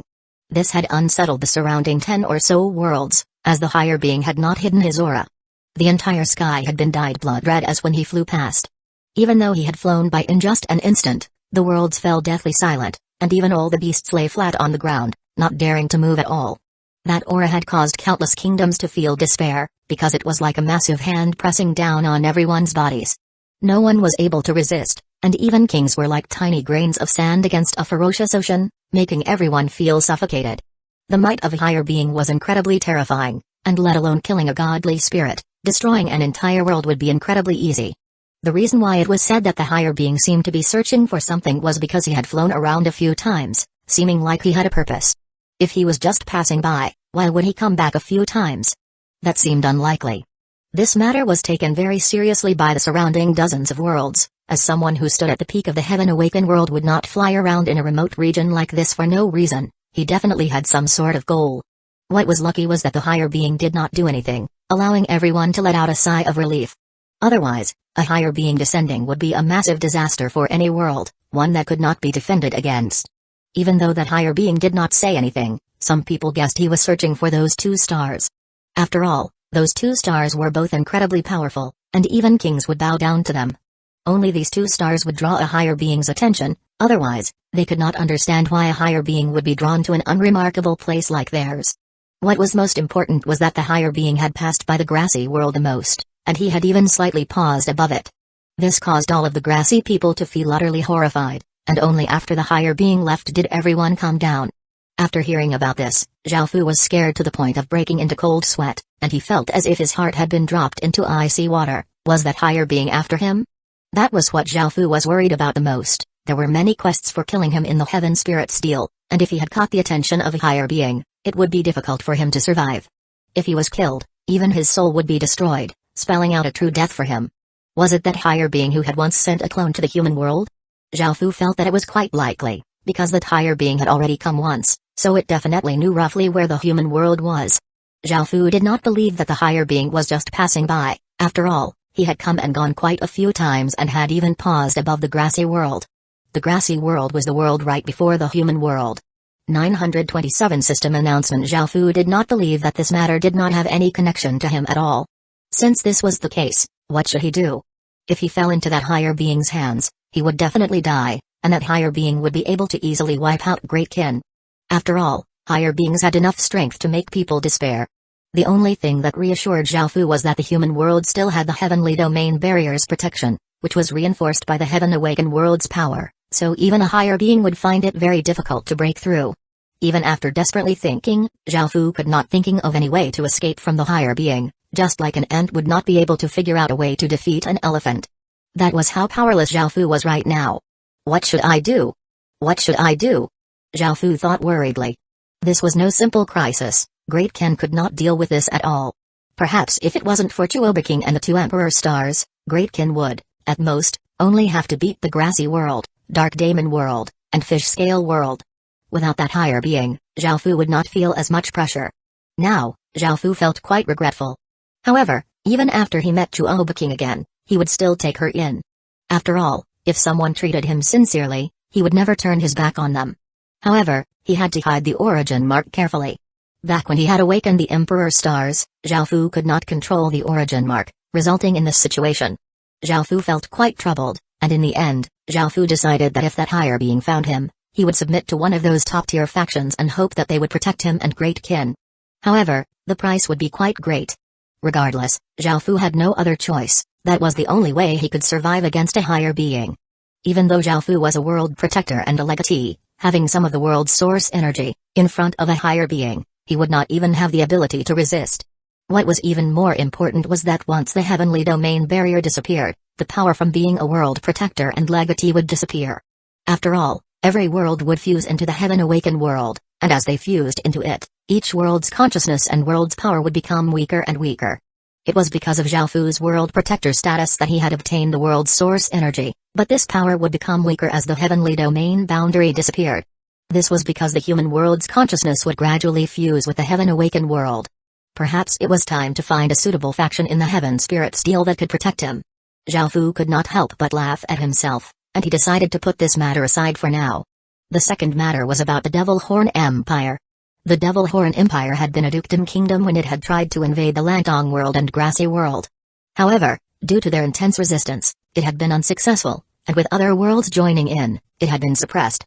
With so many worlds working together, the Devil Horn Empire was naturally at a great disadvantage, so it was forced to defend. The allied worlds wanted to join together to destroy the Devil Horn Empire and split it among themselves, and the Devil Horn Empire's king ended up fighting with the other kings at Dragonbone Mountain. The battle had caused the heavens to dim and for the world to seem to be turned upside down. In the end, they were unable to defeat the Devil Horn Empire's king, as he was simply too powerful. After this, the worlds relaxed their pressure on the Devil Horn Empire, and the Devil Horn Empire expressed that it wanted to restore friendly relations with those worlds. In order to do this, it gave out many treasures and beauties, resulting in the other worlds relaxing their pressure even more. After all, they knew that the Devil Horn Empire was a tough nut to crack, and devouring it would cost them greatly. As such, they decided to obtain as many benefits as they could. Now, the relations between the Devil Horn Empire and the various other worlds were becoming better and better. Soon, there would not be any animosity between them, and the Devil Horn Empire would be safe again. After this, the Devil Horn Empire would most likely secretly develop, no longer being so audacious. It had been taught a lesson this time, so its threat would become more hidden. Zhao Fu felt that if the Devil Horn Empire was not destroyed, it would definitely fight against Great Ken someday. Of course, that was if Great Ken was not destroyed by that higher being. Zhao Fu ended up buying 10 million talisman stones, as Great Ken greatly lacked talisman stones. Great Ken's military was always quickly expanding, but the number he bought would be enough. If he wanted to buy more, he would have to go to more worlds. After dealing with the matters in the Heaven Awakened world, Zhao Fu returned to the real world. Before, Zhao Fu bringing everyone in those 5 countries into the Heaven Awakened world had shocked countless people, and even if anyone wanted to act against the Ying family, the Ying family's people could immediately enter the Heaven Awakened world. As such, it would be quite difficult to threaten them. Before, many people had wanted to destroy the Ying family to vent their anger. After all, Great Ken had destroyed many factions, such as some dynasties and nations. Because they had returned to the real world, Zhao Fu could not completely get rid of them, and they would definitely be plotting revenge against Great Ken. However, now that Great Ken could quickly bring large numbers of people into the Heaven Awakened world, they understood that it would be pointless to attack the Ying family, so they once again went back to plotting. Just as usual, Zhao Fu filled his stomach after returning to the real world. At that moment, Wu Qingnian called, asking if he had made a decision yet. After Zhao Fu had woken up from his injuries, Wu Qingnian had tried to persuade him to stay away from Great Ken's legatee, saying that Great Ken's legatee was too dangerous. She had also prepared to relocate in order to preserve the Zhou dynasty. Wu Qingnian said that Great Ken's momentum in unifying China would be incredibly difficult to stop, so she would take Zhao Fu with her to another continent or even another world. She would never submit to Great Ken's legatee. After all, Wu Qingnian thought of Great Ken's legatee as someone incredibly licentious, and he would not let her off just because of her connection with Zhao Fu. She would definitely be used to satisfy his lust, and if Zhao Fu didn't want to lose her, he would have to go with her to somewhere else. What could Zhao Fu say in response? To him, Wu Qingnian was one of the few women he truly cared about, and he had even considered telling her about his true identity. However, would she be angry if he told her that he was Great Ken's legatee? Just as Zhao Fu was wondering about how to reply to her, a system announcement sounded in the real world, throughout the entire real world. System announcement. There are 30 days until the real world will be destroyed. Please develop quickly in the Heaven Awakened world. Everyone's bodies will be fused with their bodies in the Heaven Awakened world, and dying will result in a true death. 928 Real world. This system announcement shook the whole world. Now, even idiots knew that the world was going to be destroyed. Those rumors were actually all true. There was now a countdown of 30 days for the real world being destroyed, and the entire world started to panic, not knowing what to do. The world, which had been on the verge of collapse, finally spun out of control. Even the governments of countries did not know how to keep things under control. Money in the real world completely lost value, because if the real world was going to be destroyed, what was the point of that money? They were just bits of paper and metal. People started to use gold, silver, and jewels to make trades, which was quite common. In any time, gold, silver, and other jewels did not lose too much value. Right now, it was still uncertain if these things could be brought into the Heaven Awakened world. If they could not be brought into the Heaven Awakened world, having many of those things would be useless. Moreover, the Heaven Awakened world had its own currency, so those things would once again devalue. Bartering was now the most common method of trading. Such an advanced and developed world had suddenly regressed to such a state. Most importantly, no one went to work. Since the world was going to be destroyed, what was the point of going to work? Everyone stopped working, resulting in all production ceasing. Transport systems collapsed, and the prices of goods became even more chaotic. Even the military was unable to stop people from pillaging, as there were simply too many cities. There were not enough soldiers, and the real world fell into utter chaos. There was no more morality or order in the world. This was because when people had nothing to eat, they would do anything. Some even went so far as to eat other people. A household could only stock so much food, and it would be quite difficult to last for a month. Now that all financial systems had collapsed, the only way for people to obtain food was by pillaging and stealing. The military could only suppress some people and could not stop everyone. Some people said that in an apocalypse, everyone would be united, but that was incredibly naive. When everyone was satisfied and fulfilled, they were all willing to talk things out and not use force. However, once resources ran out, only those who were strong would survive, and those who were weak would either die or steal from those weaker than them. If everyone just stayed calm and continued to follow all the systems in place, things would not be so chaotic. Now, most people had lost their reasoning. In order to gain benefits, no one cared about anyone else. After all, who wouldn't act like this? No one wanted to starve, the real world was being destroyed, and all rules lost their effect. All of this chaos came from the nature of people. Normally, with the law in place, they were too afraid to do anything, but without the law, how could humans maintain all of these systems? It was simply impossible. No one could stop such a thing, as no one wanted to starve to death. As such, they could only commit all sorts of evils so as not to starve. The number of injuries and casualties from all this chaos continuously increased, and the various countries allocated their military to maintain order in small areas. Most of this chaos was caused by ordinary people, and the higher class people were not affected so much. After all, the higher class people knew that the world was going to be destroyed a long time ago, so they had been prepared.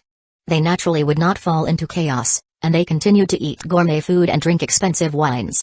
Zhaofu was one of such people. Zhaofu did not care too much about the real world being destroyed, and in response to Wu Qingniang's words, Zhaofu decided to tell her his true identity. After all, his identity would be revealed after the real world was destroyed anyways. It would be worse for her to find out then, so he might as well tell her himself. Qingniang, because of the situation, I have to apologize about lying to you about something, Zhaofu said apologetically with a sincere tone. Wu Qingniang lightly harumphed. I knew there was something you were hiding from me. Why are you telling me about it now? What is it? Don't tell me it's about those things with other women, I already know about that. When I have time, I'll teach you a lesson, you flirtatious fellow. Zhaofu awkwardly laughed before replying, it's not about that, let's meet in the Heaven Awakened world. I'll tell you everything there. Wu Qingniang felt quite confused, she had never thought that it would be such a grave matter. However, seeing that Zhaofu was being so serious, Wu Qingniang thought about it and decided to agree. Because the Zhou dynasty was at the south of the Midland continent, Zhaofu decided to meet her on the southern side. Wu Qingniang brought 20 of her personal guard, they were all heroic female soldiers, and they waited for Zhaofu at a hidden location. After returning to the Heaven Awakened world, Zhaofu first told this matter to a dignified, graceful, and domineering woman. After all, this matter had to do with her, and with her there, things would be easier to resolve. That beautiful woman was slightly angry and lightly hit Zhaofu a few times as she said, I never thought that you wouldn't even let off my legatee, you're so bad. Zhaofu dryly laughed and said a bit more, and in the end, the beautiful woman agreed to go with Zhaofu to resolve this matter. Your Majesty, just who are you waiting for? It has been over 2 hours, why hasn't that person come yet? Such disrespect to make you wait for so long. Seeing that Her Majesty had been waiting for so long, one of the female soldiers felt quite angry. No one had ever treated Her Majesty like this before. Wu Qingniang lightly smiled as she replied, he most likely got held up, he should be here soon. Even though he's not a legatee, he's much more important than ordinary nation legatees. In actuality, in front of him, my identity is quite ordinary. Later, make sure you're careful with your words. Hearing this, the female soldier felt quite shocked and said, Your Majesty, just who is he to be your equal despite not being a legatee? This subordinate simply cannot imagine such a person. Wu Qingnian turned, looked at the female soldier, and said while smiling, Perhaps you don't know about him, but you definitely know about Great Qin's legatee, who has been shaking the whole world. He is Great Qin's legatee's representative in the real world and controls all authority in the Ying family. His status within Great Qin is extremely high. Hearing Great Qin's legatee's name, the female soldier's face became quite pale. Everyone knew just how terrifying he was. Hearing that the person Wu Qingnian was waiting for was Great Qin's legatee's representative, the female soldier did not have anything else to say. 929 Making a move after all, in front of Great Qin's legatee, let alone nation legatees, even dynasty legatees were not much. As someone important to Great Qin's legatee, to the point that he was Great Qin's legatee's representative in the real world, he had a status equivalent to that of a nation legatee, if not greater. When she thought of this, the female soldier thought of the plans Wu Qingnian had made. After Zhao Fu arrived, they would capture him and feed him a reality pill, bringing his body into the Heaven Awakened world. Her Majesty was actually going to make a move on someone so important to Great Qin. The female soldier's face became even more pale. Thinking of the consequences, she could not help but say, Your Majesty, are you really going to do such a thing? He belongs to Great Qin's legatee.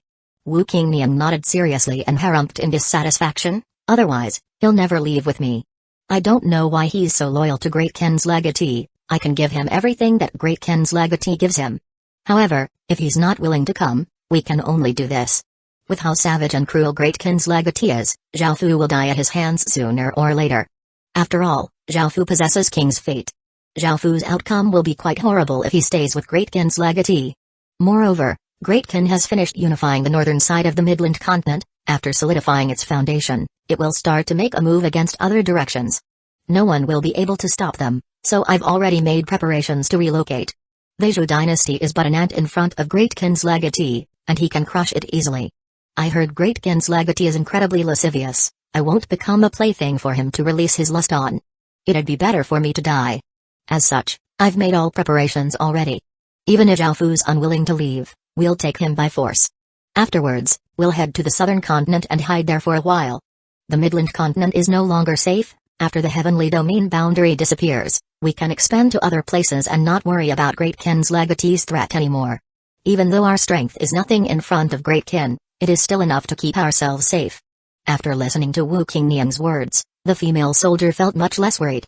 Since they had made preparations and were not rashly going against Great Qin, things would not be too bad. Otherwise, Great Qin's wrath at them capturing one of their people would be quite great. Just as the female was about to say something in response, her expression suddenly fell and cried out, "Your Majesty, hurry and leave." Wu Qingnian also sensed those terrifying ripples, and her expression became quite grim as her heart plummeted. It was already too late to run, because two cloaked figures had appeared above them. The person in the lead gave off a monstrous aura that made them feel utter despair. Wu Qingnian knew this aura quite well, because it was from the most terrifying person in the human world, Great Qin's legatee. Wu Qingnian and the female soldiers had never expected that the person to come would not be Zhao Fu but Great Qin's horrifying legatee. What was going on? Thinking about Zhao Fu, who still hadn't come after all this time, Wu Qingnian realized something must have happened to Zhao Fu, and her heart tightened. Boom. The female soldiers did not hesitate and exploded out with their auras, wanted to cover Wu Qingnian as she ran away. Otherwise, they would all die. However, after exploding out with power, before they could do anything, Great Qin's legatee merely stretched out a hand and pressed against the air, causing an invisible force to lock down all of them. The surrounding mountains and forests fell deathly silent as an oppressive aura spread out. Wu Qingnian gritted her teeth and looked at the terrifying, cruel eyes underneath the cloak. Just as she was about to say something, Great Qin's legatee said first, "Qingnian." Hearing this familiar voice, Wu Qingnian's body lost all strength, and she nearly fell to the ground. She looked at the cloaked figure in disbelief. How could Great Qin's legatee have spoken with Zhao Fu's voice? Could it be? A shocking thought emerged within Wu Qingnian's heart. This thought was quickly confirmed. Zhao Fu took off his cloak, revealing his incredibly handsome face and gray-white hair, as well as his black dragon inscription clothes. His body gave off a noble, domineering, and monstrous aura. Zhao Fu? Even though Zhao Fu looked quite different in the Heaven Awakened world, Wu Qingnian could clearly tell that this person in front of her was Zhao Fu. She cried out in a trembling voice, unable to believe that Zhao Fu was actually Great Qin's legatee. Thinking about all of those questions she had from before, Wu Qingniang understood everything, and her expression became dim. The other cloaked figure landed as Zhao Fu came to Wu Qingniang's side. Seeing Wu Qingniang's expression, the female soldiers understood and went to one side. Looking at Wu Qingniang's dim expression, Zhao Fu said, "I'm sorry, Qingniang. You understand the situation I was in. Before Great Qin had developed, I could not even keep myself alive, so I could only choose to hide it from everyone." Wu Qingniang still angrily turned her head away. She had never thought that someone she had trusted so much had been lying to her this entire time. Now, the dynamic between them had completely changed. Before, Wu Qingniang had been quite confident in herself, but now that she knew that Zhao Fu was Great Qin's legatee, all of her confidence had evaporated. Seeing how Wu Qingniang looked, Zhao Fu felt quite uncomfortable and said, "Qingniang, I'm really sorry. What do I have to do for you to not be angry at me? I don't want to see you like this." Hearing Zhao Fu's words, Wu Qingniang looked at the pained Zhao Fu and did not feel as angry. She understood Zhao Fu's feelings towards her. Very few people could make Great Qin's legatee like this. However, Wu Qingniang still looked quite displeased, though she was no longer angry. She hit Zhao Fu a few times while Zhao Fu smiled and hugged her. "Your Majesty, are you just going to cast me to the side?" The person Zhao Fu brought took off her cloak and said with a slight hint of jealousy. Hearing this voice, Wu Qingniang looked over and found that it was actually the ancestor of the Wu family, the person who had given her the legacy, Wu Zishan. What was going on? Why was her ancestor, Wu Zishan, here? Zhao Fu gave Wu Qingniang a simple explanation about all of this, and Wu Qingniang understood the situation. The reason why Zhao Fu brought Wu Zishan was because Wu Zishan was the creator of the Zhou dynasty and would be able to persuade Wu Qingniang. Wu Qingniang left Zhao Fu's embrace and respectfully bowed to Wu Zishan, saying, "Ancestor Wu." Wu Zishan lightly smiled as she walked over, saying, "Qingniang, there's no need to be so courteous to be in the future. Just act normally and treat me like a big sister." Hearing this, Wu Qingniang smiled and lightly nodded. However, seeing Wu Zishan affectionately hug Zhao Fu's arm, she realized something and glared at Zhao Fu. 930 Ladyship. Zhao Fu dryly laughed before also bringing Wu Qingniang into his embrace. Wu Qingniang's face became red, and she tried to struggle free, but after discovering that this was impossible, she stopped resisting and lightly hugged Zhao Fu's waist. "Qingniang, what are you planning to do with the Zhou dynasty?" Zhao Fu asked. After all, Wu Qingniang had said how much she feared Great Qin and wanted to relocate to escape it. Zhao Fu was unable to truly lay hands on Wu Qingniang if she was resistant, which was why he asked. Wu Qingniang pinched Zhao Fu's waist and said, "You baddie, my Wu family's ancestor is already yours, why are you still asking me?" Zhao Fu smiled. He had already discussed matters about the Zhou dynasty with Wu Zishan, and the Zhou dynasty could merge into Great Qin. All of its people and resources would be managed by Great Qin, but Great Qin had to give Wu Qingniang ladyship. This was quite simple, and Zhao Fu agreed almost immediately. After all, Zhao Fu had always given lordships and ladyships to those who surrendered. Because of Wu Qingniang, Zhao Fu was even willing to take in the entire Wu family. Both Wu Zishan and Wu Qingniang were quite satisfied with this. Now, all they had to do was relocate the Zhou dynasty to join Great Qin. The Wu family had never expected such a thing, and there were countless celebrations. Great Qin's momentum was now unstoppable, so they would be destroyed by Great Qin sooner or later. As such, joining Great Qin was actually quite good. More importantly, the Great Qin gave the Wu family special benefits, making them quite happy. These were all things that most people would not obtain even if they submitted. After hearing about this, the Ying family felt quite surprised. Why had the Wu family decided to submit to Great Qin so easily? Ying 11 felt quite startled as well, because she knew Wu Qingniang's personality quite well. She had never expected that Wu Qingniang would be willing to submit to Great Qin. With how lascivious Great Qin's legatee was she not afraid of him laying his hands on her? Even though she was part of the Ying family, Ying 11 did not want to see such a thing happen to Wu Qingniang. She had wanted to ask Wu Qingniang what was going on but found that everyone in the Wu family had brought their real bodies into the Heaven Awakened world. Even if Ying 11 wanted to ask, there was no one to direct those questions to. Now that the real world was going to be destroyed, the Ying family was also going to enter the Heaven Awakened world soon. Thinking about how the family leaders had said that she absolutely had to become a concubine of Great Qin's legatee, Ying 11 felt quite uncomfortable. Perhaps only Zhao Fu, that minor figure, could help her. After taking care of the matters with Wu Qingniang and the Wu family, Zhao Fu once again returned to the real world. Because the real world had gone out of control, there were some things that he had to take care of. The main thing was the issue of protection.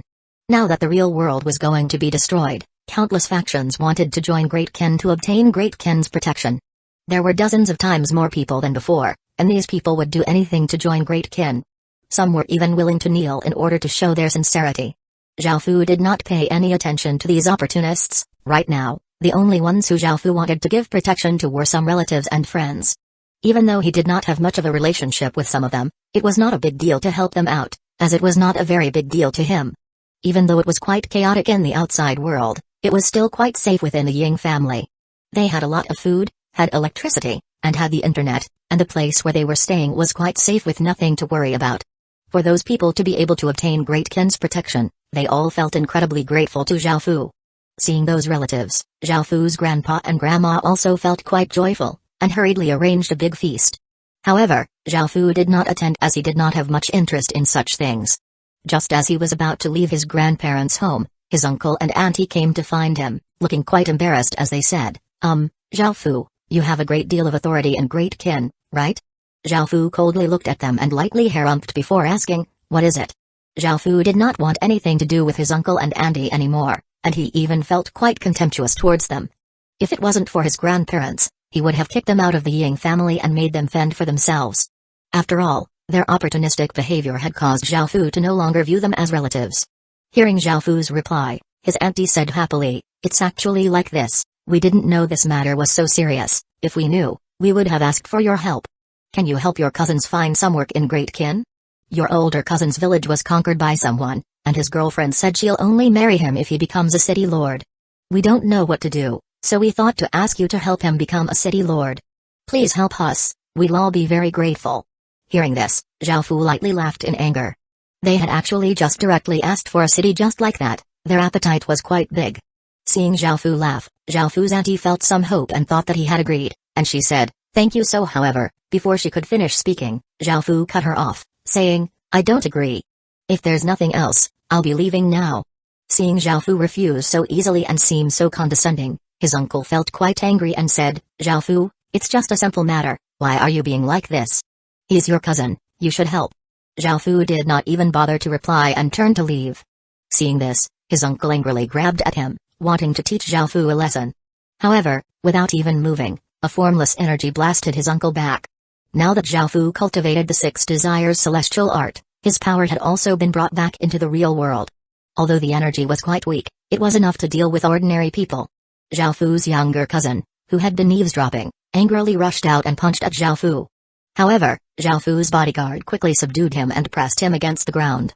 Zhao Fu's younger cousin angrily yelled, Zhao Fu, don't think you're all that great. You're only so high and mighty because of Great Kin's legatee, without him, you're just a dog. You were just lucky to be chosen by Great Kin's legatee. If I had that luck, you would be the one begging me. Zhao Fu disdainfully waved his hand, saying, kick them out of the Ying family and don't allow them back in anymore. Hearing this and thinking about how chaotic the outside world was, they knew that if they were kicked out, the consequences would be unimaginable. Zhao Fu's auntie cried and pleaded, and hearing all this commotion, Zhao Fu's grandpa and grandma came out to try to persuade him. However, Zhao Fu did not say anything and decided not to come here in the future. 931 God. After dealing with matters in the real world, Zhao Fu once again returned to the Heaven Awakened world. Great Kin was still clearing out regions while constructing another Great Wall. However, the construction of the Great Wall was quite slow, because they were being constantly harassed by various factions, reducing the speed of construction. After all, these factions knew that once Great Kin finished constructing its Great Wall and solidified its foundation, it would make a move against them. As such, they had to stop Great Kin. As such, Zhao Fu sent a large number of soldiers to guard the borders, allowing the civilians to build the Great Wall. Otherwise, with those factions constantly harassing them, it would be almost impossible to construct the Great Wall. A week later, the peaceful sky in the Spirit Light Race's world started to show abnormal signs. A wild gale started to blow as clouds gathered and the lighting dimmed, causing the atmosphere to become quite oppressive. All of the Spirit Light people sensed a terrifying threat descending. All of the world's spirit chi gathered in one place, where there seemed to be a black hole devouring all of the spirit chi as the sense of danger became greater and greater. By now, the sky was completely black, making it completely dark. The oppressive feeling became greater and greater, making everyone feel as if they were a massive rock weighing on their chests. At that moment, all of the Spirit Light people stopped what they were doing and looked in that direction. Boom! A shocking explosion sounded out as a massive white pillar of light suddenly shot into the sky, seeming to rip apart the sky.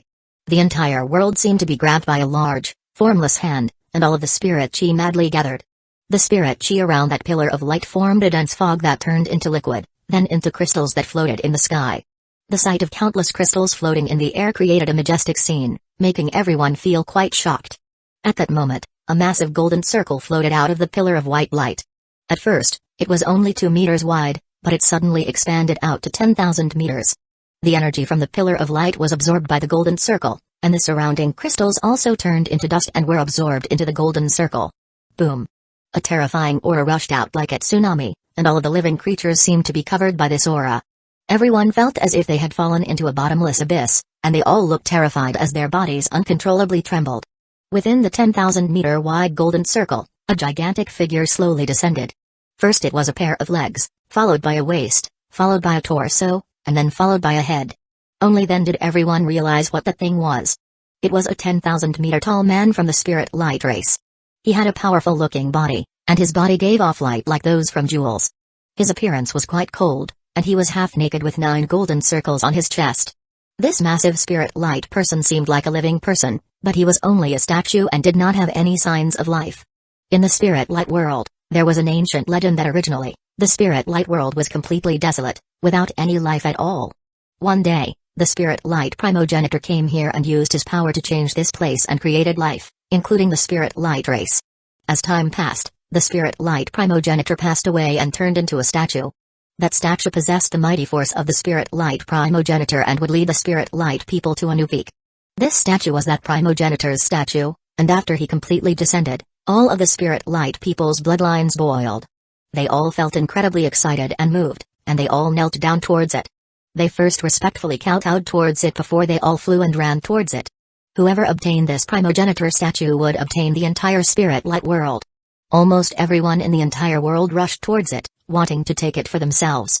Countless people charged at it, and this included not only ordinary people but even dynasty legatees.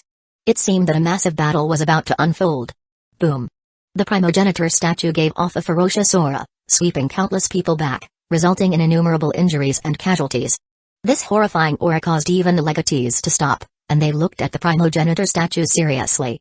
This included the spirit light world's world protector, a handsome, platinum-color-haired young man. After giving off that terrifying aura, the primogenitor statue released a golden energy barrier that was 10,000 meters tall and tens of thousands of kilometers wide, completing covering it.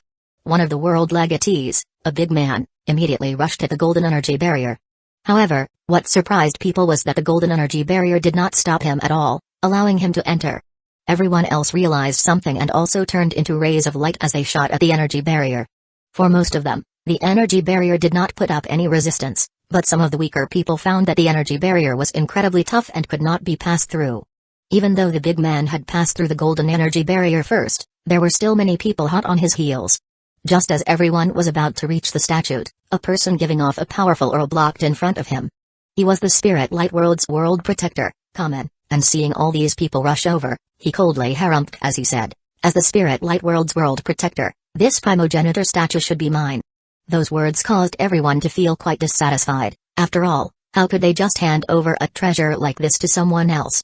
In front of benefits, no one cared even if they were from the same race. Kamen, you think we're afraid of you? Everyone, let's work together to take down Kamen. The primogenitor statue will belong to whoever can take it. The big man at the front angrily shouted, choosing to attack Kamen. Everyone else also understood that Kamen was their biggest obstacle and the most likely person to take the primogenitor statue. As such, they did not hesitate and unleashed their strongest attacks towards Kamen. Facing these attacking people, Kamen coldly laughed and grabbed at the air, causing a silver spear to appear in his hands. He gave off massive power as he rushed at the incoming people, and a massive battle unfolded. Even though this battle was quite intense, there were some people who did not attack. Seeing how fierce the battle was, they wanted to sneak over to take the primogenitor statue for themselves. However, how could anyone allow this? Soon, a massive battle royale unfolded. The aura that the primogenitor statue gave off was incredibly powerful and could shake the entire world. The surrounding worlds sensed its ripples as well, such as the Dark Daemon world. Feeling those ripples, many people in the Dark Daemon world could tell that a shocking treasure had appeared in the spirit light world. Many people wanted to get involved, because just from those ripples alone, they knew how powerful that thing was. It could cause the spirit light race to become much more powerful, becoming a great threat to their Dark Daemon world. 932 Primogenitor Statue. Before, the spirit light people had invaded the Dark Daemon world, killing many of their people, and they still had not taken revenge for this yet. This would be a good opportunity. However, this would require diving deep into another world, which was extremely dangerous, and they could even die there.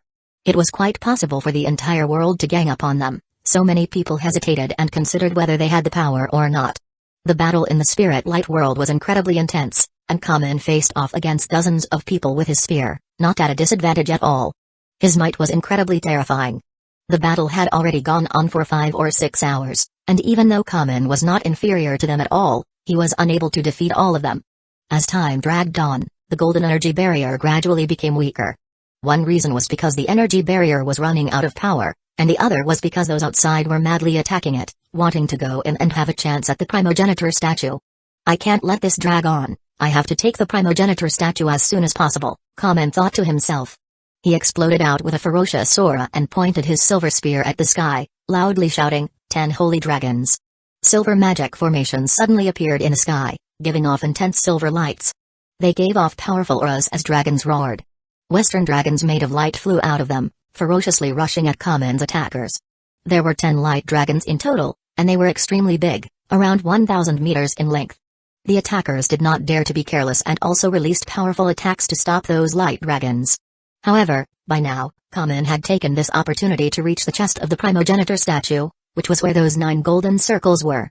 Zhaofu pressed his hand against the center golden circle, and the golden energy barrier disappeared as the primogenitor statue became smaller. Seeing this scene, everyone else's expressions fell, because Kamen was about to obtain the primogenitor statue. With the primogenitor statue's power, this spirit light world would become Kamen's, and they would be doomed. 9 God Destruction. One person disregarded everything and unleashed all of his nation armament's power, unleashing a terrifying attack. 9 blinding orbs of light exploded out, destroying the light dragon in front of him and reducing it to motes of light. That person charged at Kamen, and by now, the primogenitor statue had already become 30 centimeters tall. Kamen felt quite delighted, and seeing that person charge at him, he dissatisfiedly swept out with his spear, sending out a massive gale and blasting that person back. The primogenitor statue was already palm-sized, and Kamen prepared to quickly leave. After all, there were countless people who wanted to steal it from him. However, at that moment, another person slashed out an incredibly sharp saber light, and Kamen gripped his spear with one hand and stabbed out. The air in front of him seemed to explode as a formless but incredibly dangerous piercing energy shot at that person. Suddenly, Kamen sensed something and his expression fell. He tried to act, but he was too slow, and the primogenitor statue in his hand was actually snatched away by someone. Og! Kamen roared and swept out with his spear, sending out a massive power. A silver crescent slashed out, trying to slash that person in half. However, the person who had snatched the primogenitor statue was not weak at all and also exploded out with a powerful aura. He slashed out a sword light that clashed with a silver crescent, resulting in an almighty explosion that sent out massive shock waves. In order to defend against this attack, the person who had snatched the primogenitor statue was forced to stop flying. It was a cold-looking and handsome young man giving off a large amount of demonic chi. His aura was not weaker than Kamen's, and he was also a world protector. Mochi. You're seeking your own death, put down my race's primogenitor statue or else I'll kill you. Kamen furiously roared.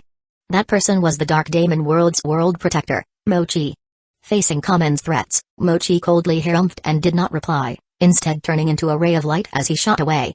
Mochi still had not fully recovered his strength, as his wounds from Zhaofu still had not completely healed. Kamen had been his equal even before that, and they had once fought to a draw, so if he stayed, he would most likely lose. Seeing Mochi speed away, Kamen of course could not give up. He also turned into a ray of light and chased after Mochi. Seeing this, all of the spirit light people were greatly shocked. They had never thought that their primogenitor statue would be snatched away by an outsider. The powerful legatees also gave chase. Holy exhortation light. Seeing that the distance between Mochi and himself was growing greater and greater, Kamen unleashed one of his most powerful skills, directly throwing out his silver spear. The silver spear turned into a silver ray of light, covered with countless runes. It gave off a powerful energy as it flashed through the air incredibly quickly. Mochi was given a big fright, as that silver light had already locked onto him. No matter what he did, it would be useless, so he could only face it head-on. Mochi turned and stretched out a hand, causing a large amount of demonic chi to flood out, and 8 massive demons blocked behind him. The silver light tore past in an instant with unstoppable momentum, piercing through the demons' chests, turning them back into demonic chi. Just as the silver light was about to hit Mochi released a barrier covered with demonic inscriptions. Because it had to pass through several obstacles to finally arrive at Mochi, the silver light was greatly weakened, and it was blocked by that barrier. However, Kamen held another spear and had already reached where Mochi was.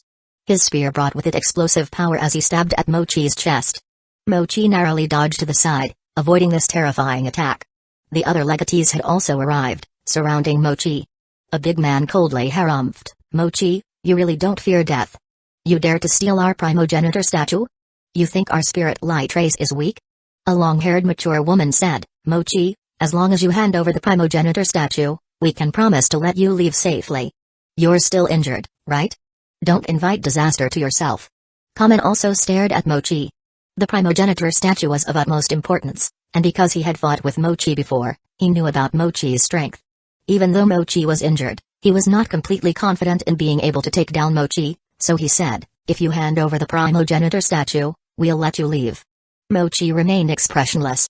This primogenitor statue was indescribably important to the spirit light race and he had come all the way here to steal it, so how could he just give it up like that? Suddenly, a massive amount of demonic chi exploded out from Mochi's body, completely covering him and forming a large ball of demonic chi. The demonic chi then split into multiple balls, shooting off in all directions incredibly quickly. 933 World Cleansing Live. This happened in just an instant, and no one had any time to react. Kamen stabbed out with his spear, the immense force destroying one ball of demonic chi, but there was nothing inside. However, Kamen did not give up, and his eyes danced with golden light as he chased after another ball of demonic chi. Following this, Kamen once again gave off shocking power and swept out with his spear, sending out a massive gale. This forced Mochi to reveal himself, and Kamen glared at Mochi angrily as he yelled, "Mochi, you won't be able to escape." Mochi was still holding the primogenitor statue, which gave off a brilliant light. For some reason, he was unable to put it into his spatial ring, and that was how he had been found. If he remained, he would definitely lose. However, the primogenitor statue was incredibly important to the spirit light race, and Mochi could clearly sense how terrifying it was. He could not allow it to fall into the spirit light race's hands, or else the dark demon race's outcome would be quite pitiful. Mochi did not need to think and once again tried to turn into a ray of light and shoot off. Kamen could tell what Mochi was thinking, so he suddenly threw out an orb of light that soundlessly exploded. White light covered the surrounding 1,000 kilometers, making it so bright that no one could open their eyes. This white light was called World Cleansing Light, and it was an incredibly powerful type of holy light energy. It could purify a world and was an incredibly rare treasure. It dealt terrifying amounts of damage to all dark-type creatures, and in order to stall Mochi, Kamen went all out. Kai. After the white light disappeared, Mochi coughed up a mouthful of blood, looking moderately injured. His gaze towards Kamen now contained a trace of killing intent, as he was now quite angry. A demonic flame burst forth around him as he prepared to stay and fight with Kamen. However, because his attention was completely focused on Kamen, Mochi became somewhat careless. A white ray of light suddenly shot out from the side and snatched away the primogenitor statue. Immediately, Mochi was infuriated, and a large amount of demonic chi gathered in his demon sword. Mochi's sword brought with it countless traces of sword chi as he seemed to tear space itself apart, turning the space around him completely dark, with many cracks stretching out. Hey! A strange laughter sounded out as a figure appeared. It was a person completely covered with bandages, revealing a pair of dark green eyes. That person seemed to be a woman, as she had an elegant figure and a large chest. This woman gave off a large amount of corpse chi, and her aura was not weaker than Mochi's and Kamen's. This was because she was also a world protector. She was from the world to the left of the spirit light world, while the right of the spirit light world was the dark daemon world. Primogenitor statue? I never thought that your spirit light race would have a treasure like this. I'll help you take care of it. I'm sure you have no objections, right? The woman laughed strangely and looked at the statue before looking at Mochi and Kamen. Shizhou. Don't act too excessively and hand over the primogenitor statue. Your corpse pole world and our spirit light world have an agreement. Could it be that you want to fight with our spirit light race? We have the god doors and can attack at any time, Kamen said angrily as he looked at that woman. Humphrey. Shizhou coldly harumphed before saying, letting your spirit light world obtain this primogenitor statue would be a disaster. Alright, I'm not going to say anything else, I'm going now. After speaking, Shizhou prepared to fly off. At that moment, the furious Mochi suddenly attacked. He stretched out a hand, causing countless traces of demonic chi to flood out, forming an enormous demon hand that grabbed at Shizhou. This person dared to snatch something from him, so he definitely would not let her off. Kamen did not hesitate either and stabbed out with his spear towards Shizhou, looking like he was determined to kill her. Facing these two attacks, Shizhou continued to laugh and did not move. When Mochi's attack arrived and grasped at her body suddenly turned into black substance and evaporated. As Shizhou disappeared, Kamen's attack also missed. Suddenly, they saw a bright light flash in the distance. That was the light from the primogenitor statue, and Shizhou was greatly startled, knowing that she had been exposed. As such, she once again reappeared and turned into a ray of light and sped away. Mochi and Kamen immediately chased after her. Even though they would not work together, they were willing to indirectly work together to stop her in order to get their hands on the statue. Demon Tide. Mochi did not waste any words and made a cut on his palm. Black blood flowed out from the wound onto his sword, and Mochi vigorously slashed out, causing tens of thousands of demons to appear, roaring as they rushed at Shizhou. Shizhou's demeanor became quite serious as she slashed out with a finger. Countless bandages shot out from her like arrows, piercing through the demons and reducing them to demonic chi. Kamen also attacked, once again summoning the 10 light dragons. The light dragons gave off intense holy light power as they roared and rushed at Shizhou, giving off shocking strength and seeming to want to rip her to shreds. Shizhou's gaze became cold as she grabbed with her hand. The bandages on her body gathered towards her arm, forming a bandage sword. Shizhou was incredibly lithe as she dodged and weaved between the light dragons, continuously slashing out with her sword, sending out gray crescents and destroying the light dragons. However, by now, Mochi was already close, and he vigorously slashed out with his sword, a terrifying demon light covering Shizhou's body. Kai. Shizhou coughed up a mouthful of blood as she flew backwards. It was not easy for her to face two World Protectors' attacks. Kamen also took this chance to continue attacking Shizhou. His spear stabbed out a burning white ray of light that shot at Shizhou, forcing her to dodge to the side. However, Mochi followed, causing her expression to become grim. She did not have the strength to resist two World Protectors, and she could not even escape. If she stayed, she would definitely lose. Wait, I don't want this primogenitor statue anymore. Shizhou suddenly said before throwing it at Mochi. Kamen immediately turned at Mochi, and just as Mochi went to catch it, Shizhou suddenly shot out a few bandages, taking hold of the primogenitor statue. At that moment, a rune appeared on Shizhou's forehead.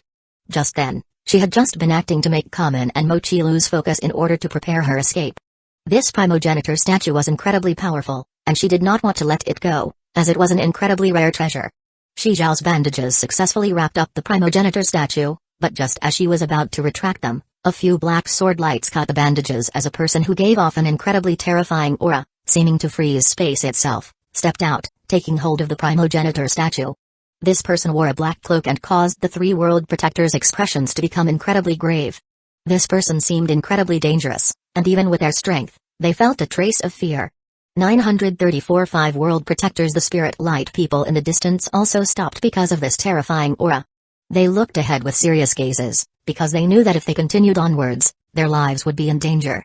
Ahead of them were 4 World Protectors. The World Protector who had just arrived gave off the supreme aura of an emperor, and he even suppressed the 3 others slightly. Mochi's expression was quite unsightly as he looked at that cloaked figure and said, "I never thought you'd come as well, and you've become even stronger."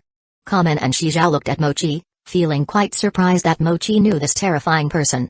However, since that person had dared to try to snatch the primogenitor statue, he was an enemy, so there was not much to say. This was especially so because Shizhou had almost been able to escape with it. "Humphrey. You'd better hand over the primogenitor statue, or I won't show any mercy," Shizhou said as she looked at that person with tense killing intent in her dark green eyes. "Sir, that primogenitor statue belongs to the spirit light race. I advise you return it to me, or I'll have to act against you," Kamen said threateningly. That person looked up, revealing his terrifying eyes, but did not say anything, only calmly putting the primogenitor statue within his cloak.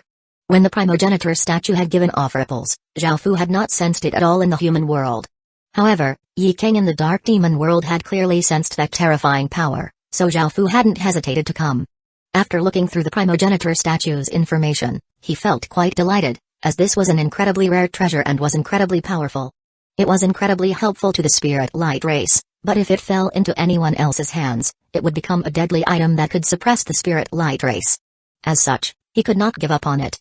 After putting it away, Zhao Fu immediately turned and ran, planning to leave this place. After all, this was enemy territory, and there were 3 other World Protectors here. Zhao Fu's actions caused Shizhou to feel furious. She slashed out with a finger, causing countless bandages to shoot out towards Zhao Fu. Facing Shi Zhao's attack, a powerful wave of 6 paths of reincarnation power flowed out of Zhao Fu's body and instantly formed a gray ball that was as big as a walnut. It gave off an incredibly dangerous aura, seeming incredibly deadly. By now, the countless bandages had arrived, bringing with them immense power, but Zhao Fu did not seem bothered at all. The gray ball in front of him shot at Shi Zhao incredibly quickly, reaching her in an instant. Shi Zhao was given a big fright, and countless bandages wrapped towards the gray ball. However, the gray ball suddenly exploded, giving off terrifying shockwaves that blasted the bandages to pieces and sent Shi Zhao back a few steps. Shi Zhao's expression became even more serious. She had never thought that Zhao Fu would actually possess the Death Race's power, nevertheless one that was even more powerful than hers. After all, she had the highest grade power in the corpse pole world, yet that person's Death Race power was even higher than hers. Just who was this person? He seemed like a human, yet he had such high-grade Death Race power. The instant Zhao Fu sent Shi Zhao back, Mochi and Kamen simultaneously attacked. Mochi did not hesitate to use his full strength, which was several times more powerful than what he had used before. This made Kamen feel quite surprised, seeing Mochi go all out like this. Mochi had not acted like this when facing off against him before, yet this cloaked figure could force him to do this. It seemed that he had to be careful as well. Boom. Mochi raised his demon sword with both hands, sending a large amount of demonic chi into it. His sword gave off a shocking demonic light as an incredibly powerful sword wind rippled out. The sword then slashed down at Zhao Fu, looking as if it could slash through anything. Facing Mochi's full-powered strike, Zhao Fu did not dare to be careless and took out his death disaster sword. He sent a large amount of power into it, causing it to give off a cold, gray light. Zhao Fu also forcefully slashed out, sending out a powerful sword light. Bang! A massive explosion resulted as the two massive sword lights collided, causing massive amounts of sword chi to fly everywhere. The enormous shockwave forced Mochi, Kamen, and Shi Zhao all back, and they had to defend. Zhao Fu was still where he was originally, with 9 black dragons around him, and he gave off an authentic emperor's aura. All of the sword chi and shockwaves had been blocked by the 9 black dragons, and they had not harmed Zhao Fu at all. This made Kamen and Shi Zhao quite startled. They had never thought that Zhao Fu would be so powerful. Just from his terrifying aura alone, he was not just the king of a barony kingdom. This caused Kamen and Shi Zhao to become even more curious about the identity of this person. Seeing that Zhao Fu was completely unharmed, Mochi's expression became even more unsightly as he yelled, "I don't want that primogenitor statue anymore, but we have to kill Greatkin's legatee, otherwise, you'll all regret it in the future." Greatkin's legatee? It was the first time Kamen and Shi Zhao had heard of this name, and they understood this other world protector to be Greatkin's legatee. Even though they did not know much about him, seeing that Mochi did not want the primogenitor statue anymore and was so desperate to kill him, they understood the threat of this person. Kamen could not allow the primogenitor statue to fall into anyone else's hands, so Kamen roared and did not hesitate as his body unleashed a large amount of brilliant light, and he ferociously stabbed at Zhao Fu with his spear. In order to take the primogenitor statue, Shi Zhao also released her full power. A massive gray-white aura flowed out from her body, and countless bandages formed 2 slim blades as she also rushed at Zhao Fu. Facing these 2 people, Zhao Fu understood that if he did not defeat them, he would not be able to leave, so he also became serious. The Greatkin seal within his body continuously trembled as a powerful aura burst forth from Zhao Fu's body. Zhao Fu stepped out, his sword containing immense power as he slashed Kamen flying, and he then slashed the other way to force Shi Zhao back. Following this, Zhao Fu once again slashed out towards a place where there was seemingly no one. This attack forced out a white-haired, white-eyed young man. His aura was extremely powerful, and he was another world protector. Now, there were 5 world protectors gathered here, making the spirit light people far away feel incredibly shocked. This had never happened before. Not a single person dared to go any closer, because just those shockwaves alone could kill a city lord of a great city. The strength of 5 world protectors was extraordinarily powerful, and it was enough to make them feel despair. After being forced out by Zhao Fu, the white-haired young man lightly laughed and said, "Why did you do that? I just wanted to watch the battle from the side. Now, you've forced my hand, don't you think you're too arrogant to face 4 world protectors?" 935 World S energy. After speaking, the young man burst out with a terrifying aura and took out a slim saber as he hacked at Zhao Fu, showing no mercy at all. This person was also here for the primogenitor statue. He had been hiding for quite a while, and if Zhao Fu did not force him out early, it would be quite troublesome if he suddenly attacked out of nowhere. Clang! As the young man hacked down at Zhao Fu's head, Zhao Fu raised his own sword to parry, resulting in a massive colliding sound. At that moment, Shi Zhao grasped this opportunity to attack. A large amount of gray-white corpse chi gathered in front of her, forming 100 corpse hounds that were dozens of meters long. Their gazes were incredibly ferocious, and their fangs gave off cold lights as they ran at Zhao Fu. They were incredibly fast, and soon, they were only 10 or so meters away from Zhao Fu. The corpse hounds leapt and sprang at Zhao Fu, giving off a stench and biting at him. Just as the corpse hounds were about to bite Zhao Fu, he coldly harumphed and the 9 black dragons around him roared. Even though they were small, they were incredibly powerful and demolished the corpse hounds into traces of corpse chi before flying at Shi Zhao. However, at that moment, Mochi stretched out his hand, causing demonic chi to flow out, forming a demonic hand that grabbed Zhao Fu's body. This hand was dozens of meters wide, and let alone a person, it would be able to crush even a small mountain. Seeing that it had grabbed Zhao Fu, everyone slightly relaxed, thinking they had him under control. Ghost Devour. A cold shout sounded out within the massive hand, and Mochi cried out as he brought the hand back. Countless ghosts had appeared, ferociously biting that demonic hand. The 6 gray dots in Zhao Fu's right eye were continuously spinning as a cold and gloomy aura rippled outwards like a flood. Ghosts appeared at Zhao Fu's side, giving savage roars as they opened their mouths and sprang at the people around them, giving off shocking sounds. The 4 world protectors faced the flood of ghosts and swung their weapons, easily killing many of them. However, at that moment, Zhao Fu lightly cried out, "Ghost Gid." Zhao Fu used the Ghost Gid soldier's skill, causing the ghosts leaping towards the world protectors to instantly transform into all sorts of different weapons, swords, sabers, spears, hatchets, and the like. They were simply innumerable and seemed to cover the sky. After these weapons appeared, they gave off sharp auras and ferociously flew at the 4 world protectors. The 4 world protectors were greatly startled and quickly swung their weapons, destroying the incoming weapons and reducing them to tiny parts. However, their bodies were still cut by many weapons, revealing thin cuts. The people watching from afar felt incredibly shocked and marveled at how powerful that person was. Just by himself, he was able to push 4 world protectors into a corner. The spectators all knew that if they went up, they would die in mere seconds. Zhao Fu did not want to continue fighting with them, he had only come to steal the primogenitor statue. With a massive killing item like this, it would be incredibly simple to deal with the spirit light race in the future, so he wanted to take this opportunity to leave. Suddenly, the weather changed as clouds swirled and a massive wind swept out. Countless trees swayed, and sand and pebbles were blown into the sky as all of the world's power gathered. An ancient and powerful will descended, causing the entire world to fall silent.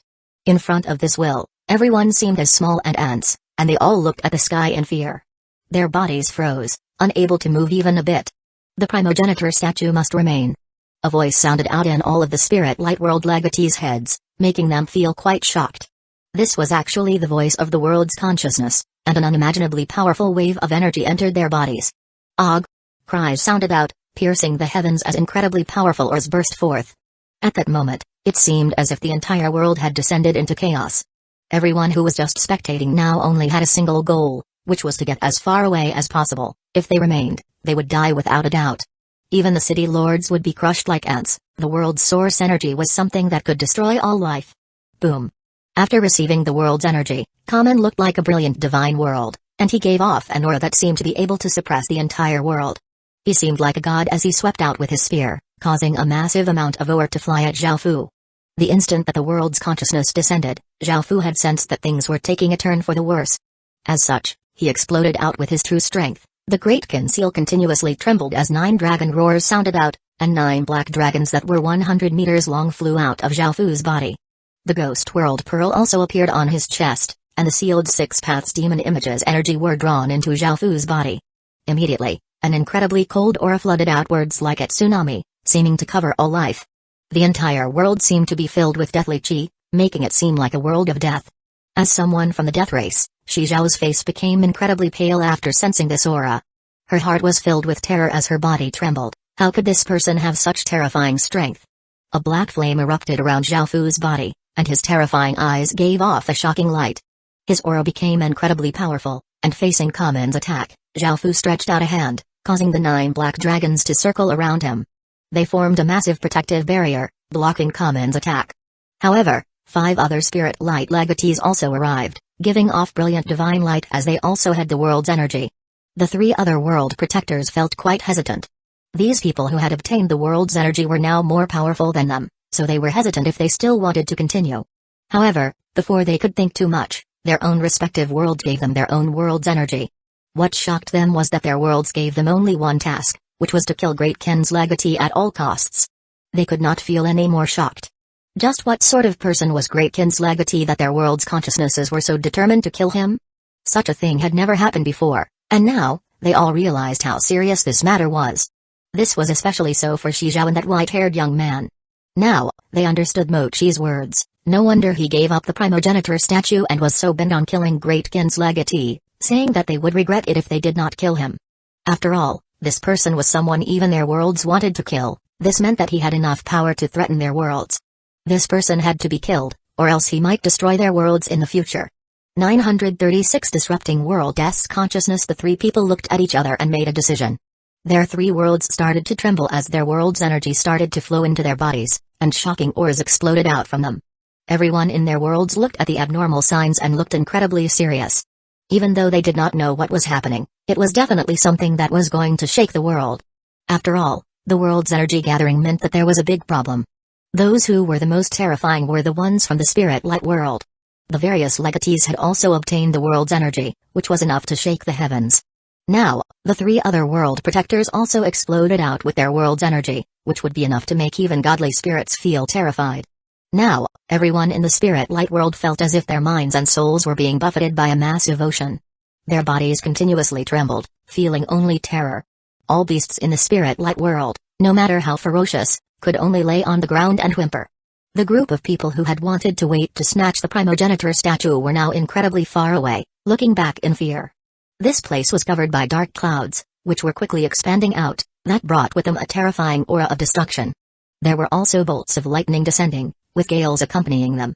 Trees were pulled out by their roots as massive rocks were lifted into the sky, looking like an apocalyptic disaster. Terrifying shockwaves continuously erupted, and feeling those shockwaves, everyone looked at each other. This was a world-destroying battle. God existence. As the spirit light world's world protector, Kamen was undoubtedly the strongest among them. Moreover, this was his domain, so the amount of world's energy he could use was incredibly great. He now stood in the air, giving off fathomless divine light, looking like a true godly spirit. He loudly roared, causing a massive amount of spirit chi to madly gather, instantly forming an enormous vortex that gave off an immense pressure. Zhaofu was being completely suppressed by the other 8 people. After finally struggling out of Shizhao's bandages, Kamen attacked. Countless rays of golden light shot out of the vortex in the sky as a golden pillar engraved with runes descended.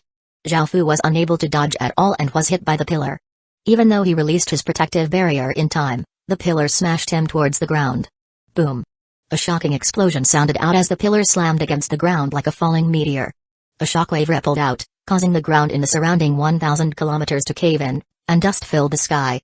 The pillar of light turned into countless motes of light and disappeared, while Zhaofu lay bloodied at the center of the massive crater. Even though he had used the 6 paths of reincarnation power and all of the Great Kin Seal's power, he was unable to fight against those 9 people. Because Great Kin was in a tense situation, Zhaofu did not bring the 8 aquatic beast kings with him. However, in front of the world's energy, they would not be of much help. What was key was that Zhaofu could not use his own world's energy right now. It was not that he did not want to use it but that he could not use it. After all, the world's consciousness had to give one the world's energy first, and if the world's consciousness did not give it to Zhaofu, he could not use it. Back at the human world, because Zhaofu was the world protector and the person the world's consciousness valued the most, it immediately started to channel the world's energy to send to Zhaofu in order to prevent him from being killed. However, when the world's energy was channeled, even ordinary people could sense it, and this was even more so for legatees like CG. At that moment, he could sense that the world's consciousness was feeling quite panicked and was trying to send the world's energy into Zhaofu's body. CG immediately understood that Great Kin's legatee was in life-threatening danger, or else the world's consciousness would not be so worried. CG felt quite delighted and told Su Yan and the other strategists, causing them to grin. They immediately suggested CG to ally with the other legatees, as well as the various nation legatees and dynasty legatees, to use their fate to disturb the world's consciousness. Even though they were not sure what sort of danger Great Kin's legatee was in, if they could interfere with the world's consciousness, even if Great Kin's legatee did not die, he would be heavily injured. It was best to use someone else to kill him. This news quickly spread, and the various legatees all agreed to help. After all, Great Kin was the biggest threat in the human world, so who didn't want Great Kin's legatee to die?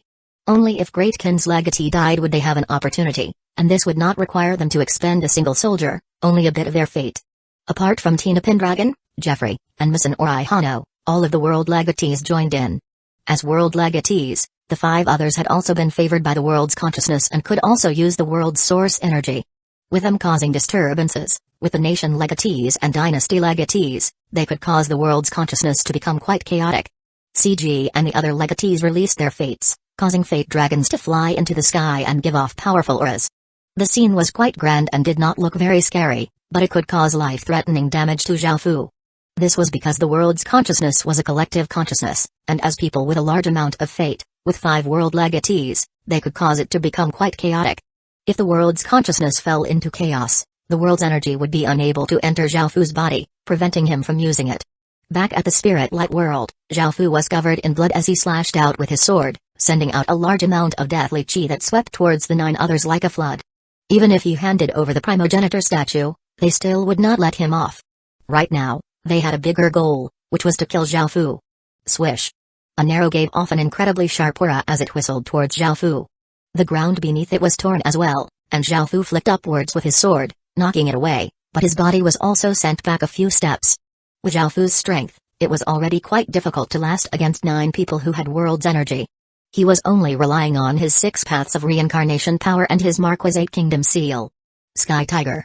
Right as Xiaofu blocked the arrow, the white-haired young man came near and slashed out with immense force, causing a ferocious azure tiger to appear. It gave off a shocking aura as it charged at Xiaofu. Bang! Bang! Bang! Xiaofu's body was blasted flying thousands of meters by the azure tiger, crashing through many large boulders before finally stopping.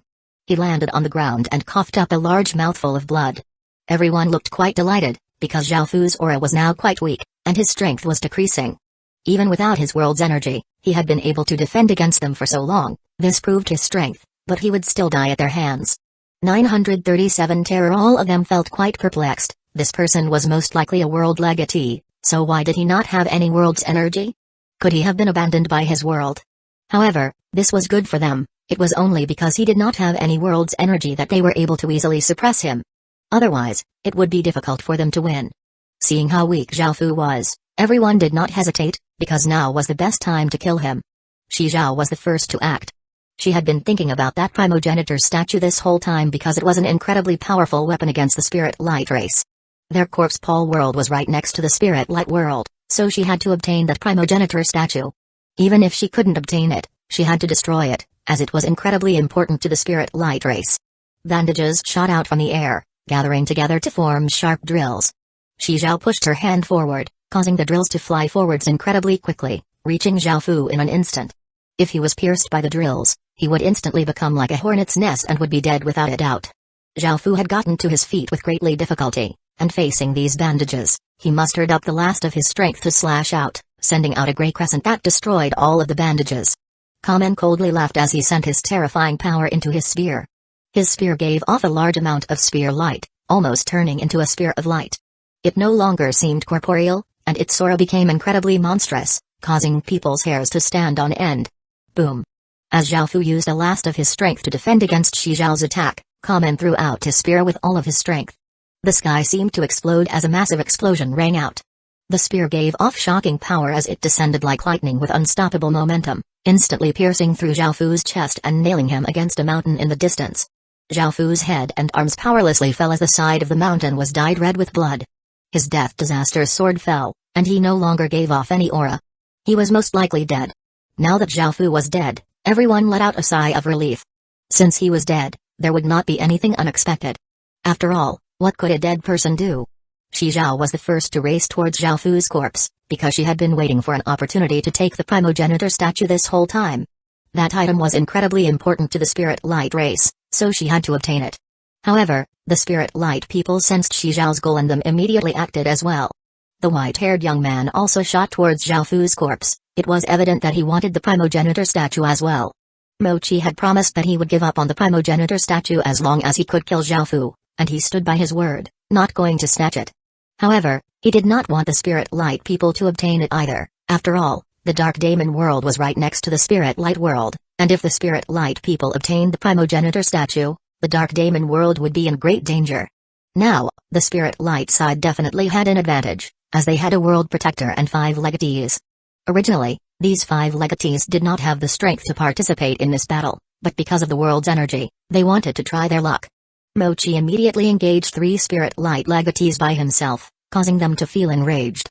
They immediately started attacking without any hesitation. The 2 other legatees looked at the white-haired young man in front of them and suddenly attacked, wanting to catch him by surprise.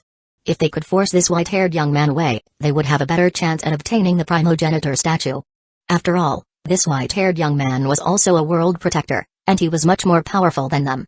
Ahead, Shizhou and Kamen had started fighting. Shizhou had wanted to grab the primogenitor statue and run, but Kamen had punched out a formless but terrifying punch towards her, forcing her to stop and slash out with her bandaged sword. This allowed Kamen to get closer, and he raised his hand as a massive amount of golden light gathered towards him, forming thousands of golden spears. They gave off sharp spear oars as they aimed at Shizhou. In response, Shizhou seriously slashed out with a finger, causing gray-white bandages to shoot out from the air. Bang! Bang! Bang! Kamen continuously shot spears towards Shizhou, while Shizhou continuously unleashed bandages. The 2 of them clashed intensely, resulting in explosion after explosion, and the shockwaves turned into wild gales that buffeted their surroundings. After fighting for a while, it was evident that Kamen held a greater advantage. After all, the spirit light world was his domain, so he could use more of the world's energy. Before, all of them had been united in killing Zhaofu, but now that Zhaofu had died, they started fighting among themselves for their own benefits. I know what you're worried about. I can promise that we will never invade the corpse pole world. Now, you don't need to fight with me over the primogenitor statue, right? Kamen said to Shizhou after sensing that the battle would not conclude for a long time. Shizhou coldly harumphed, only the powerful had the right to speak. If the spirit light race became incredibly powerful in the future, they would be able to casually destroy the corpse pole world. Such promises were not binding at all. If Kamen did not abide by his promise, Shizhou would not be able to do anything about it. As such, she did not trust him at all. I promise that I'll only hold on to the primogenitor statue and won't use it. That's fine, right? You should allow me to take the primogenitor statue. Shizhou said as she coldly laughed. Kamen did not reply and directly attacked. After all, the primogenitor statue could suppress their race's power, and if it fell into an outsider's hands, their spirit light race would be finished. As such, even the world's consciousness was determined to have it remain in the spirit light world. Bang! Bang! Bang! Kamen raised his hand, forming countless orbs of light that gave off intense light, shining down on the surrounding thousands of kilometers. They brought with them an immense holy light power, which would be able to instantly kill ordinary undead. Kamen waved his hand, causing the countless orbs of light to shoot towards Shizhou, wanting to use this to suppress her. This attack was indeed quite harmful to Shizhou, as the corpse pole race was part of the death race and therefore suppressed by holy light power. Swish! Swish! Swish! Countless bandages flew out, forming circles around Shizhou's body, creating a massive ball as Shizhou went completely on the defensive. The orbs of light crashed against the ball of bandages, causing the bandages to gradually be destroyed. In the end, the bandages were unable to stop all of the orbs of light, and Shizhou was sent flying and coughed up a mouthful of gray blood. Kamen did not attack again, because taking the primogenitor statue was of utmost importance. However, at that moment, the white-haired young man slashed out with his sword and sent the 2 legatees blocking in front of him flying. He then rushed towards Zhaofu, reaching Zhaofu's corpse a step before Kamen. The white-haired young man grinned as he stretched his hand towards Zhaofu. Immediately, the white-haired young man's smile froze as he felt a chill pass through his body, and he felt as if he could not move. He suddenly shivered as an extremely dangerous feeling welled up within him. He possessed world's energy and yet he felt such terror. 938 completely different levels. Suddenly, the heavens and earth dimmed as an extremely terrifying aura spread out in the sky, instantly covering the entire world. The entire spirit light world fell silent, without any sound at all. Everyone looked up at the sky in fear, their bodies frozen and completely cold. They felt as if their hearts were being gripped by a pair of large hands, and it was as if they were going to die. The sky had completely darkened without a trace of light at all. It was a boundless darkness, and it was not just the sky, the ground seemed to have been devoured by a demonic mouth, looking completely black. It was impossible to even see what was right in front because of how dark it was. Boom! A shocking explosion seemed to tear the sky apart as red light started to stream through cracks in the sky. The terrifying aura reached its peak as a gigantic blood-red star, giving off an incredible light, slowly descended. An aura of killing, evilness, and disaster swept down, causing everyone to feel terror. Kamen and the others also looked incredibly startled. They looked up at the sky, not knowing what was going on. However, they also felt a sense of terror towards this star. Boom! At that moment, Another almighty explosion rang out as the sky seemed to be torn once again. Fathomless golden light shined down, giving off an aura that made even the heavens and earth seem to want to submit. Boom. Another enormous explosion sounded out as an extremely cold aura, making people's spirits shiver, swept out followed by a deathly intent. A golden star and a gray star, giving off immense pressure and a boundless emperor's aura, simultaneously appeared and slowly descended. The three stars each gave off an intense light, and their formless aura suppressed the entire spirit light world, making it difficult for everyone to even breathe. A feeling of despair and terror welled up in everyone's hearts. In the distance, countless people looked at the three stars that had appeared in the sky, looking like apocalyptic stars. They had no idea what had happened for this to happen, and it seemed like a world was going to be destroyed. Kamen and the others suddenly realized why their world's consciousnesses had wanted to kill Zhao Fu. Looking at the golden and gray stars, they understood. Those stars were the two terrifying stars they had sensed in the past. What they had never expected was that Zhao Fu had three fate stars. That blood red star was also incredibly terrifying, and it was only now that they knew the truth of the situation. Wait. Isn't Great Ken's legatee dead? What's going on? Could it be? When they thought this, Kamen and the others felt greatly startled and looked towards Zhao Fu. Zhao Fu, who seemed to have died, was once again moving. He slowly raised his head, his two terrifying eyes seeming even more horrifying. The whites of his eyes had become completely black, and both pupils had become blood red colored, giving off blood red light and looking like two blood red jewels. Those eyes looked empty and lifeless, completely emotionless and filled with only destruction. The white-haired young man, who was the closest to Zhao Fu, felt as if his body had fallen into icy water when his eyes met Zhao Fu's eyes. A bone-chilling coldness assaulted his heart, and he was incredibly shocked. Bang!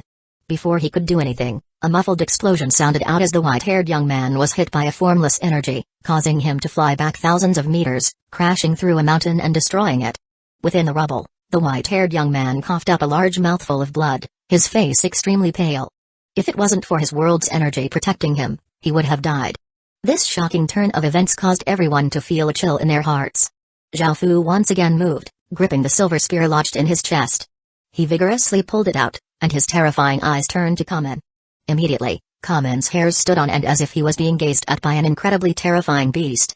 A sense of extreme danger welled up in his heart, and he immediately unleashed a golden barrier to defend himself.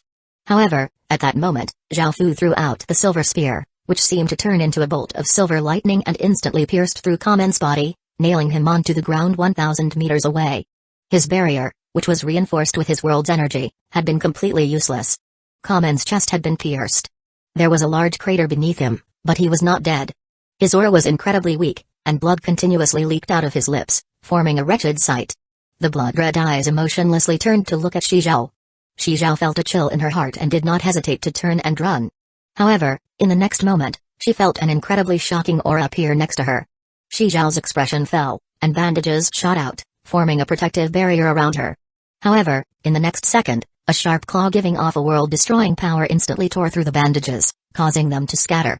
A sharp claw grabbed towards Shizhou with terrifying power, causing her pupils to constrict. A rune appeared on her forehead, and as the claw was about to pierce through her chest, Shizhou's body turned into countless traces of black substance and disappeared. Her body suddenly appeared a few hundred meters away.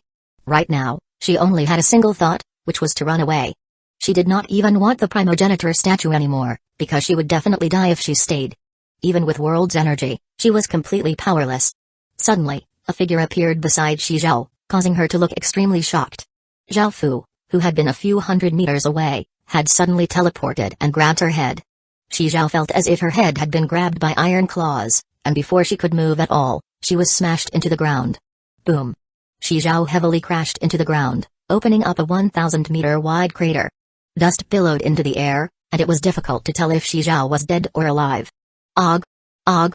The two legatees who had been blocking the white-haired young man were instantly torn apart by Zhao Fu, causing blood and parts of their bodies to fall to the ground. After seeing this scene, Mochi and the three other legatees stared in shock. The three legatees immediately chose to run, while Mochi stood his ground. He was unable to escape, as those terrifying eyes had already locked onto him. Mochi gripped his sword with both hands, staring at Zhao Fu. His heart tensed as sweat ran down his forehead. He had never thought that Zhao Fu's power would become so terrifying after losing control. Even with his world's energy, it was far from enough. Compared to last time, Zhao Fu was at a completely different level. Right now, He seemed to have enough powerful to destroy an entire world. 939 Spirit Light Guardian Beasts. Zhaofu's body suddenly vanished, instantly appearing in front of Mochi. Mochi also gave off a terrifying aura as he sent his demon power into his sword, causing it to give off a shocking sword light. He slashed towards Zhaofu, seeming to be able to split the sky. Bang! Facing such a terrifying attack, Zhaofu merely waved a hand, creating a massive force to knock Mochi's sword away.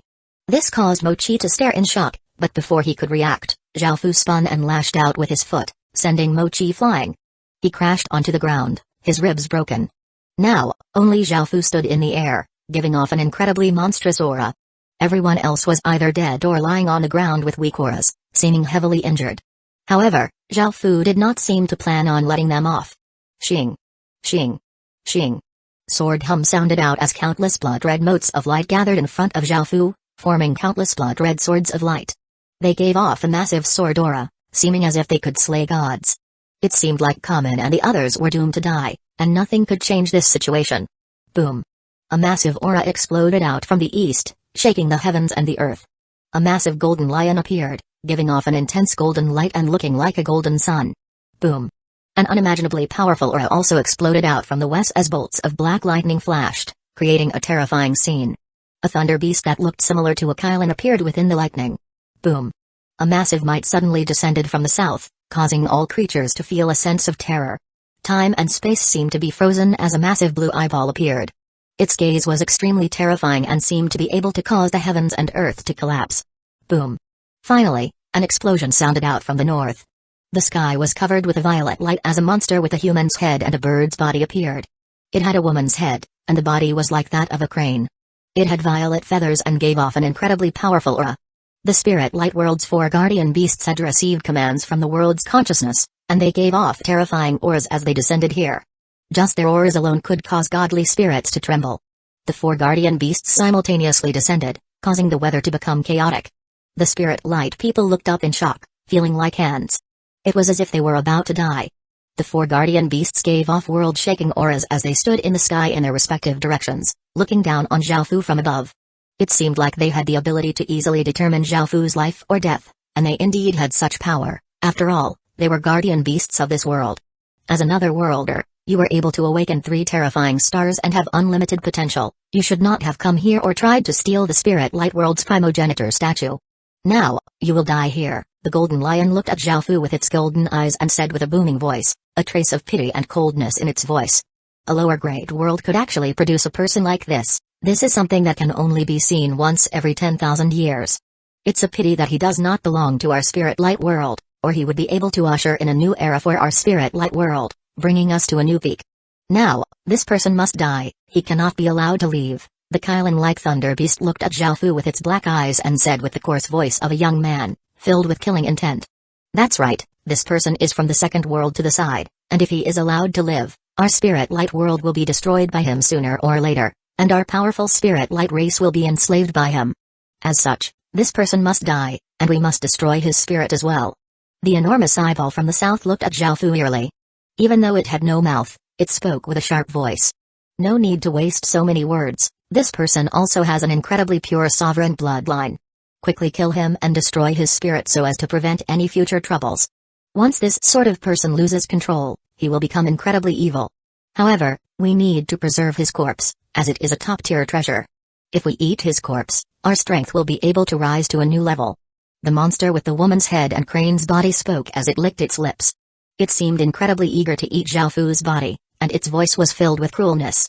After speaking, it gave off an ear-piercing laughter and disregarded the 3 other guardian beasts as it flapped its wings and gave off a massive gale as it flew towards Zhaofu. It was incredibly fast and seemed completely unstoppable. Zhaofu's eyes were completely empty, and his power was completely out of control. Facing the 4 guardian beasts, he did not show any fear at all and instead gave a crazed and twisted smile. Zhaofu directly rushed towards the half-bird monster, and the Chaos Imperial Star gave off a bright, blood-red glow. Instantly, countless blood-red swords of light appeared in the sky, giving off a sword aura that seemed to be able to tear the sky apart as they followed Zhaofu and shot towards the half-bird monster. Boom! A shocking explosion sounded out as the 2 massive powers collided. Wild gales and sword light shot everywhere, and the shockwaves instantly flattened the ground within 10,000 kilometers. There was not a single blade of grass remaining in the surroundings or any other life. Og! A cry sounded out from the half-bird monster as its enormous body was sent flying back. There were wounds all over its body from the swords, from which violet blood flowed out, making it look quite wretched. The three other guardian beasts had never expected the half-bird monster to lose in a direct confrontation, and none of them hesitated anymore. The golden lion was the first to act. It gave off a roar that seemed to shake the heavens as it opened its mouth and spat out an enormous golden ray of light. It had the power to destroy countless creatures, and the space around the ray of light trembled. Ha ha ha. Zhao Fu gave a savage laugh as a demonic intent flowed out from within his soul. It was the demon god divinity, and an enormous amount of demonic chi rushed out of Zhao Fu's body, making his aura even more terrifying, causing the space around him to start to distort. Zhao Fu grabbed at the air, and countless traces of demonic chi gathered to form a demonic sword. He turned into a black ray of light and shot towards the golden ray of light. Boom!